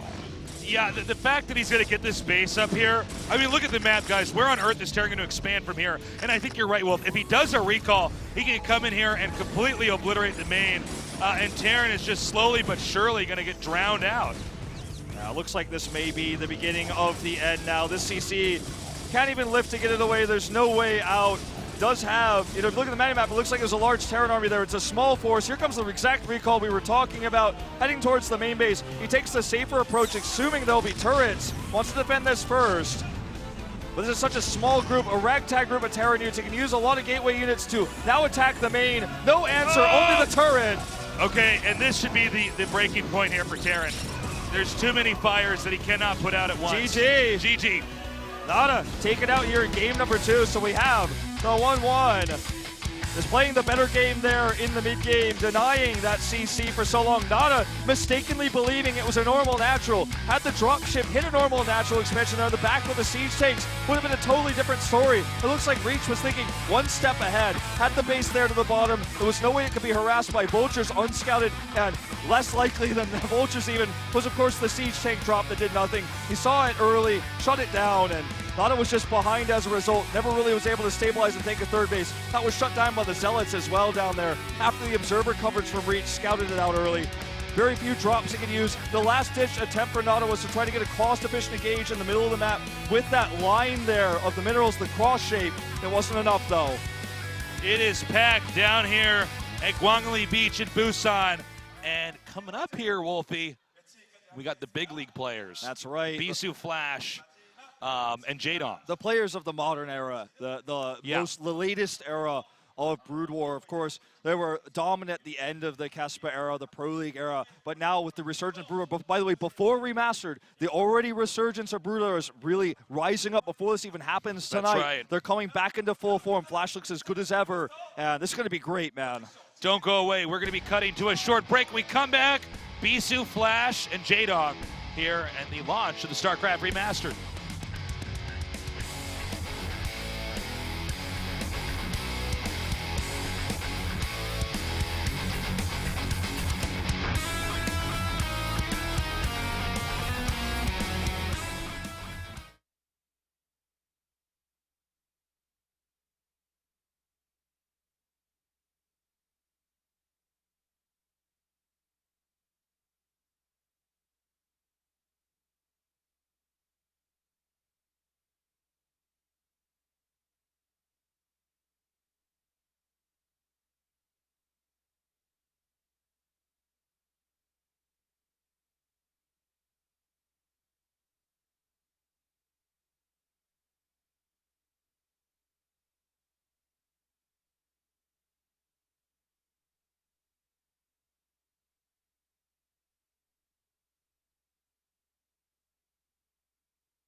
이재동이 만났습니다.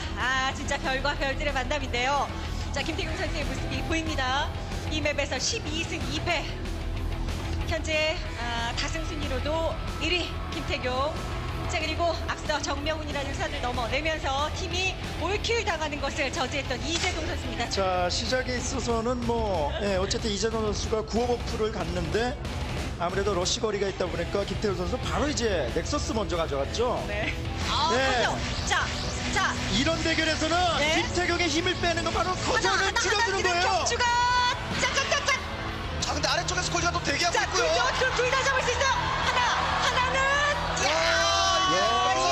김태경 커세어는 아니 이게 말이 됩니까? 아니 이걸 그 사이로 살려냈어요. 라인이 S 라인이에요. 지금 김태경 선수가 그일단 대비가 돼 있을까요? 왜냐면 안 되어 있을 것 같은데요. 지금 정도의 러커 타이밍이 어쨌든 옵저버 로보티스 올려야 되고 추가 원키를 그냥 자, 일단 질럿만 제거하고 캐논이 하나밖에 없어요 지금. 자, 캐논 깨졌고 질럿을 그냥 잡아볼 수 있어요. 혼을 찌르는 김태경 선수의 정찰의 그 빈틈 커세어가 김태경이 이재동이 이번 경기 잡는 겁니다. 완벽하게 잡았어요 이재동 선수. 김태경 지난 하이트전 KT전 내내 그냥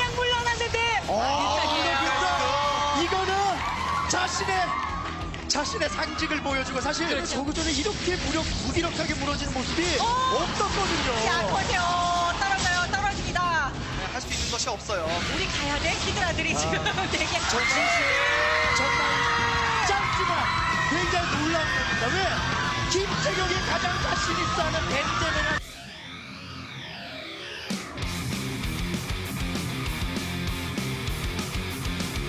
경기 만나보겠습니다. 마지막 세트에서 맞게 됐습니다. 이게 지금 9시입니다. 최대한 겁줘야죠. 공일업 됐고 공일업을 하면서 지금 이제 발업 질럿이 일단 발업 공일업이 됐고요. 이러면 이제 저글링은 힘을 발휘할 수 없습니다. 네. 아, 뮤탈. 그렇죠. 약간 느린 이유가 있었네요. 네, 힘이 보이거든요. 이거 아주 좋은데요. 잡고 빠지고 그런 식으로 운영 좀 해줘야죠. 그렇죠. 여기 굉장히 신경 쓰게 만들게 되면은 이재동도 이쪽 부산도 컨트롤 집중할 수 없어요. 그리고 스콜지! 큰일 났습니다. 야, 굉장히 많이 없는데요? 야, 저 다크가 드론은 많이 잡아주지 못했지만 커세어가 스콜지를 잡아주는데 핵심 역할을 했어요. 그렇죠. 뮤탈리스크는 도망갈 수밖에 없고요. 이 타이밍에 한번 잡히게 되면 큰일 나는 겁니다. 그냥 가는데요. 스콜지 뒤에서 오겠죠? 스콜지가 뒤에서 와야 됩니다. 빨리 와야 된다. 아직까지 스콜지 안 보입니다. 그때는 12개 문제가 생겨요. 와, 여러 가지 이제 스콜지 한 방 때문에 이거 지금 큰일 났습니다. 자, 지상구 이재동 드론 피해 좀 많이 받겠는데요. 덩클 좀 지켜요. 일단은 덩클을 먼저 파괴하는데 주력을 하고 있는 김태경. 와, 파괴. 저 뮤탈스크가 커세어를 상대를 하고 있다 보니까 질럿에게 무방비였어요. 그리고 질럿이 또 나갑니다. 이제 뮤탈 중앙대 위치에 봤는데 아까 하나인데도 못 붙어요. 계속 시간을 끌어주는 것이죠. 성큰 두개 일단 근데 여기서 이야기는 없고요. 일단은 그냥 덮주는 정도에서 그치는 게 좋을 것 같습니다. 드랍 있었네요. 김태경. 저게 대박인데요, 진짜. 12시. 그래도 여기에 드론이 나왔던 12시. 커세어가 악한 뒤에 숨어서 싸우게 되면 글쎄 이거를 도대체 악한 한계인데 이 악한 한계 위험이 장난이 아닙니다. 이거 방어되나요? 와, 피해 달리는 이거 이렇게 피하나요? 11시 멀티 어떻게 해야 되는 거예요? 그런데 일단 중간에 나오는 병력과 일단 교전이 있었습니다. 옥점은 많이 보이지는 않습니다. 하나 보이고 있고요. 두 개. 하이테플러까지 합류했어요. 이거는 그냥 뒤로 빼죠. 양쪽으로나 질적으로나 김태경의 압승입니다. 스톱나면 안 되죠. 뭉쳐있으면 안 되죠. 여기 사르스. 김태경 기다리고 있었죠. 센터에서 힘싸움은 어림도 없습니다 지금. 그냥 놓거든요. 이재동의 방향. 사르스. 이재동도 어쩔 수 없는 센터 쪽. 굉장히 여기 팔을 풀어나갑니다. 병력 찍고 위로 보내지만 제재. 김태경. 택을 안 할 수가 없어요. 택을 빼는 건.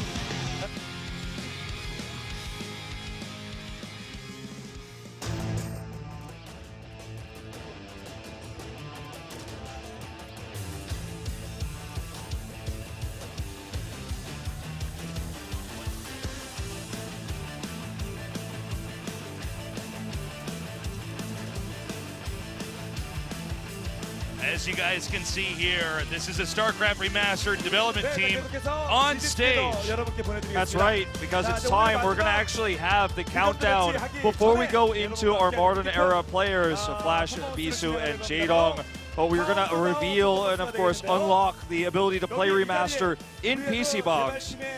That's right, and not far from there, you guys at home will be able to play Remastered wherever you are in the world. That's right. Of course, you can find a PC bong outside of Korea. You can go ahead and play it there too, but we're about to unlock it for everybody here, and I hope everyone sticks around for the final matches, because I feel like when that countdown finishes, a bunch of nerds are going to jump out of their seats or run for the nearest PC bong. Oh, I bet. But also, guys, definitely don't miss out on the next 3 matches we have. This is where you're going to see premium Brood War like you've never seen before. If you want to learn, maybe you're new to Brood War and you want to start, turn a new leaf here with StarCraft Remastered, watch these guys. They're going to show you exactly what you want to do to be the best that you can be. People have waited so long for this moment. We're going to hit the button. And guys, when they hit the button, it's going to be unleashed. That's right. Watch the it. internet's going to change forever. There's going to be an earthquake on the internet when they hit that button. Everywhere. It's going to be unlocked tasteless right after the countdown. All right, here we go. Countdown time. 5, 4, 3. Wait, not yet. 3. 2. No. 10, 9, 8, 7, 6, 5, 4, 3, 2, 1. It's open! We We cannot undo what we have done. It is open. StarCraft Remastered is unleashed to the public. StarCraft was released on March 31st, 1998. That's and right. today, in 2017, it is open in PC Bunks. In just 2 weeks' time, you can download it at home and play it. What a great day to be alive. What a time to be alive.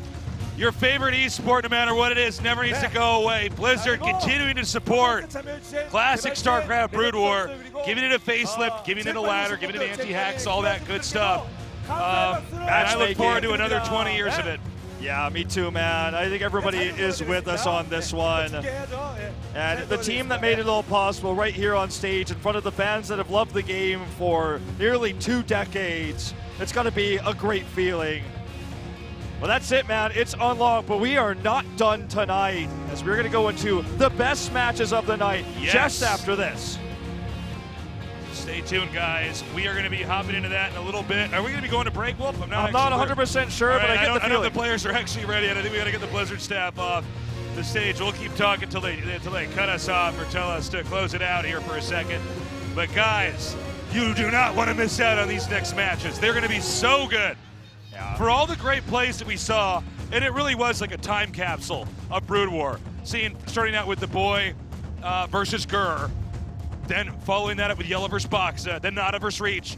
We're now into contemporary Brood War. That's right. We have the best Protoss, Bisu, the best Zerg, Jaedong, the best Terran, Flash. One from each race, the most dominant, the most top form. All 3 players still in competitive rotation today and playing in competitive tournaments like the SSL, like ASL that we have in Korea. So Brood War never really fully went away, and it is coming back in full force, and these players are just as strong as ever. These are the players that everyone wants to see today because sure, the players we had from the older eras, a lot of the older fans in the crowd respect them, but the more newer fans look up to these ones. And even the fans that followed Boxer, Yellow in the past, the ones that know Gur from the beginning, the late 90s, the early 2000s, they continue to watch up until today. So they can respect the old and also love the new.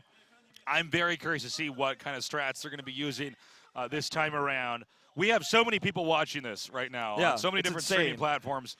It's crazy, but this is the starting point now for the resurrection of Brood War. And I think anybody honestly can appreciate watching a good game of StarCraft.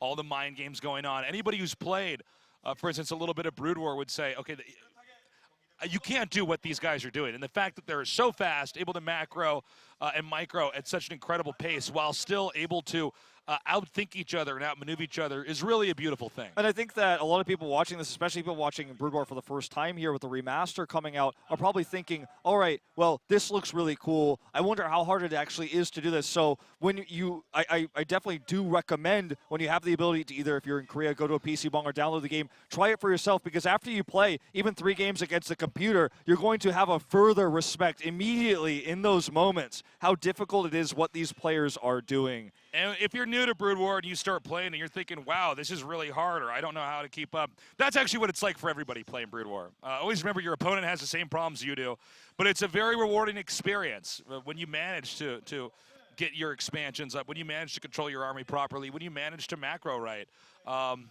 It's just one of the most rewarding things you can experience in gaming. And it's one of the most hardcore 1v1 games, too, where when you lose, it's the most hardcore 1v1 game, and when you lose, you're never frustrated at anyone else. There's no teammate to yell at. You can only open up the replay tab, watch your own game with the full view, see what your opponent has done, maybe see where things have gone wrong. You can watch replays with a friend, open up that lobby. There's a lot of learning to be had, and sure, when you start, you will struggle, and you will struggle again, and you'll probably struggle a little bit more after that, but it's always to take one step at a time, watch your replays, talk with your friends, and now that we've got matchmaking, it's not that you're logging into Fish or you're going onto US East, and every game you join, even if it says 1v1, message me. Yeah, and even if it says 1v1 noobs, you go and you're like, he said he was a noob, but I couldn't even build my expansion. Or you join their game and then they kick you, and you're like, well, who's this guy who's just sitting in a lobby who just kicks people all day? So now we have matchmaking. You just play, you press find game, and then you play it, and you're going to play against someone of your skill level as well.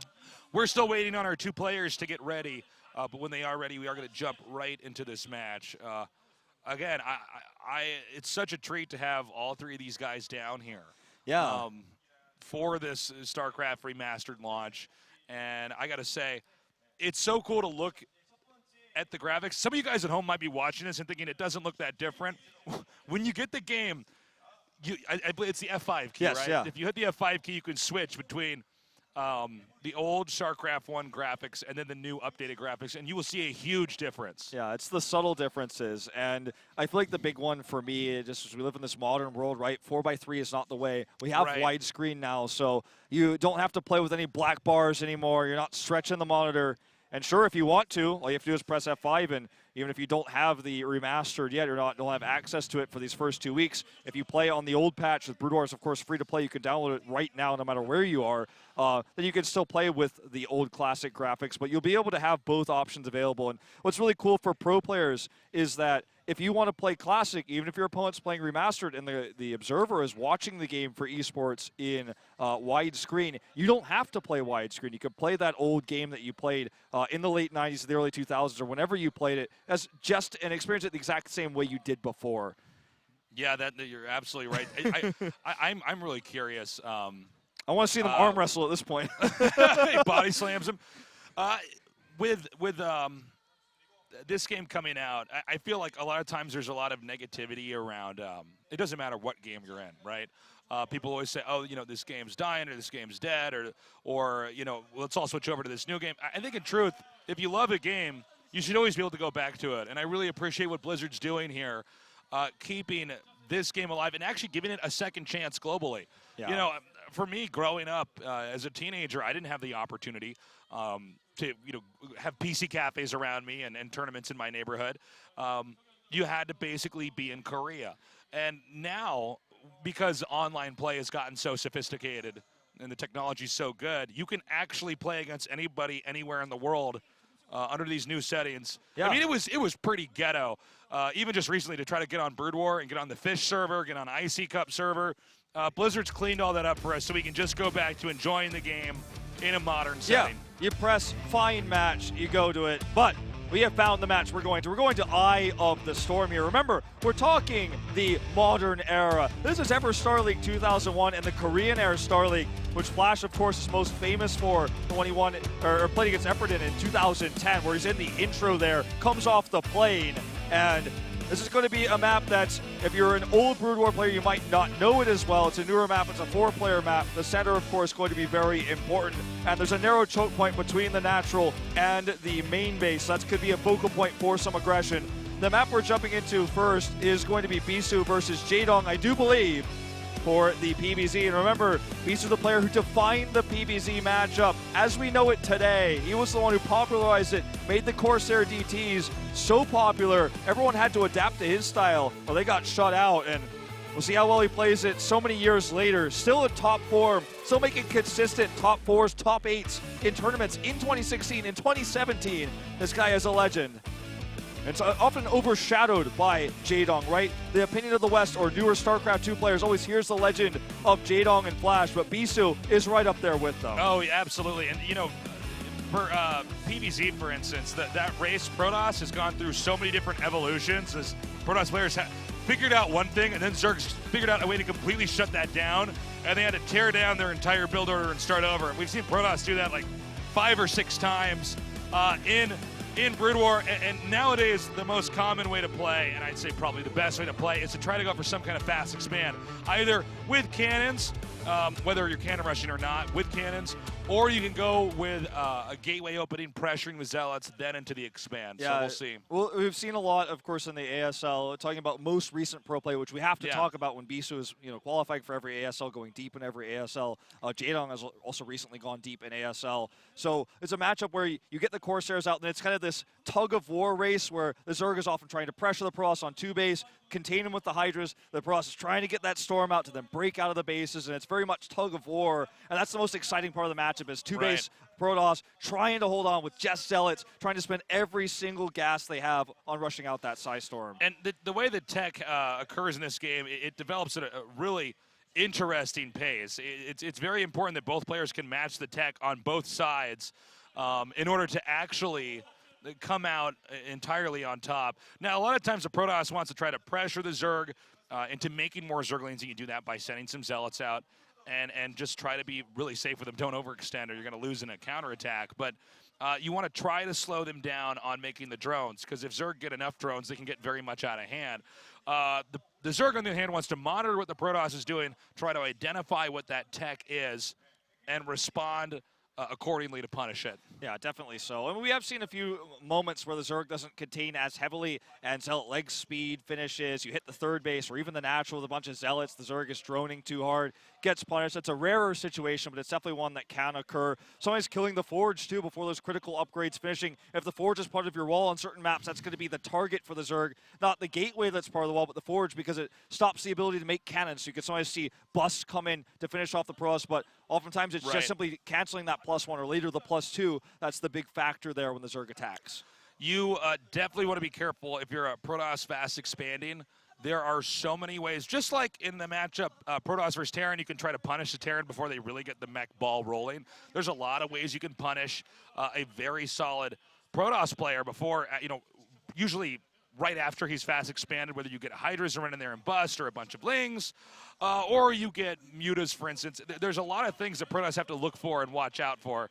And that's one of the reasons why Protoss try to rely so much on that pressure. And by the way, guys, we've got so many great camera shots out here. It's so hard to actually capture how many people are down here at Gongli Beach, because this way exceeded our expectations. Yeah. We filled up and then some. That's right. And even the seats we had set out alone, which were instantly filled long before the show started, doesn't tell the full story, because there's a lot of people wandering around the outside. I'm talking, say, you imagine someone's watching on the side of a fence, right? And maybe there's 2 layers of people on a fence. I'm talking we got like 8 layers of people on the edge of the venue here on the fence, all trying to push past each other and peek over shoulders to get any glimpse of this remaster we're launch. At 220 of 200 supply here, Wolf. Yeah. It's supposed to be impossible, but we're doing it. I guess we got some cancels going on. Yeah, that's right.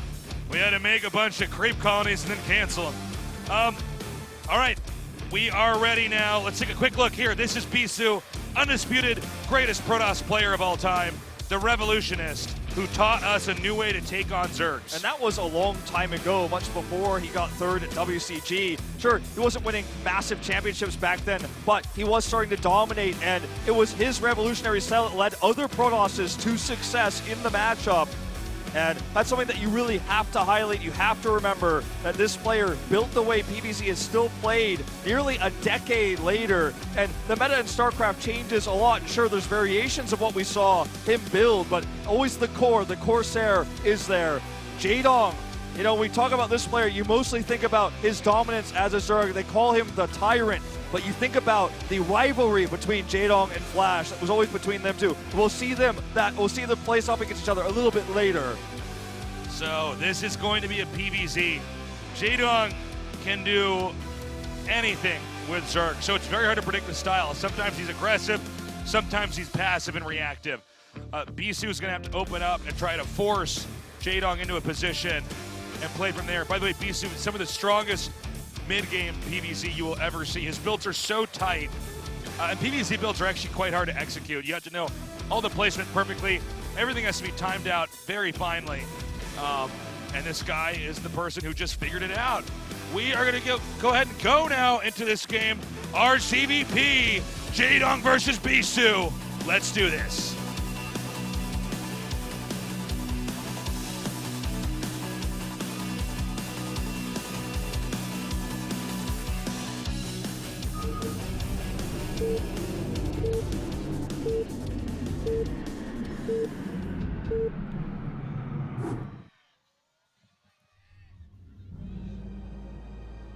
All right, introducing our players here in the bottom right, the Protoss player Bisu.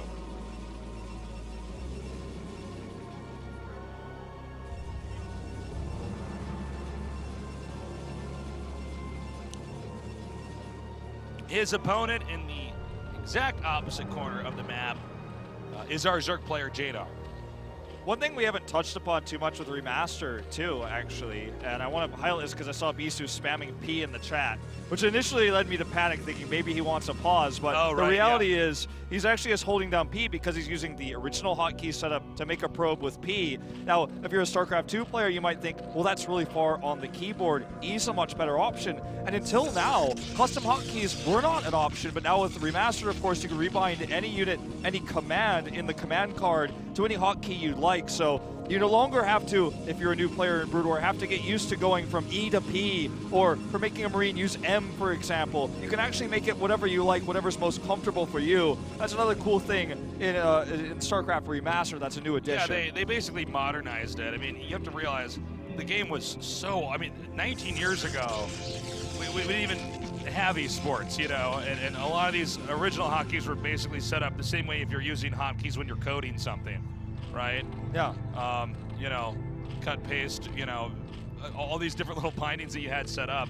But yeah, it's basically been just cleaned up. So on this map, we already see the gateway out here at the entrance. Now, that's for multiple different reasons. A, the gateway being close to the front means the Zealots can get to the Zerg's expansions more quickly. It also functions as a wall, so that as the Protoss tries to lean on the Zerg to be a little bit aggressive, you could make another forge there, get a cannon up, and basically you got a free expansion then.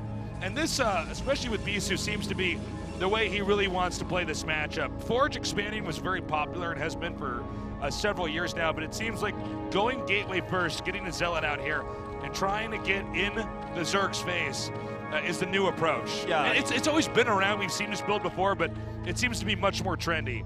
Kind of goes back right to now. what we were talking about in our first series about, you know, a Zealot can do so much for you. It's just how you use it.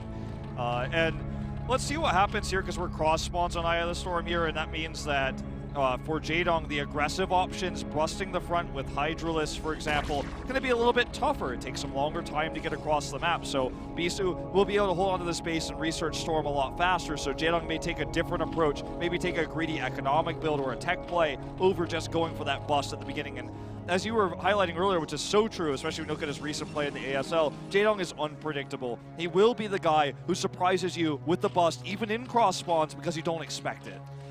Okay, so he actually only sent one Zealot out. The other Zealot's here just in case a counterattack, for instance, comes in.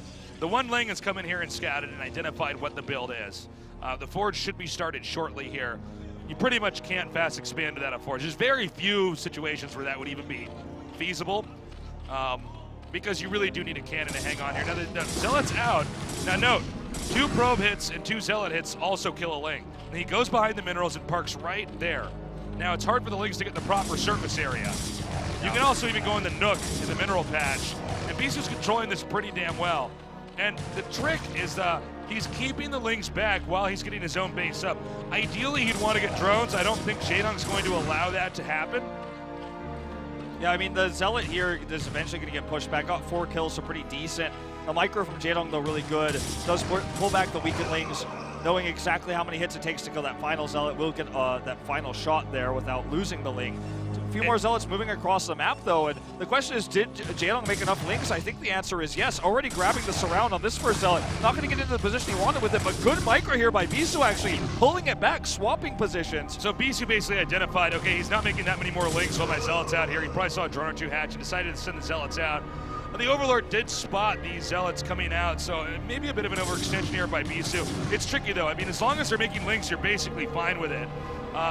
Because you just want to make sure that you can get up what you need to do. You want to get your +1 attack. You probably want to get a Stargate up. You don't have to. There's other builds you can do, but you want to get your tech up. Yeah.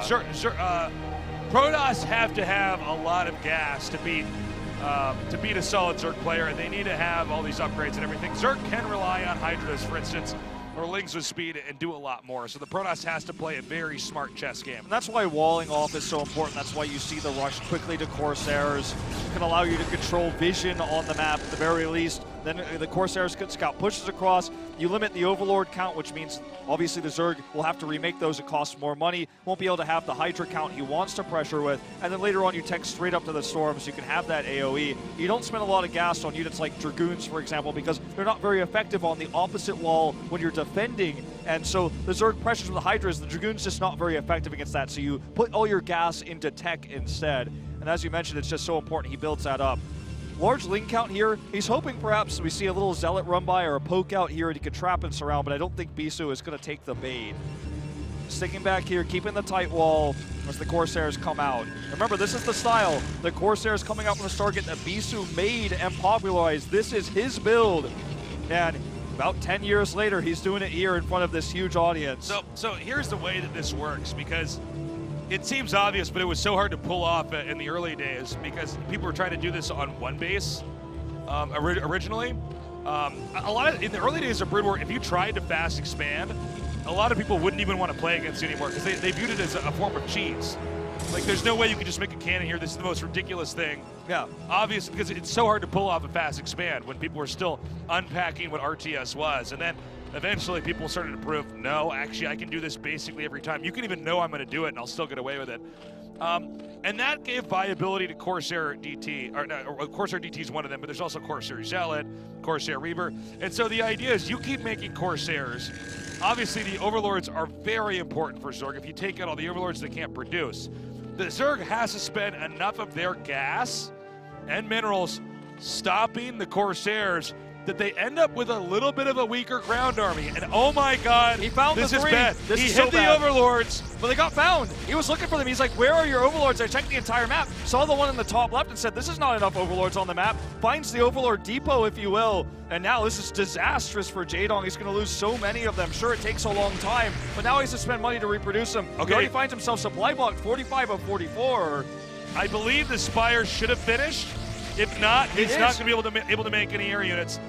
Oh my Okay, God. he just made the Overlords. He should be able to make them now if he's got the larva. This actually throws the Zerg's tempo off hugely.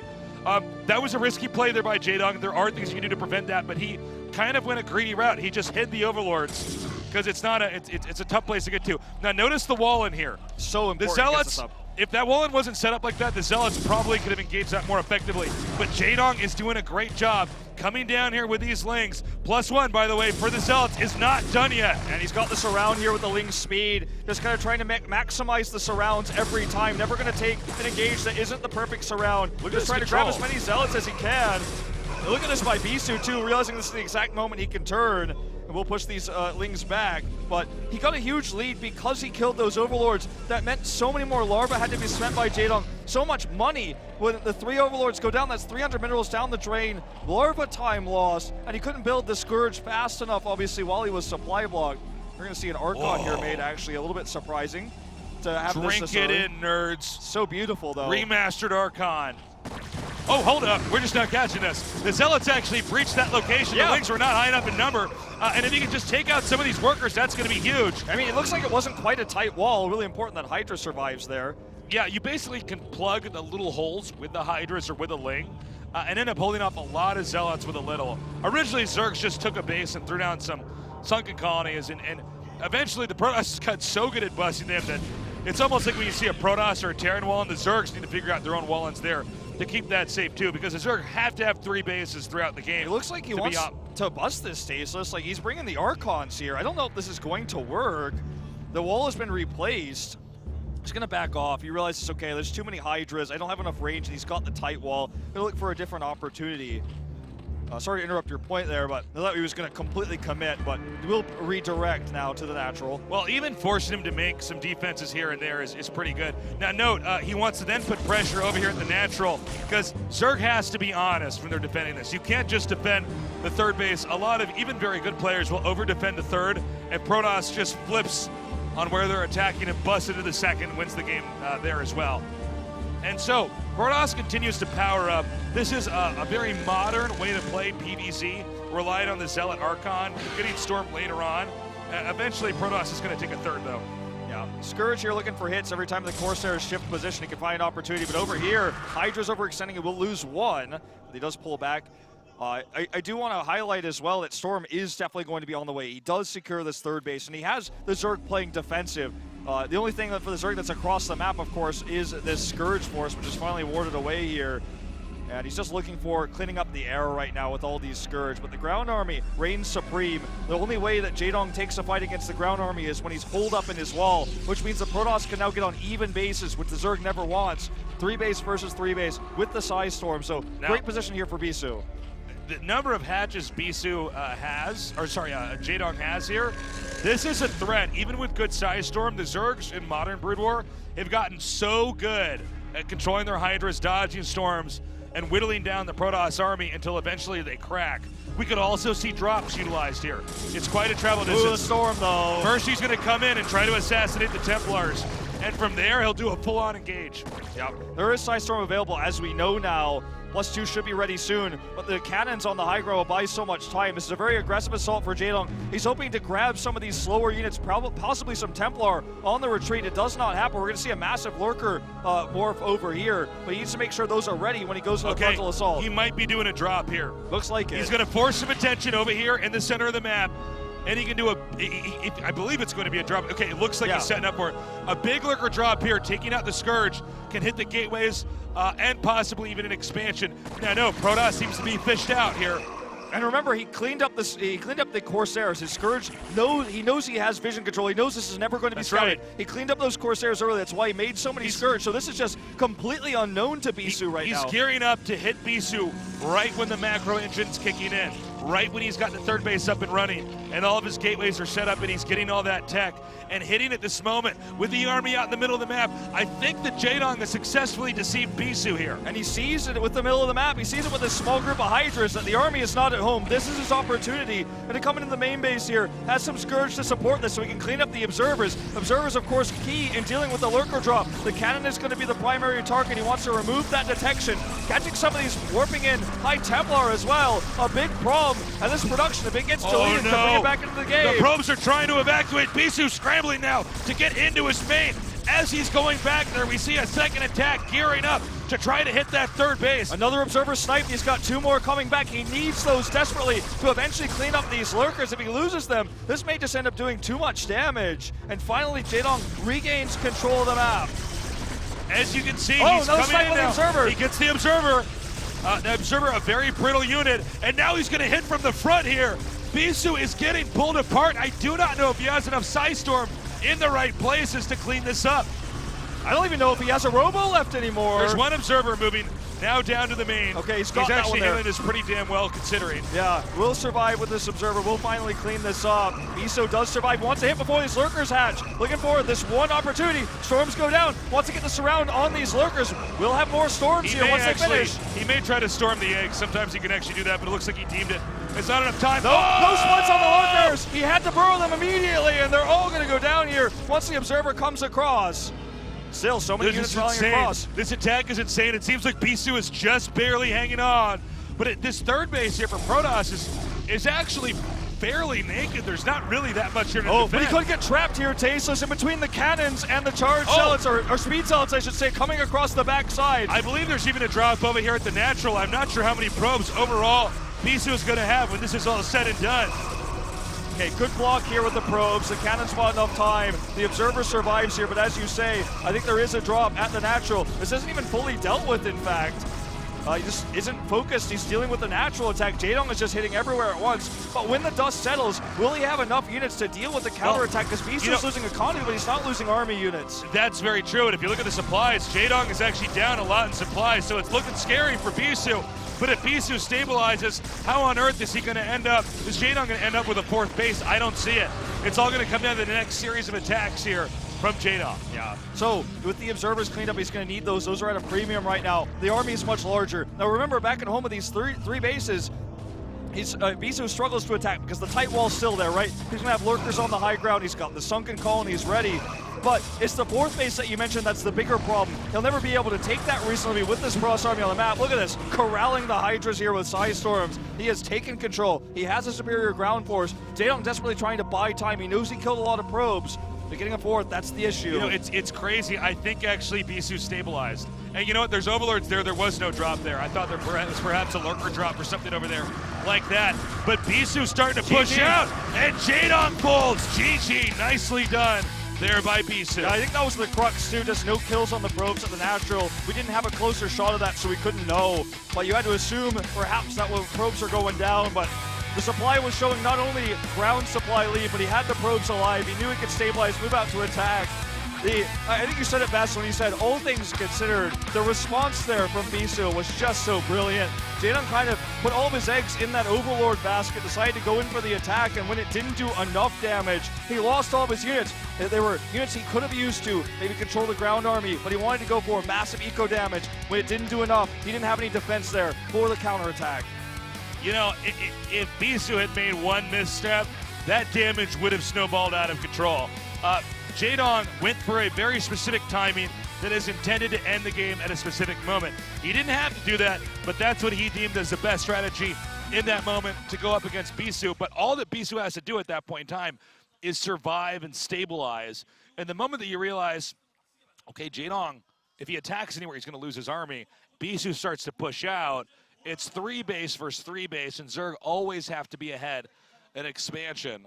Or they can't keep the momentum going for them. And we have to remember, too, the game started off with the Corsair finding that hidden Overlord dump there, where basically Jaedong, instead of trying to pull them all back slowly in the normal path that he would expect with the Corsairs, he was like, okay, I'm going to take a risk and hide them here so the Corsairs will be confused. But I think Bisu reacted to that very correctly and said, okay, these are hidden somewhere. You only have one in the main base. Where are they? They're probably grouped up somewhere. I'm going to search for them because they were all in one place. That was kind of the first step to victory for Bisu when he killed those, forcing more to be made, meant the Spire couldn't be utilized initially, so that was a great catch in the early game.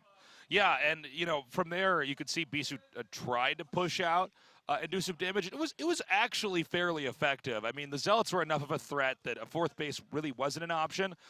There is a current style in PvZ where you end up getting about 6 hatcheries right at the specific moment, and that comboed with drops and hitting all these different areas with lurkers, with Scourge, and with Hydras, it can be really tough for the Protoss to hang on. Yeah, and let's not forget, too, it was cross-spawn, so when Jaedong went for the drops, sure, the drops were there very quickly, but the counterattack, so he wanted to hit the 3rd base with the reinforcing Hydras, the reinforcing Lurkers, took longer than they would have if it were, say, horizontal or vertical spawns with a slightly shorter run-back distance. So that was another problem, obviously, with this style. When you have cross positions like this, the Protoss is playing defensively, has somewhat of an edge there. Yeah, and when you're playing that style, Bisu's one of the first people that really taught everybody how to fast expand and then seize control of the game from start to finish. A lot of these Zergs are very good at getting more and more bases and growing, and eventually anybody who's playing StarCraft knows this. You're against a Zerg player, and you never get to leave your base because they always have more stuff than you, and you lose. But Bisu showed that he can actually manipulate and bully a Zerg throughout the game until eventually the Zerg tips over. Yeah. It was a really exciting clash there. We got to see a lot of different aspects of the matchup. And we'll see what our next map ends up being, because it could play out very differently, obviously, depending on circumstances, as the crowd is still strong here. We're actually now approaching midnight. It's midnight on the clock right now, so it is July 31st, and people they're not going home. They want to watch the legends of our modern Brood War here. They've seen the past legends, and now moving into the more modern era, as we said, with these 3, the best of each race. Yeah. And no one wants to miss this. No. Might be past our bedtimes. We're not stopping, Wolf. No, definitely We are not. staying here. Got to be a frustrating moment there for Jaedong. We're still waiting for Flash to get set up so we can go into our next game, which is going to be Bisu versus Flash coming up here. Yeah. And we talked a little bit about the matchup PVT, but I know that there are a lot of people that are watching who are not old school and did not follow this. So it should be noted that Terran essentially can't go for bio. You might see 5 or 6 Marines at the start. They're just getting those until they can switch to survive. into mech. You need to get mech up. The Vulture, the tank, an incredibly powerful unit combo. The Vulture with the ability to lay the spider mines. The tank in siege mode is able to start doing damage before anything else is fired on the Protoss' side. Protoss have a lot of options of being sneaky and deceptive, from proxy strats to rushing to dropping, to just trying to kick in the front door and kill the Terran before they get the ball rolling. But if we get into late game, a mech army is stronger than a Protoss army. Protoss have to use stasis to try to freeze tanks and segment out certain portions of the army, or rely on counterattacking using recall, or simply when Terran runs out of their base, you run your army over into their 3rd base or their natural.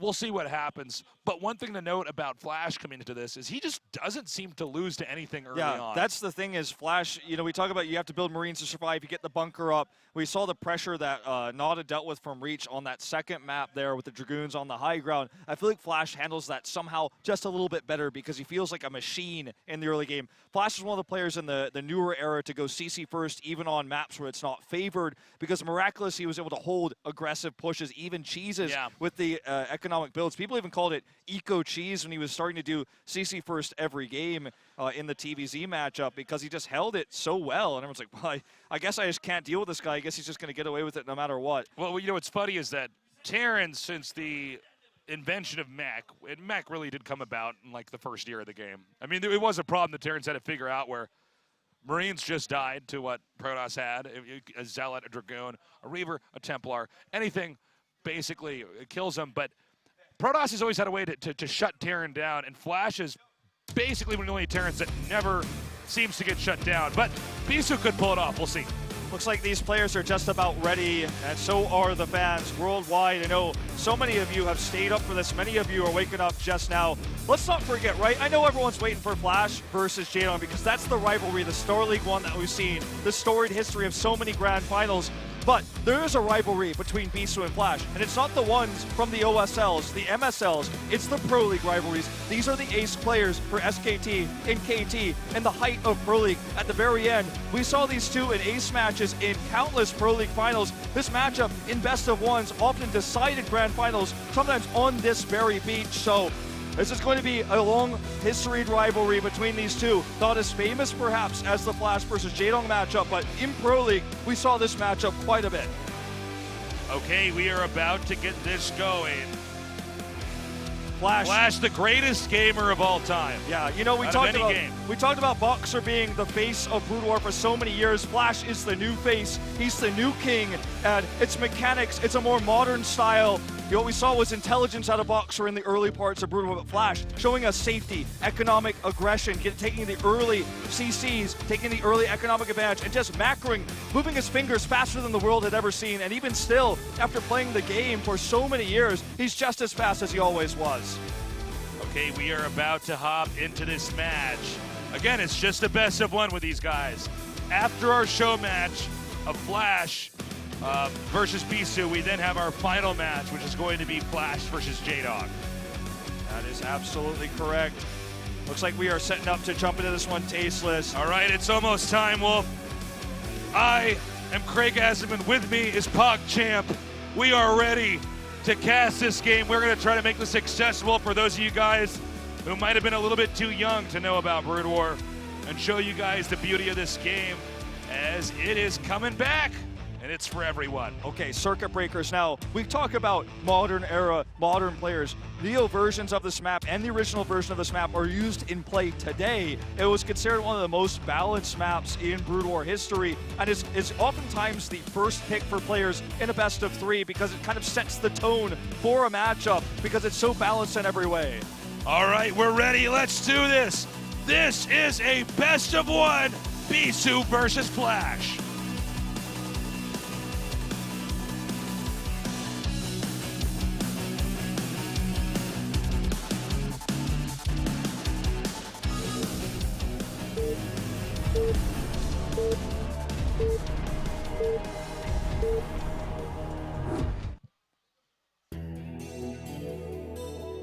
In the bottom? No. In the upper right. Sorry, guys. Tricked. they want to go to the upper right. That's why I got intro first. We have Bisu up here. Victor in the previous game, coming off the win, has some momentum on his side.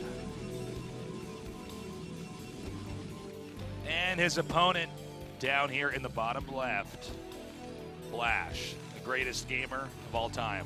For back-to-back ASL titles recently, and obviously just has some of the best earnings in esports, one of the best salaries anyone's ever had in esports as we know it, and is so famous. His nickname is the ultimate weapon because no matter what style he brings to the table, it feels like you can't defeat him, even if you know what he's going to do. His hands are faster than yours. His mechanics and his decision-making on the fly just feel better than yours no matter who you are, and that's why he dominates still to this day. And I mean, you have to call him the favorite here as well, even though Bisu is coming off of that win. Yeah, I mean, he is the favorite, especially when you consider that Flash has been quite dominant in all the recent Brood War tournaments that we've had out here in Korea. Bisu's done very well, but Flash seems to be on a roll, and he's playing better than ever before, to be honest. Yeah, it feels like an upward spiral for him even. You know? Well said. Now, what is Flash going to do? He's making his barracks on the low ground. Now, Flash at this point in time has engineered a pretty modern build where he gets a fast expand so quickly. People thought this type of stuff was impossible. Sometimes even getting it before he has gas and just holding perfectly with a bunker. It's very tough to pull off, but he's managed to do it.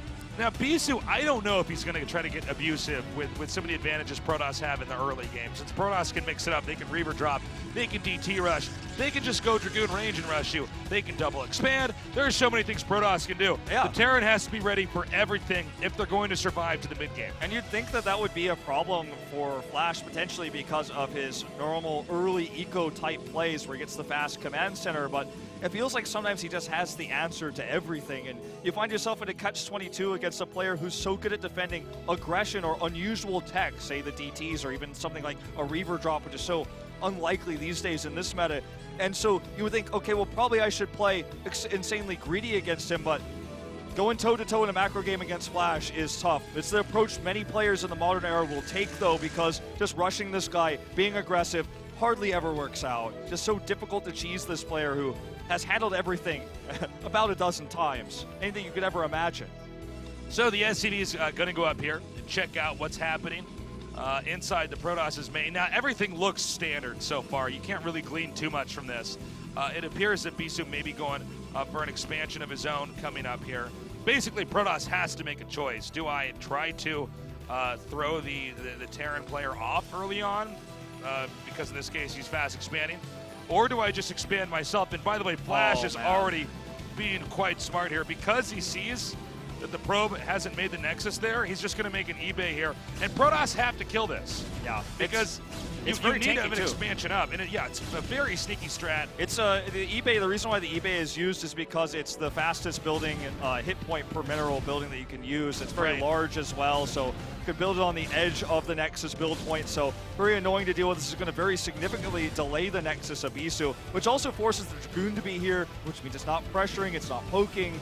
So if you get away with this, if your SCV is unscouted, it's a great tactic. And now, obviously, Flash has the lead with this fast CC, has the bunker up, and is building towards the later factory, so there's still a window of time with range that Bisu can poke, because with range, the Dragoons will outrange the bunker before the siege tanks get there.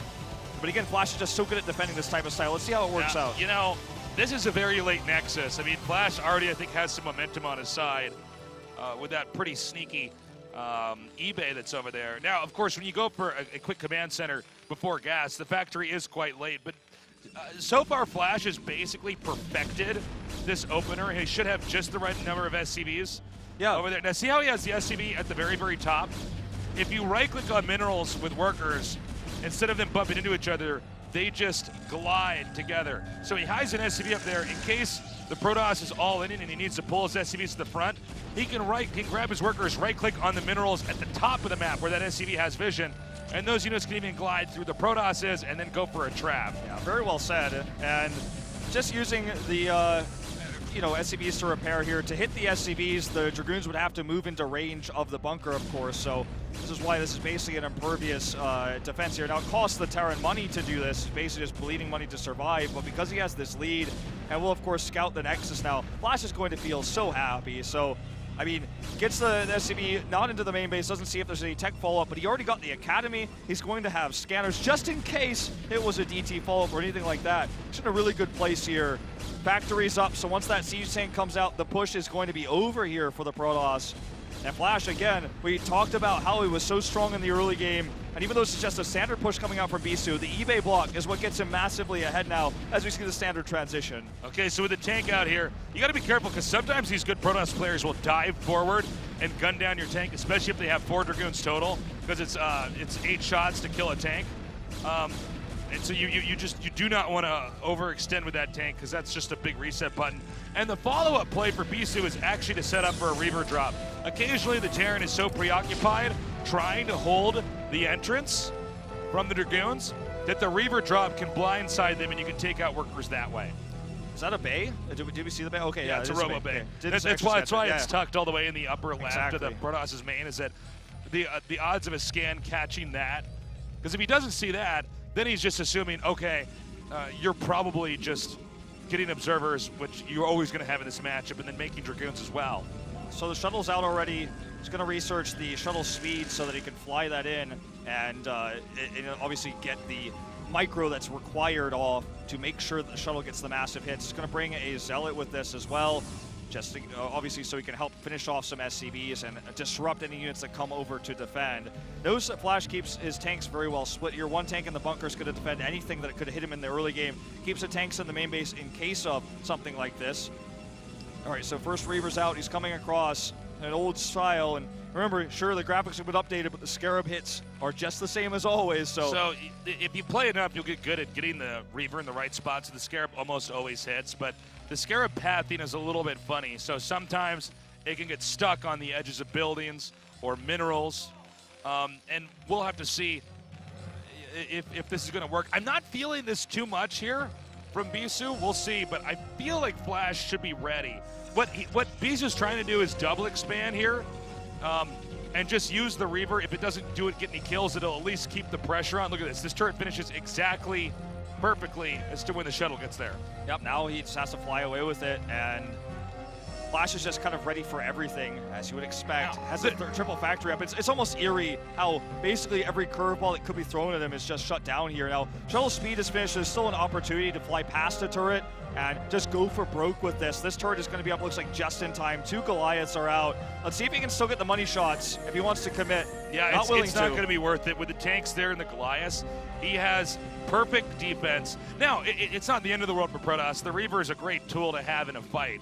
You can keep dropping the Reaver and firing at tanks and vultures and picking it back up before it's able to be targeted while the Dragoons and the Zealots are doing most of the soaking.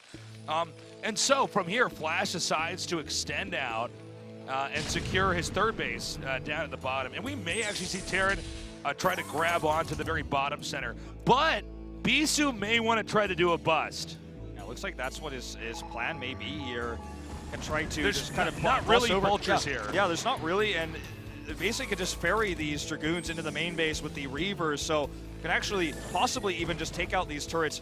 Backs away now, he is spotted, so the longer he commits to this without actually fully committing is risky. I guess he's just going to simply back away now. Has these Dragoons on hold position so they don't actually get aggroed by the tank and walk to their death.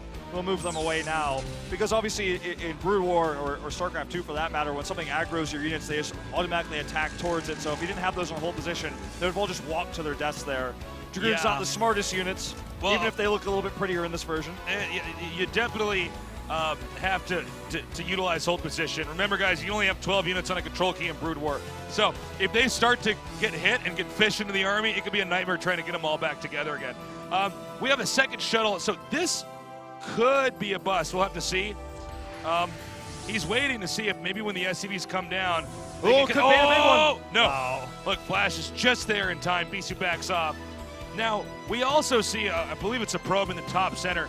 He may be going to expand, but it also looks like if Zealot Lakes finish, this could be similar to like White Raw's special tactics where you go so hard on 3 bases, sometimes cutting probes, that you can actually spill over and overwhelm a Terran player who's just getting their third base set up, especially with shuttles on your side. Exactly, and also maybe his siege tanks are just unsieged at the worst possible moment. Here we go. He's going to commit to it here. He has the shuttle, trying to dive in to get the drags. He actually shot down the shuttle that was full of the Zealots.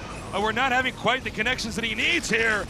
First Reaver shot there onto the tanks was really good, though. Can he continue the momentum? I just don't think he has enough Zealots here, unfortunately. Well, this is going to get shut down. He's still got the Reaver, so there's that going for him. He needs the Zealot Lakes to finish, and that should be finishing momentarily. He might try to go in for a second strike force. Notice, it's been more Goliaths to shoot down the shuttle than it is Vultures to fight the Zealots. So the Zealots are a real huge threat here. Also, remember, the tanks weren't killed there, so the huge army advantage Bisu had, and yeah, I say army advantage, I mean in size, is now kind of washed away because he lost so many of those Dragoons and the Zealots. But the formation here is stronger now for Flash. He has this sieged up position. Okay, Zealots hold intercept up. the Look at threat. that splitting. Look at that angling. He's going to take out all of these tanks. Maybe not this one that's right there. We'll see if the splash damage Good actually helps repair. connect that. Yeah, really good save. Now, you know, if Bisu keeps doing this, he's eventually going to end up with a smaller army. In fact, you know, Flash has got this game down to such a science. He may try to counterattack. I think he's saying, gonna, you fed into me a little bit too much. Yeah, I think he's going to try to hit these Vulture run-bys here. Looks like he's going to set the mines first, try to get some good hits. Good reaction there by Bisu. So not going to have the opportunity to do the mine run-by anymore. But does move away with this army, sets back up for his third base, knowing that continuing further here would be risky. The Terran army is always at its strongest when it's in full formation. So we're just seeing the 12 and 6 o'clock bases both taken now. This could just normalize into a later game. I'm not entirely sure if Bisu did get the Stargate and the Templar Archives just yet, but if he has, he's definitely heading in that direction. Nice move there with the Zealot to actually take that Vulture out. You know, we're seeing the story of Flash hold off Bisu, but there's another story that's going on, which is that Bisu is not growing at the same rate as Flash is. With the amount of units he's lost, because we're getting to the point where Protoss can become potentially explosive in the growth rate. He did throw away a lot of units. The tank count is continuing to grow up. When Terran gets maxed out against a Protoss army, the Terran army is basically stronger.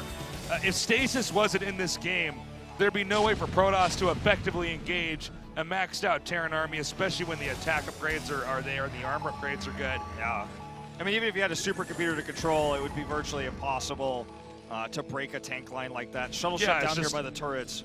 But the key factor is that Flash never gained ground on the map. So sure, he's approaching that max out, and that is very scary. But it's Bisu who's teching up. He has the Arbiter Tribunal completed now, and Flash was never able to threaten him on his fourth base before he had that Supreme late game tech up. And it's not fully prepared yet, but he is going to have options. He is going to have opportunities with that tech now to take this mid game into the late game with an advantage. Okay. It looks like Bisu might try to come around here on the edge. Remember, when Terran, in fact, do max out, they're no longer worried about trying to push on you. They can actually unsiege. As long as they've kept on top of their upgrades, and I have to imagine Bisu's Flash has done just that. But as they push out, the Protoss actually, it becomes a game of cat and mouse. The Protoss has to try to hit wherever the Terran army's not and keep them at bay, because otherwise the Terran army will come out and roll over everything that the Protoss has. Yeah, the Terran's just going to slowly move across like a plague. It's going to minefield up, going to push the turrets out, and the further the Terran goes with a weaker army, obviously the weaker it becomes, a smaller army, so the weaker it becomes, the further it extends. But when you get to the maxed out point, you kind of always have a trail of enough units to fight any Protoss army, as long as you don't get caught with your pants down or your tanks unsieged. So I feel like if Bisu can continue to put this pressure on and control the middle of the map, he reaches max out, starts to get a crazy Arbiter count, builds up the energy. That's where we're going to see the Stacies. That's where we're going to see the mass recalls on the main base. That's where he can use that late game Protoss mobility to end up getting a lead here against Flash. So far so good for Bisu in terms of containing Flash and not letting him take control of the middle of the map. Terran is now moving out. This is the max out point. It is very scary for the Protoss. Remember, these guys have 12 units on each control group, so moving the army, you have to know exactly what you're doing. If you overstep, it's very hard to retreat. The difference between move command and attack command here is very important.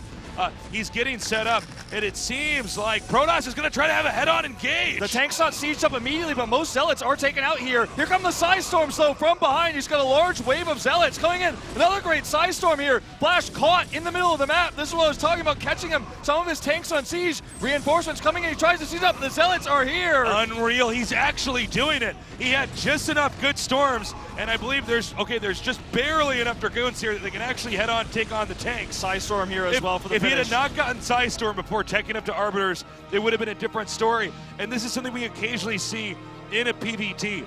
When you're not sure you're going to have Arbiters with stasis in time, you put 4 Templars in a shuttle because you don't want them to get sniped by the Vultures and the tanks. And you just unload and storm in exactly the right points, and you can melt the army. Had he not done that and done that perfectly, he'd be in trouble. And now we have a pylon wall coming up here as Protoss is trying to grow at a rate that Terran can't handle. He knows that basically during that fight, Flash was making pure Vultures for the counterattack. The Remax is faster with Vultures. He can replace them and try to get some economic damage done with a more mobile army while the Protoss is out far away from his bases because he took that engage head on in the middle of the map. But with the pylon wall here, these Vultures, many of them get trapped, At least Flash is able to save the majority of them, because if they get knocked out, there's no more harass for Bisu to worry about. He brings the Arbiters across and maybe looks for a more direct engage. And speaking of Arbiters, those Arbiters are building up the energy now. The first one he has should have a stasis available soon, and he may have a second and third, getting close to those mass recalls. That's when he's going to start playing tennis, ping pong with this slow Terran army and start ripping apart the production. The Protoss never can attack the the Terran's production directly until those recalls become available. Yeah, if you can recall up there, and in some cases, if you're a real badass, you get a stasis on the ramp, sometimes with your own zealots. And then what happens is that there's nothing they can do to get up there and save their main. Of course, Flash should be ready for that, but Bisu's pretty sneaky. Sometimes they'll have hallucinated Arbiters moving out on the map, so they try to sneak in at certain points and make the other player misfire. But once again, Flash is maxed out.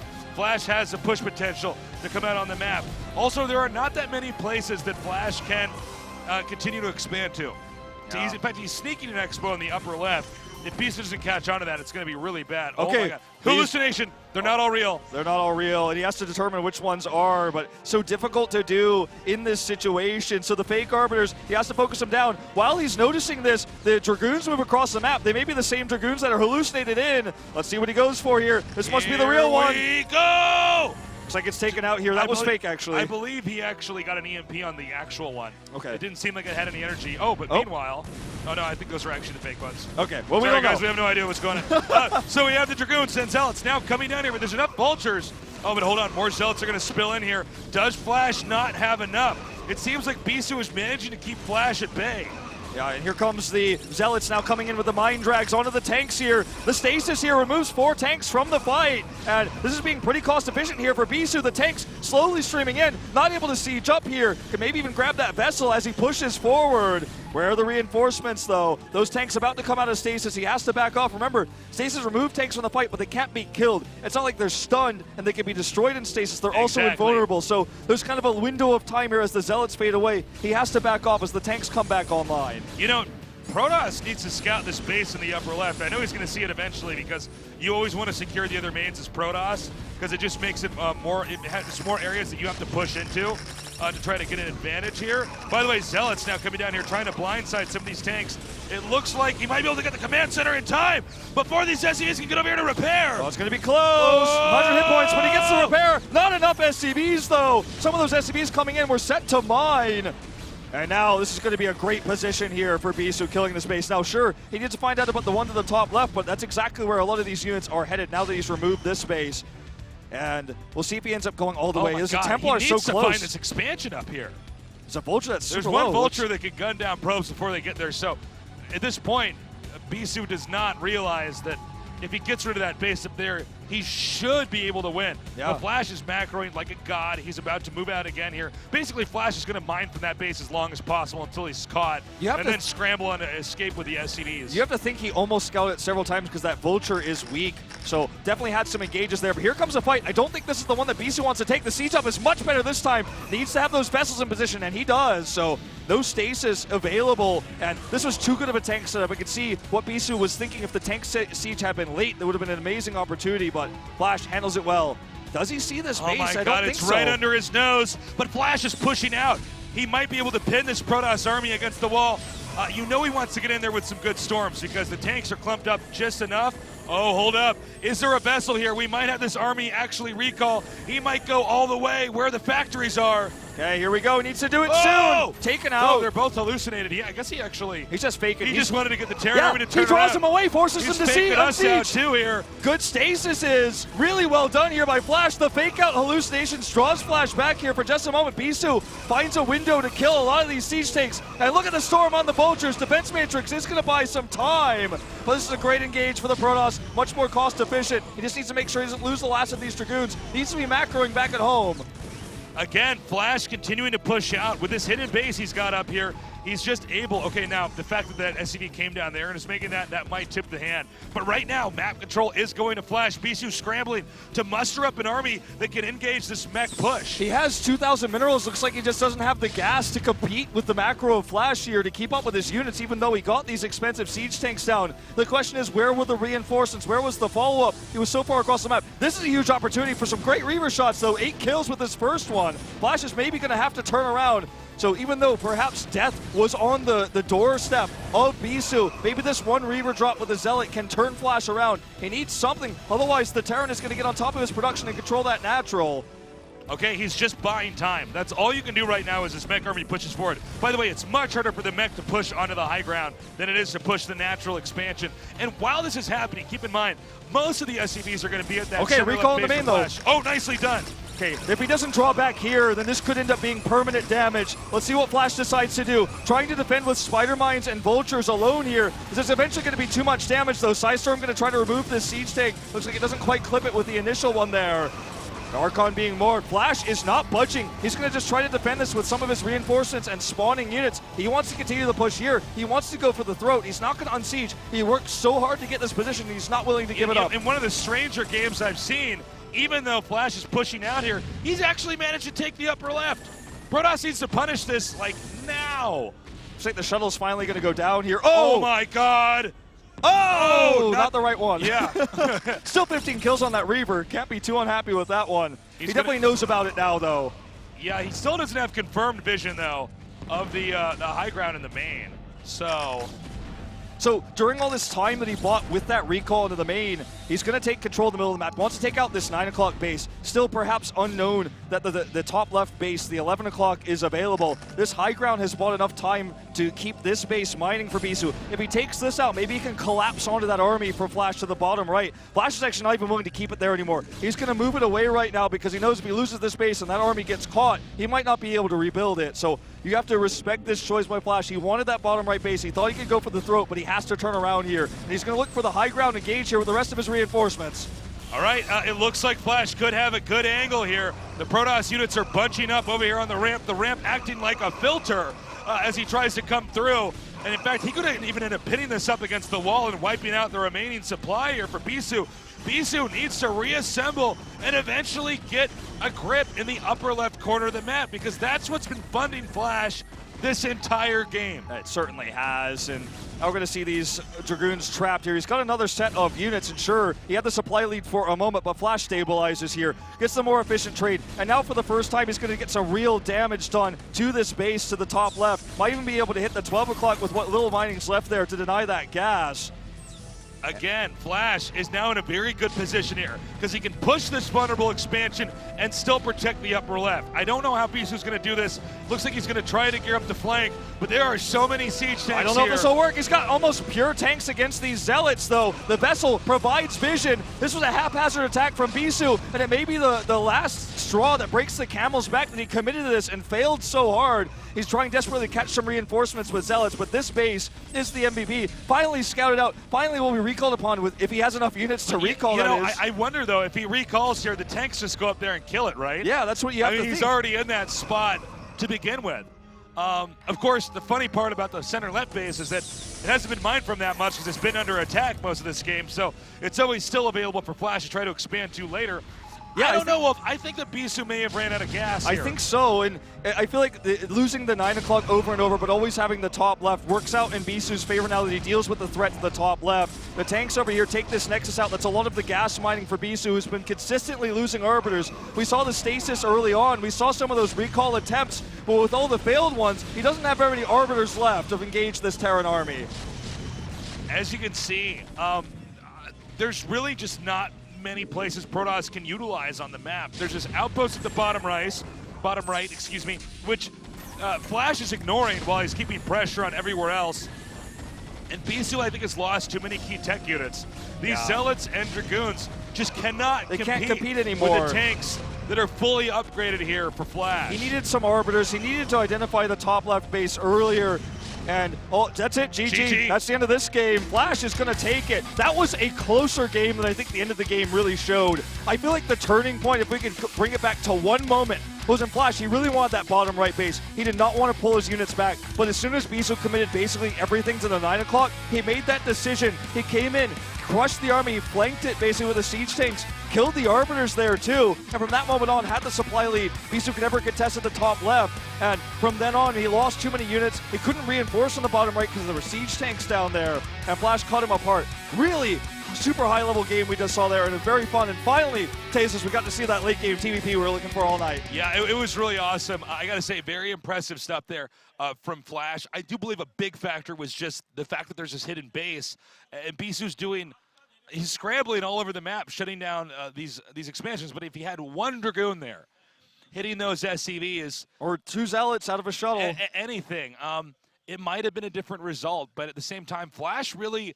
made all the right decisions when he was pushing out. And when you see a Terran army actually come out like that and Bisu take it out with the initial attack using the Psy Storms on the bunched up tanks and vultures, and he still engineers it back together, that's very impressive. I mean, we saw some really great moves from Bisu, realizing when he killed the majority of those tanks in that fight that the vulture counterattack was going to be there without even seeing a single vulture. He had the pylon wall coming in, warping in, seeing that coming one step ahead of Flash there. And we also got to see the showcasing of Flash having that amazing macro, taking map control, taking these small skirmishes, sometimes losing a little bit in the fights, but never losing too much while continually macroing at home, getting those siege tanks out. It just always felt like for Bisu, once the Arbiters were gone, it's just there's too much Terran, and Protoss can't break that without the higher tech units. I think when you get to that level of play, one of the most important things to watch for is how the first few Arbiters are used, because Arbiters take a long time to make, and if you lose one or you have a bad recall,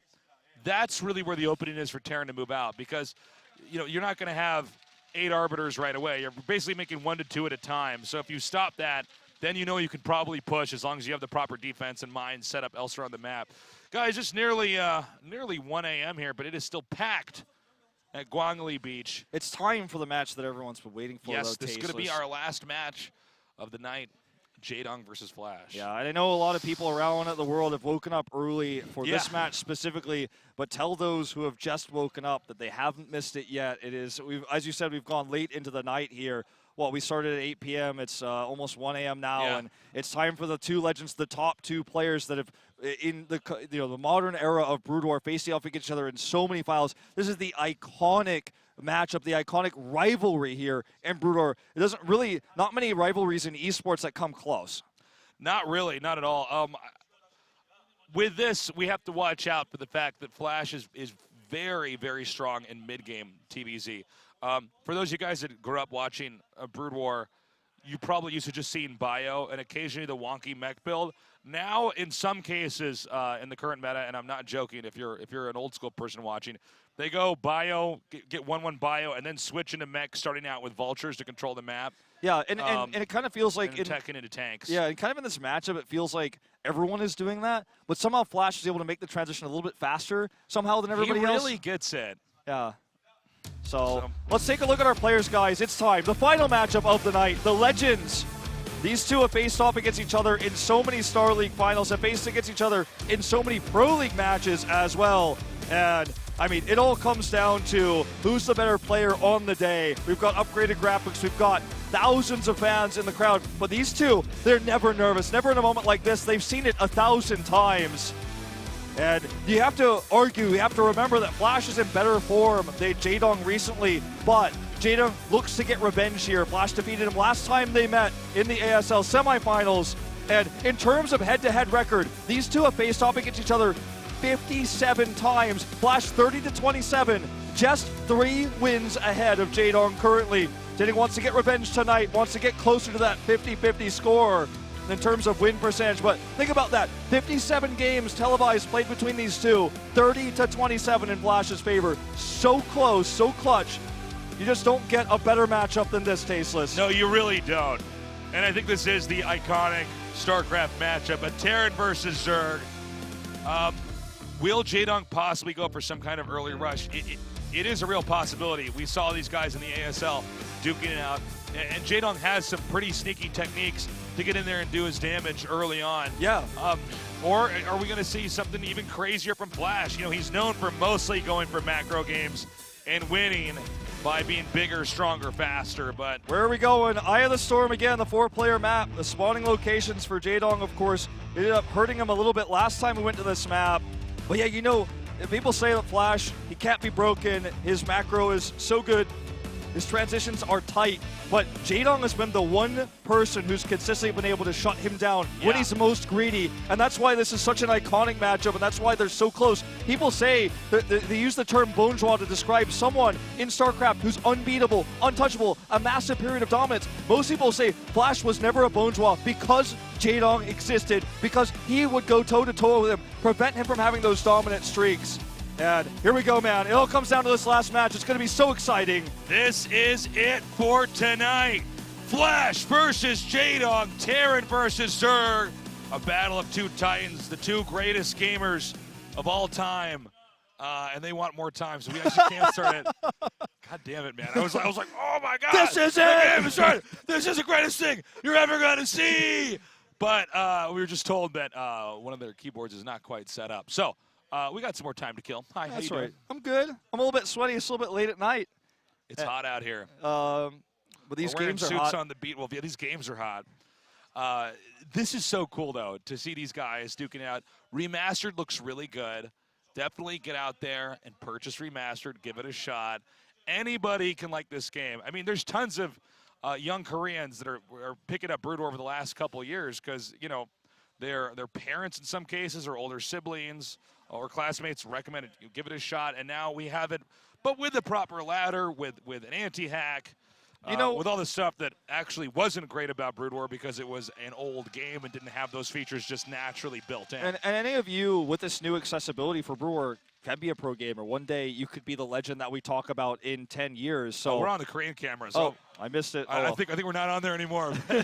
But in time, maybe someone watching this broadcast tonight will remember Flash being the legend. We talked about him so much, Jaedong, and maybe they'll be the new heroes of the new esport. Remember, StarCraft is not only the first one, but the longest standing esport of all time as well. Wolf, the final game is ready. It's time! It's time!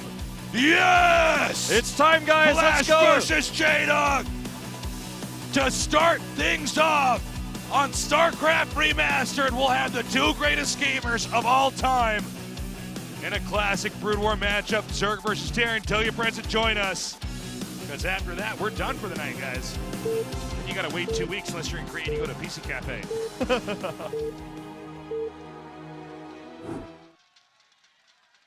Guys, Morpheus is fighting Neo.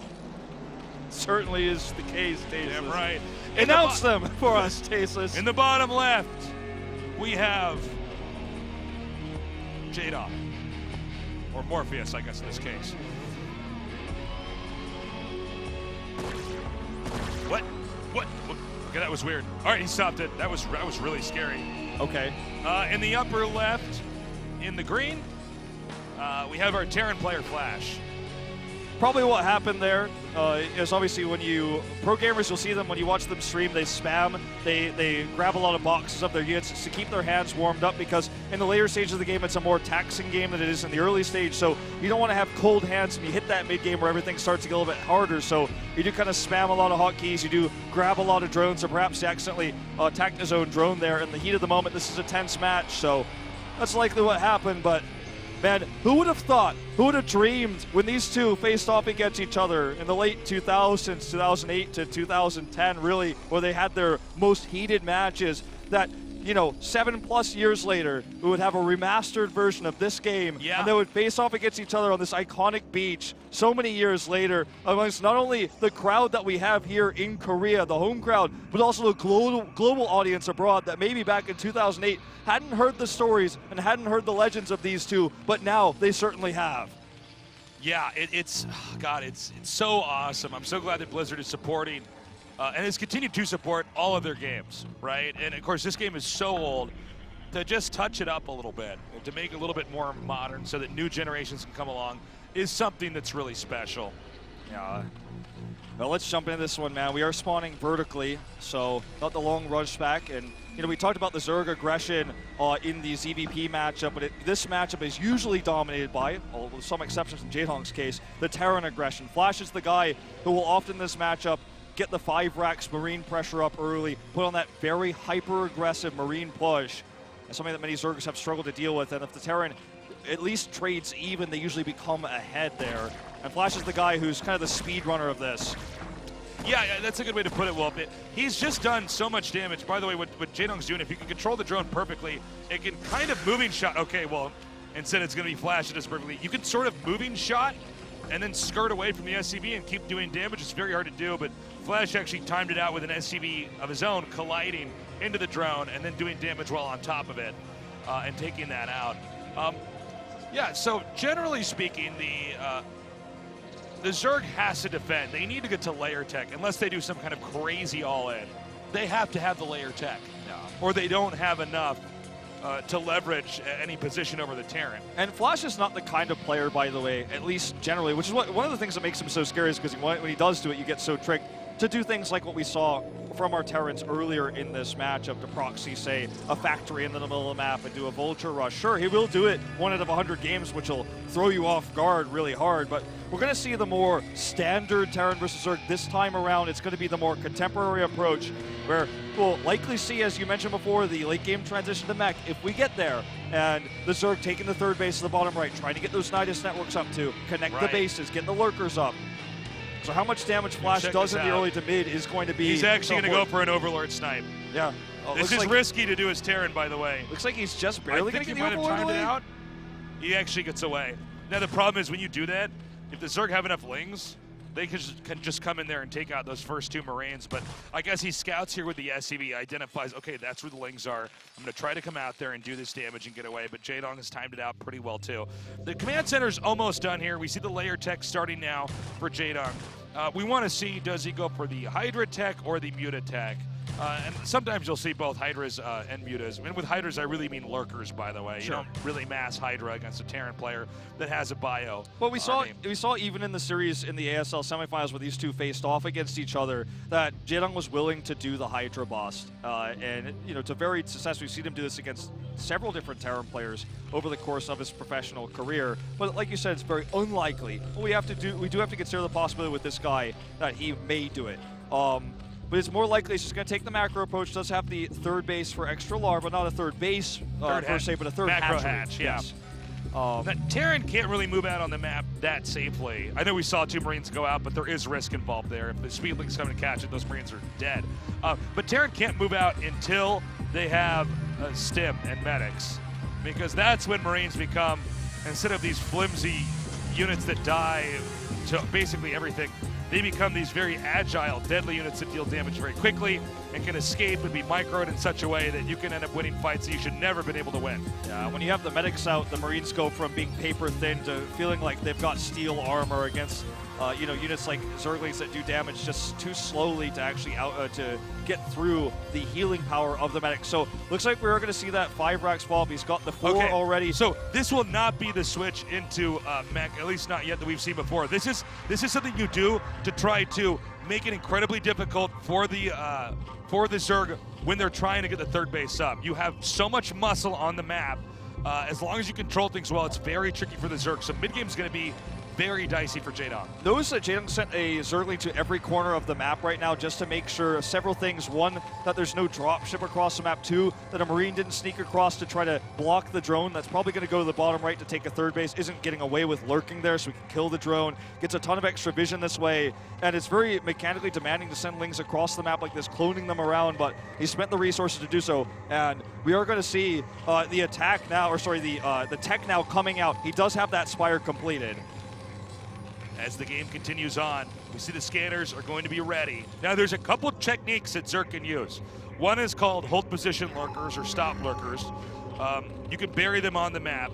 In this case, we see it might be instead mass muta with Ling, which if Terran gets in a certain position, they can get completely blindsided and run over. You can also use the mutas to try to counterattack. Now, we should eventually see lurkers later on if we don't see them now, but just to give you guys a general picture of what this phase of the game is supposed to look like, that's what you want to watch out for. So it seems like Flash has perfectly timed out the turrets. Yep, just a few Marines here because he knows the turrets can be repaired. And what the idea with these Mutas is to buy time to get these sunken colonies up and to catch reinforcements. This means that if he wants to attack, if he wants to commit heavily, we're on camera right now. What's up, guys? If he wants to commit heavily, then when he goes in, when he does go for the attack, then reinforcements can be cut off, of course, by those Mutas. So this army right here is the only one he's going to be able to push all the way across the map with, because any reinforcements will be killed by the Mutas. As you can see here, you're going to try to catch those reinforcements coming out of the natural. And their turrets make it so the Mutas can't really harass. They're just simply there to buy time. Does try to get a turret here, but there's too many Marines back at home. Okay, so he's coming here with these Mutas, but there is an army of Marines and medics making a beeline down to the bottom right. It's very important that the Zerg gets the hatch up. Now, the drone hasn't started the hatchery just yet. Jaedong spent a lot to try to keep that alive. The Marines are now turning around. Now we're getting to the phase where there will be lurkers in the game. Note the Muta control. This is very hard to do, but if you can shave off enough of the Marines and keep the Terran oppressed and stuck inside of his base, you might be able to control the sway of the game. Uh-oh, he's going to get the drone. Okay, there it is. This is what we were talking. What I was talking about earlier. When the Zerglings went out, they were looking for this exact Marine that hides early to snipe the drone, because it buys so much time for the Terran, excuse me, to keep this coming. He's even going to look for the Overlord here. It'd be incredible if he gets it. Lings are coming over, but I don't think they're going to save this OB. Does get taken out, nicely done. And he also now gets the vision of these Mutas being away. He's going to take this opportunity to move a bio further around, knowing the Mutas are down to the bottom right. This is such a great chess game these two guys are having in the middle of the map here, outmaneuvering each other. The big push, though, is going to come down here. Jaedong wants to try to set up and contain and make a third base an impossibility for the time being. And it looks like it just might work, Wolf. Yeah, look, this is such a strong bio push. It's got the +1. The Mutas here are going to be able to snipe reinforcements if they can actually buy time, if these lurkers can buy time. He's going to come in. The lurkers aren't ready. The eggs are in morphing mode right now. Does Sim in, tries to break down the sunkets. Great Mulus micro here from Jaedong, losing very few, getting those claim shots off. Can he get the lurker burrow? He comes with the counterattack here from the Lings. Will he be able to hold? Lurkers need to burrow. They do burrow, and it looks like Jaedong will stave off the push. That was just barely held. He did a great job with the Mutas over the ledge, hitting that. The lurkers burrowed immediately after they hatched, and the Lynx came in at the last second, right as the sunken colony defense had fallen. Map control right now is going back to Jaedong, but Flash has a second push coming up here. Flash eventually will have to answer the question of when is he going to get his third base, because right now he's powering on 2, whereas Jaedong's hatchery is on the way down here in the bottom right. Yeah, the next step, of course, for Flash is to figure out how to deal with that. He's going to have vessels out here to deal with the lurkers. Speaking of which, had he gone for the third base with this risky move out, the whole position lurkers could have trashed his army. He doesn't have vessels here, so he's lucky he didn't take that path, or he might have just lost his entire army. They are spotted now here. Flash going for the stim chase. Does have scans, of course, mind you, to engage on this. Jaedong wants to race him to the top of the ramp so he can hold this ramp here. Or not ramp, but obviously this choke point, I should say. And he does get there in time, and there's a Nidus Canal available, so this base should be defended. Now that he's got the creep here, he can place that Nidus. So close call, barely getting those lurkers in that choke point means he saves the third for now. Okay, now Terran's gonna have to rely on drop ships being sent around the map. As you can see, with the Nidus network set up, as long as the Zerg has Dark Swarm from the Defilers, you can basically defend endlessly from a Terran push. And this is sometimes when the wind in the sails of the bio ball begins to slow down as Zerg is stabilized. Okay, he's attacking multiple locations at once, so he's going to hit the main, the natural, and that third base to the bottom right here. Big stims coming over. This should be cleaned up by the Zerg. He's got the great defense here. Jaedong shuts it down. A lot of drones lost at the natural. Few of them pulled away here. The third base, because the lurkers are in that choke point, doesn't look like Flash found an opportunity, but here, killing drones already. Again, it's going to be the Mutas that have to clean up the remainder of this. He's taken out that attack over there. We're going to see now if Flash can try to bust through at this base over here. Now note, the angle that the lurkers are at, you basically cannot walk through with Medic Marine. You can, however, drop, and if the lurkers are not ready to defend, then this base can go down, and Zerg has to have 3 bases in this phase of the game. If he targets that Nidus, no one's coming through. Let's see if he can get it. Looks like he wants to go for broke here on the drones first instead. Lurker's coming over, the beautiful scan here, and he does have a decent split. Targets down the first lurker. The second one does go down here. Oh my God, Too many he Marines. actually did it. He actually pulled it off. There's he not needs enough the units. Mutas back over here. No the Lings, drop ships, nothing. Yeah, drop ships are headed back home, unable to intercept that. Nidus is down. That means no ground reinforcements. This looks like a dead base, and even if Jaedong cleans this up, this puts the Flash in a great position now. Hatchery's down, catching some of these spawning units here. The Scourge too late. Didn't have vision of the dropship, unfortunately. Didn't have an answer. And now Flash doubles his supply, and 2 base versus 2 bases are disastrous position for the Zerg. Jaedong needs to retake that, but this is now an opportunity for Flash to take the third. He killed so many of the lurkers too. He kept his vessels alive, and Jaedong is in deep trouble. As you can see, Flash is still forcing Jaedong to juggle around the map to try to deflect this. Jaedong has not managed to get these Scourge to connect with these dropships, and this means Flash then reverts back into pushing out in the middle of the map. Assuming that the Zerg army has probably been thinned out enough, a head-to-head engage should be one he can win. Yeah, with these vessels now and the Irradiates available, should be able to win it, but he's not microing them, he's not paying attention. Huge opportunity here for Jaedong. Looks for the first vessel, does actually fail to get it, will pull the Irradiated Mutalisk away immediately. Decent micro here from Jaedong, but he's bleeding off units right now, and this push, maybe the last one of the game as he moves across now. Vessels leading the charge. He's lost so many drones, down on economy, desperately trying to replace that bottom right base, but that's it, he types out GG! Flash wins in our final match tonight. I gotta say, that was a very good game by both players, just barely. Had Jaedong managed to keep that base there if he was ready at his third and had the right units, the lurkers perhaps just staying around the hatchery instead of at the entrance, he might have actually won that game. If he had more vision, or if he had Scourges, if he kills the dropships, if he just knocks those 2 out of the sky, totally different game than what we just saw there. So if he has the Scourge, if he kills the dropships, maybe he defends the base. So many lost units for the Terran. Yeah. He takes another base. And what an anticlimactic ending there, I guess you could say in a way, but Flash just, again, it so didn't dominant. end with a big battle. It ended with Jaedong calculating everything that had happened in the last couple minutes and saying, okay, I'm basically dead. Yeah. I'm out of the game.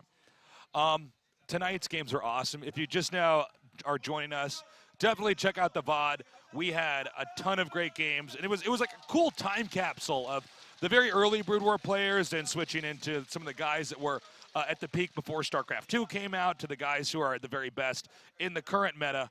Thank you guys so much for joining us. You will be able to play StarCraft Remastered in about 2 weeks. It's only available right now in PC cafes in Korea. Yeah, I think the big takeaway from GG Together is GG is a term we use to surrender, but it's also a term to give respect. But I think tonight, the big takeaway from GG Together is good game. StarCraft is a good game, and it's remastered now, and it's out there, and I hope you guys all enjoy it as we have over the years. Definitely check it out. This is the godfather of esports.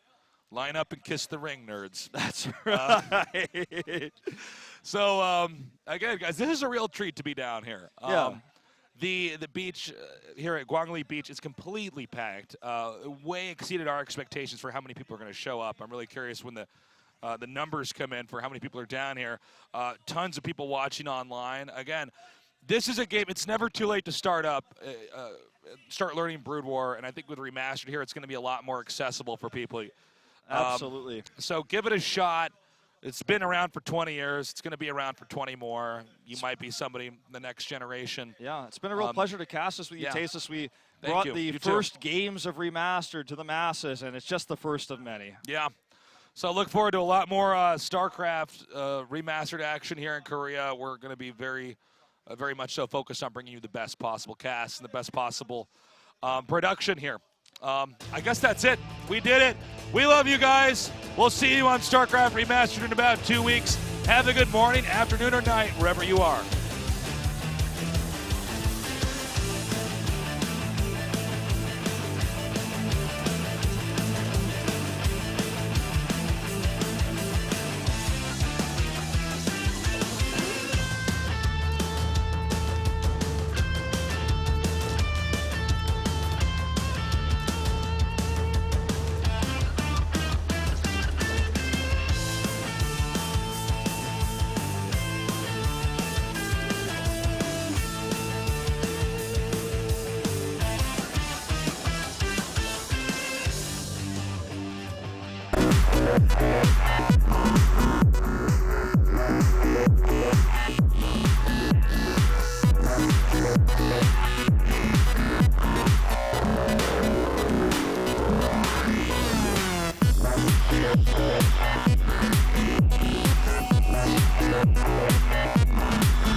Nuclear launch detected. Kasada Templari. Adun Toridas. You've not enough minerals. The Hive Cluster is under attack. We are under attack. Alright, bring it on. Captain ready. Quiet online. We require more minerals. My life for ire.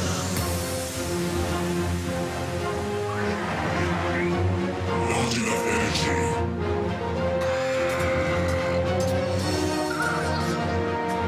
Your warriors have engaged the enemy.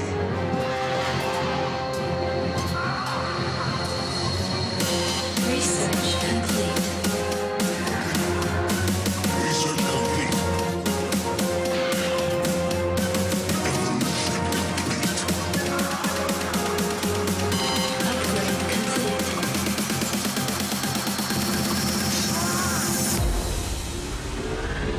Upgrade complete. 여러분 반갑습니다. DJ 코코 진영입니다.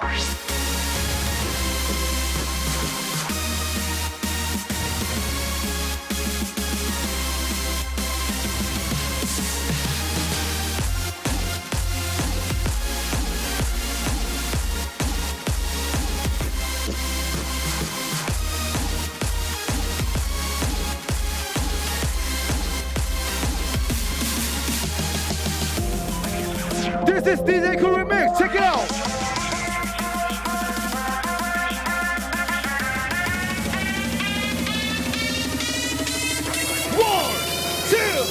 One, two, three, go!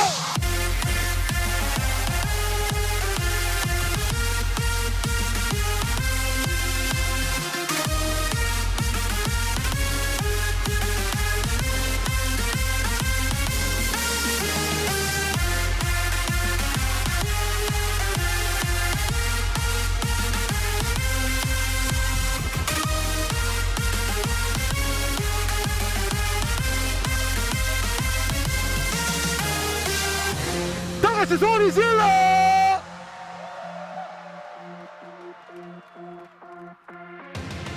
Research complete. Research complete.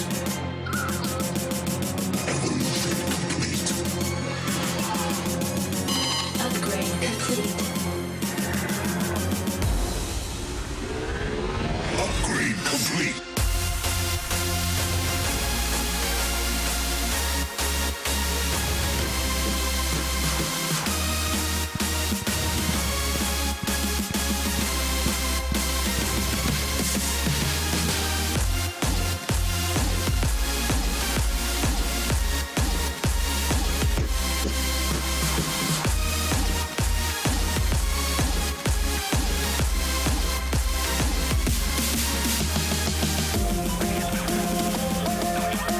Let's go, let's go! 여러분 준비됐습니까?